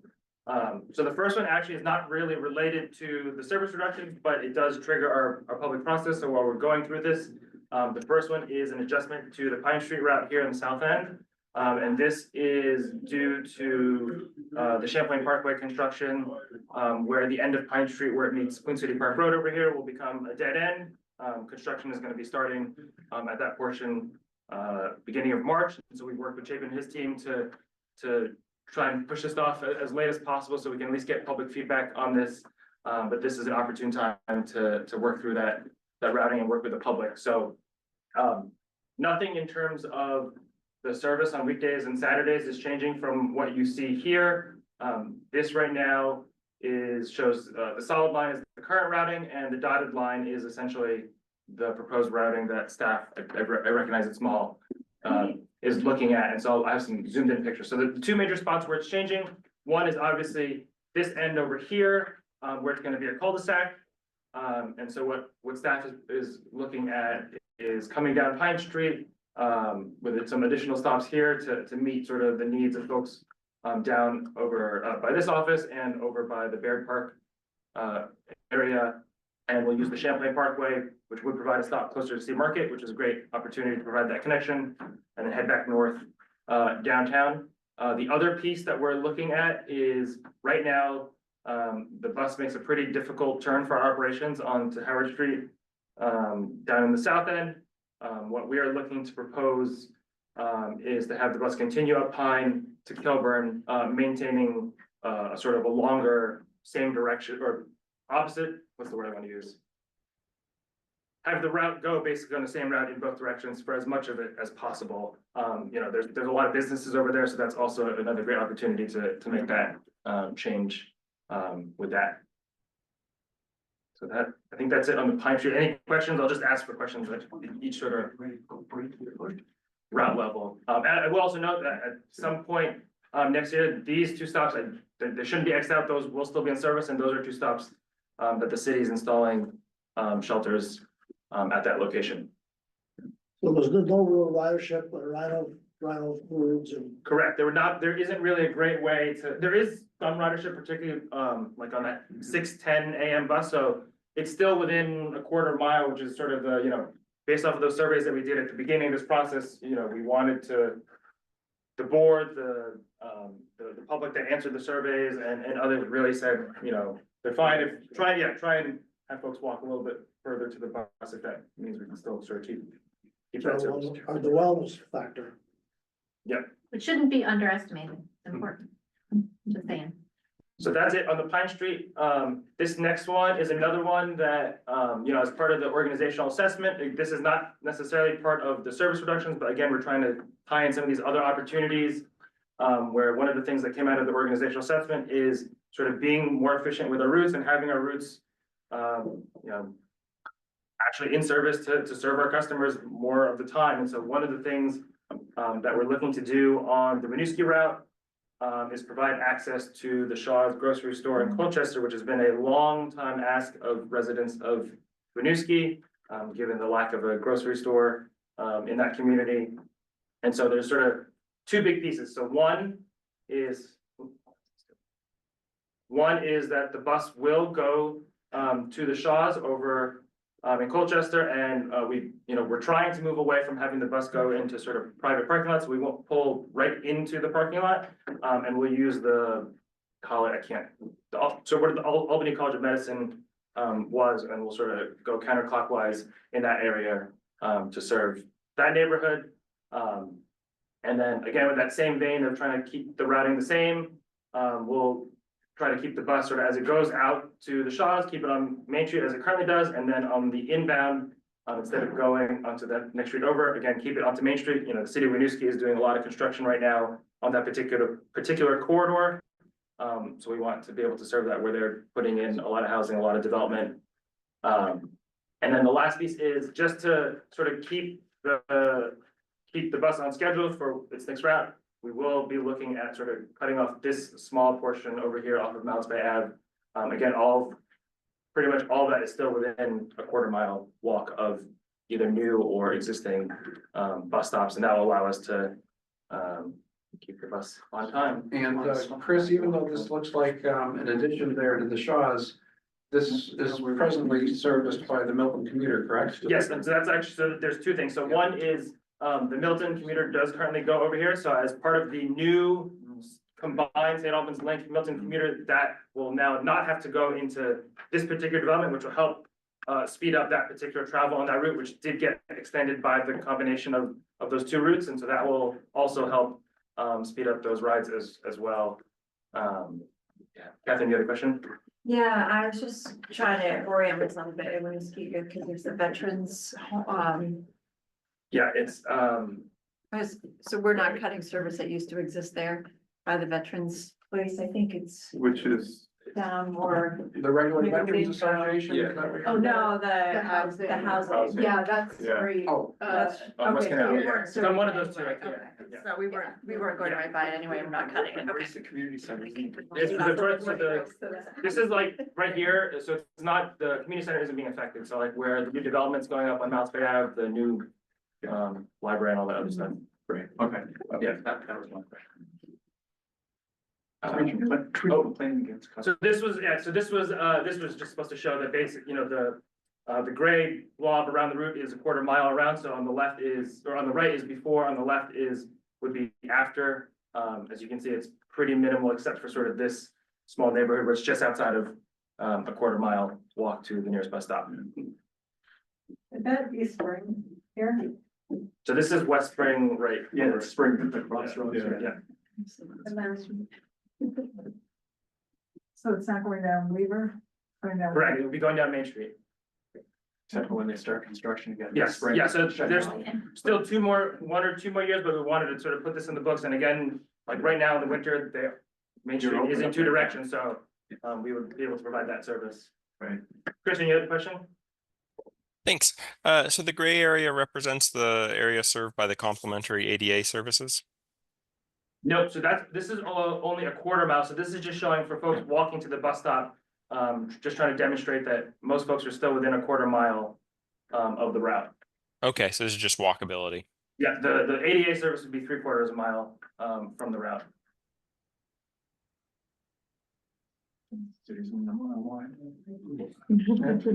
So this is just talking what I just spoke about with the commuter route. So, Chris, going back to Winooski, do you have like all the stops laid out? Yeah, so this will all be public. There are digital maps that we're working to have that you can play around with. It's a little more interactive than these sort of static images, but just easier for presentation here. So the next route, so this is on the Williston Essex. This was part of sort of the original round of service reductions and public meetings that we talked about, but just wanted to talk about here. On the left is what we currently do for the service. On the right is what we used to have pre-pandemic, where there was the route that went from Walmart up to Amtrak, and then to the Essex Experience, and then there was the silver route that sort of served the Sand Hill neighborhood. So, you know, what we were toying with a lot of different options of how can we sort of try and retain this particular service and sort of keep it within either the same or fewer hours. This is a really tough route to numbers wise, because even if we go back to sort of the old way that we were operating it, that's actually more driver pay hours than this sort of combined route right now. And so we're still sort of toying with what a sort of suggested recommendation will be as sort of the funding pieces play out, but. This was more driver hours? Correct, because So why is that? so that route at the time ran every hour, whereas the route right now currently runs every 75 minutes. And that ran for a slightly longer span of service for the old route. This is the, And part This of is the, the current route on the left. this is the curve. Yeah, And the one on the right is the former. former, yeah. and part of the challenge is that with this on the outskirts of our service, if you have a driver finish that route, it's not like they can just jump on another route. There's no other route nearby. And so that's why they just continue to do the 10. So And there's so- a lot of waiting. for the Yeah, drivers. yeah, right. Yeah. So basically, if we just said, you know, we'll take the hours that were in here and use it to be here, there would just be a lot of waiting, going back to that, trying to be efficient with our time. Yeah. It wouldn't be the most efficient, if we did this route at the same frequency, the sort of shorter route. If they're waiting, why couldn't they be why couldn't it just run more frequently? This seems like it's such a naive question that. Yeah, it's all sort of on the back end of the. Okay. Which is why I think that my original thoughts were that we would connect Essex Experience to the Walmart and lop off that Sand Hill, but then we would be paying them just and although if we did increase the frequency, Right, if we went back to what it was of sort of the every 60 minutes, that would be less layover time, but then that's gonna cost more than what we're currently paying for this particular route. And so really, you know, we're still trying to identify the value of the connection to the Essex Experience. And so if that's the more important sort of, I hate to say more important, but if that's the thing that we're trying to save, you know, that's where we are looking at, say, on some trips with the number 2, go out to the Essex Experience, at least connect Essex Junction to Essex Experience, and unfortunately, potentially, you know, get rid of that connection between Williston and Essex, which would require a much longer ride to get there between those two communities. So next is the City Loop. So as I mentioned earlier, we already reduced the frequency on Saturdays. Right now, the City Loop in Burlington runs every 30 minutes, so we'd be looking to reduce this to 60 minutes and serving both Fern Hill and McCloy Square on the same trip as we now do on Saturdays. So that's sort of cutting the cost of that route essentially in half. One other thing that I wanted to point out is, so this is what sort of a potential future service of our other routes could look like based off of this sort of presentation. If we needed to cut the City Loop, I was just trying to demonstrate that, you know, while it does provide critical transportation for folks at that Fern Hill, McCloy Square area, for a majority of the route, there are other routes within that sort of quarter-mile walking distance to get folks to the transit center and to other places throughout the city and our service area. So that's where we need to try and figure out another way to serve those folks there who might have a challenge making that walk. So next, this is sort of the big one. This is, right now, this map is just showing the service levels and the routing for the number 11 airport, and the number 1 Williston route. And so one of the things, we've had a lot of conversations with Michael and the city of South Burlington and the city of Burlington, and looking at sort of the back end data. A lot of the rides on both the number 11 and on the number 1, over 50%, are happening just between downtown Burlington and the Dorset Street corridor, and plus, I'll say, sort of all that new development that's happening out there. So one of the things that we're trying to do to sort of meet folks where they're at is sort of a couple different things. So one is basically trying to create a 15-minute corridor between downtown Burlington and Dorset Street through a couple different actions. So one would be reducing the number 1 from every 20 minutes all day to every 30 minutes. And then adjusting the number 11 to have the same routing as the number 1 going to South Burlington, and still come down Dorset Street, Kennedy, and then work its way towards Market Street to meet all that development that's happening there. South Burlington expects, I think, it's about 1,000, and Michael, correct me if I'm wrong, it's over 1,000. But when we're done by the 26, will be over 1,000. Yeah, over 1,000 new residents living in that area. So again, trying to put the transit where those folks are. And that route would run at 30 minutes. And so having offset times would essentially create a 15-minute corridor between Burlington and South Burlington. And the great thing too, with a lot of that development in South Burlington on Market Street, most of those folks are going only, a mile and a half to UVM or to the medical center. Recognizing that, it does create a little bit of a walk from Main Street to the medical center. It's about 0.4 of a mile from the UVM stop to the main entrance of the hospital. But again, in an effort to try and be efficient, meet where folks are, ask folks to walk a little bit further. We're sort of looking at this. And I'll also add to, you'll see here, we heard a lot in public comment that service to the airport was important. It is I'll say a relatively small percentage of our ridership on at least the number 11 to the airport. But there were a lot of folks that said it was important that we needed to have at least some service there. Right now, our service span does not meet when a lot of the flights do depart or arrive at the airport, some very early in the morning, some late at night. So that still is a challenge, but for those midday flights and for employees who have shifts during sort of our regular hours, we wanted to provide that option. So there's 2 things here. So one, you'll see it's going to the airport. We're on the new number 1, and that would be both probably every hour we're looking at coming from Burlington, and now also coming from Williston through South Burlington. There'd be an option to go to the airport there where there wasn't. But you're making the time on the number 1 route from downtown to Walmart longer? From down, correct, only on some trips though. Okay, but you're also reducing it so it's only every 30 minutes instead of 20 minutes. That's correct. So you just made the number 1 bus harder to ride. Correct, so yeah, and that's where majority of the ridership is going between South Burlington. So again, at some point in the future, especially as I know, Williston is adding a lot of development out there. We can work to sort of increase that service, but I think right now, a majority of the ridership certainly speaks to having that higher level of service between South Burlington and Burlington.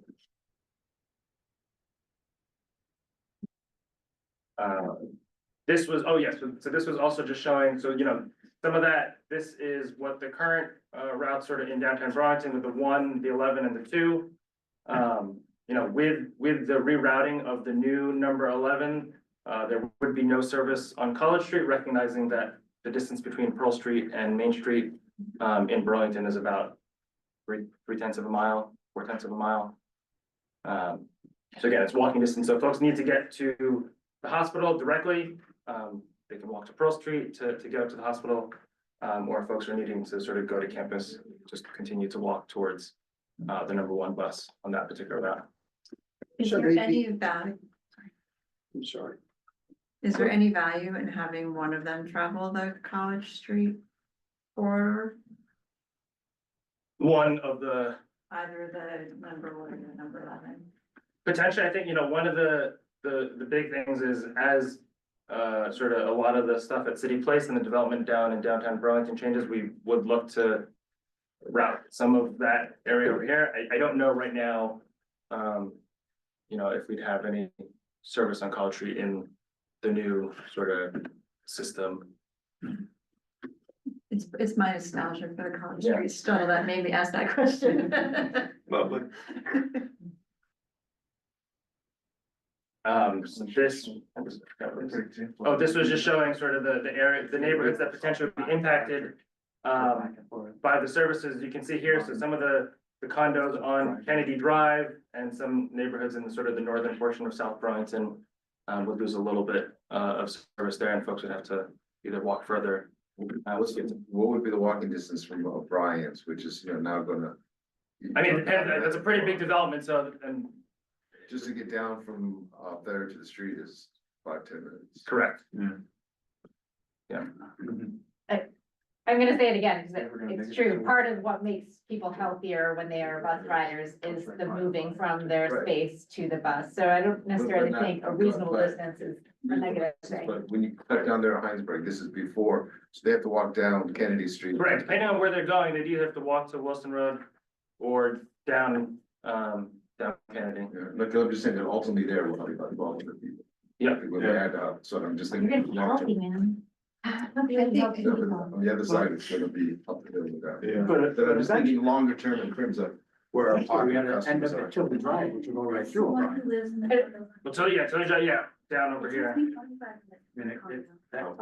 Someday we should try it all together. And the question that I would have moving forward, since now, with these routes, we're really cutting some pretty significant geographies, for the 3/4 mile deviation. So, I see, for the paratransit, For the paratransit, and so the question I would have, you know, when we talk about these again. Yeah. Is just getting an understanding, if we have that data, of how many regular paratransit riders Would be- might lose service as a And result. again, that would be, and if there is any areas that would no longer be serving, that would be any future riders and not current Mhm. paratransit riders. But yes, we can certainly do that analysis for that. Could you say that again? So my understanding was, and I've looked at others that could maybe correct me, like, we had this discussion, I think, for one of the other service cuts that if somebody was currently a paratransit rider and that area was no longer eligible for paratransit service, that they would still be eligible. So one of the things that was discussed specifically around the 10 is that all of those folks using that, and that we would have the option if we wanted to have like a period of time where, you know, we continued that service.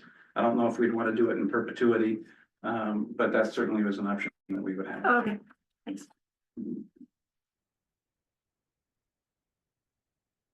So now finally, this is just this is Sunday service.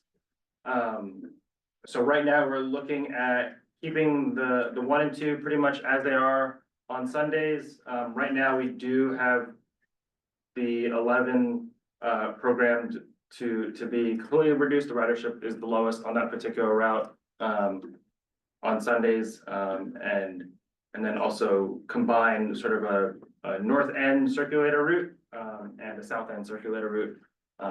You know, these are relatively small number of hours, but again, going back to sort of those priorities that were listed sort of at the onset of this process, keeping weekday service was a high priority, keeping local service as best as we could was another priority.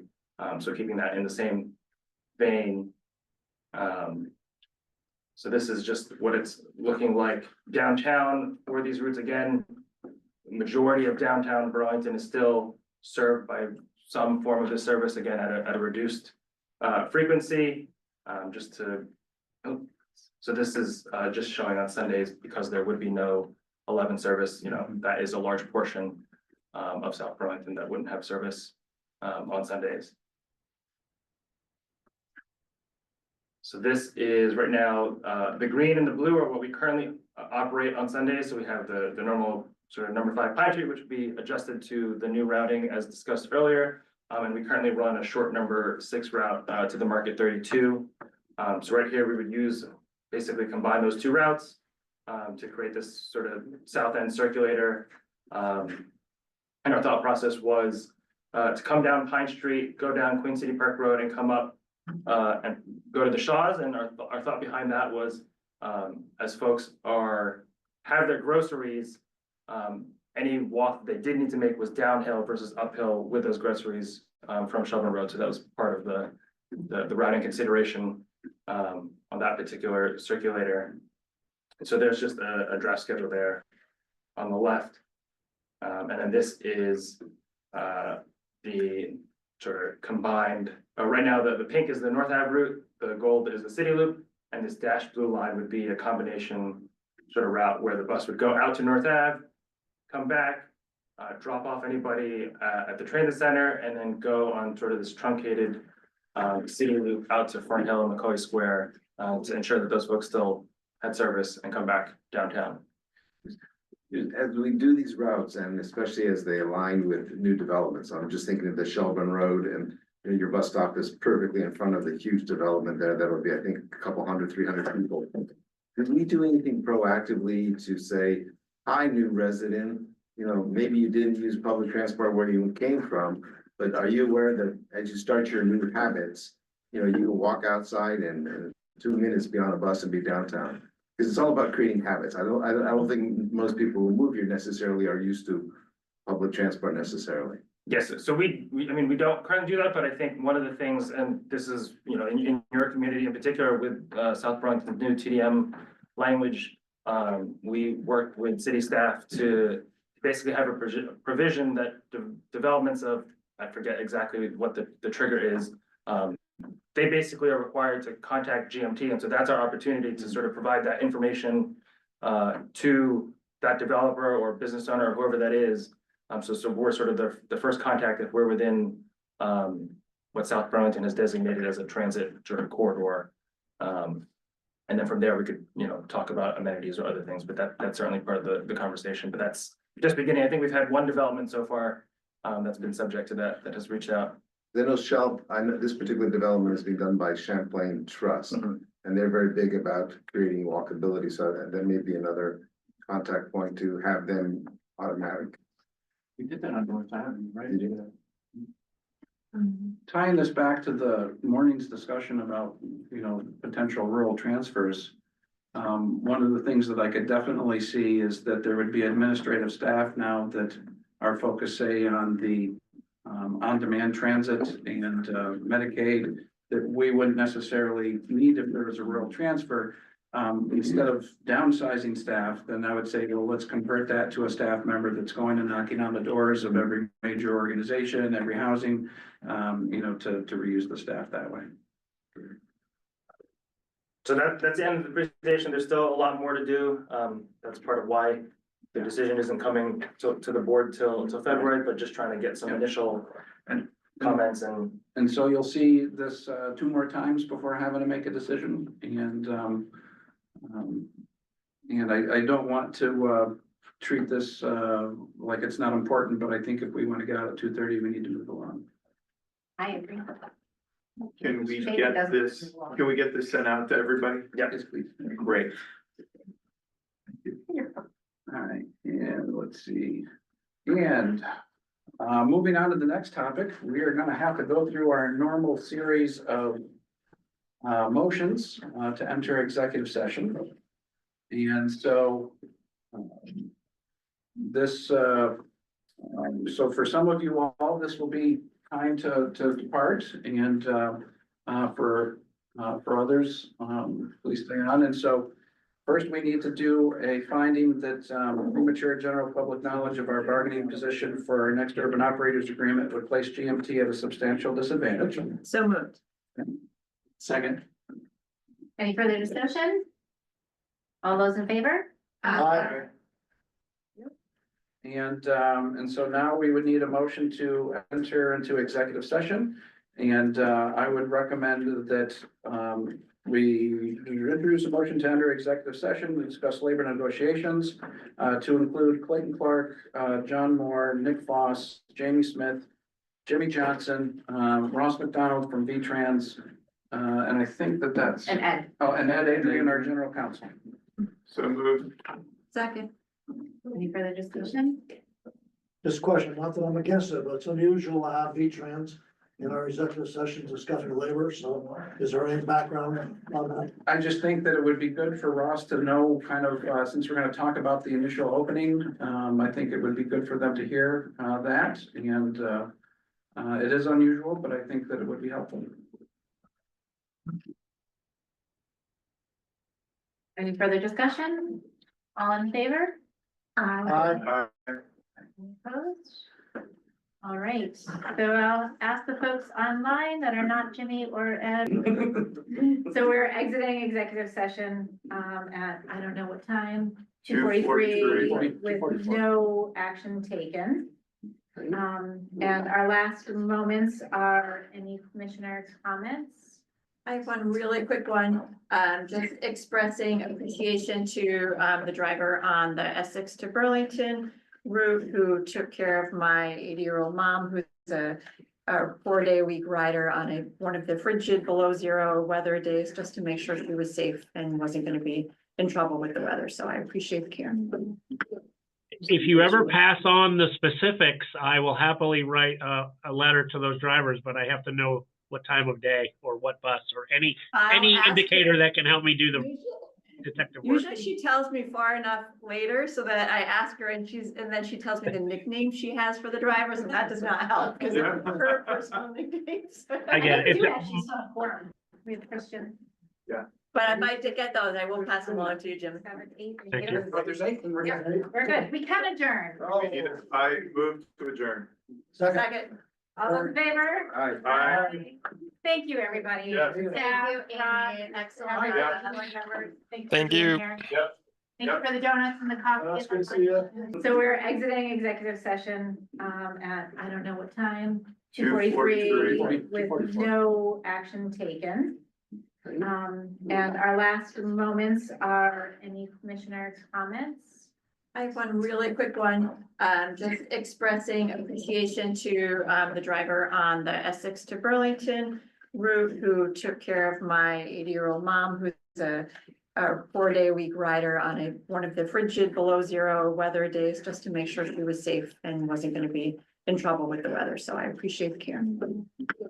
If you ever pass on the specifics, I will happily write a letter to those drivers, but I have to know what time of day or what bus or any indicator that can help me do the detective work. Usually she tells me far enough later so that I ask her and then she tells me the nickname she has for the drivers, and that does not help because of her personal nicknames. I get it. We do actually still have quorum. We have Christian. But if I did get those, I will pass them along to you, Jim. 7, 8. Thank you. But there's 8, and we're Yeah, gonna. we're good. We can adjourn. I move to adjourn. Second. All in favor? Aye. Thank you, everybody. Yeah. Staff, Rob, Excellent. board members, thank you. for Thank being you. here. Yep. Thank you for the donuts and the coffee. That's good to see you.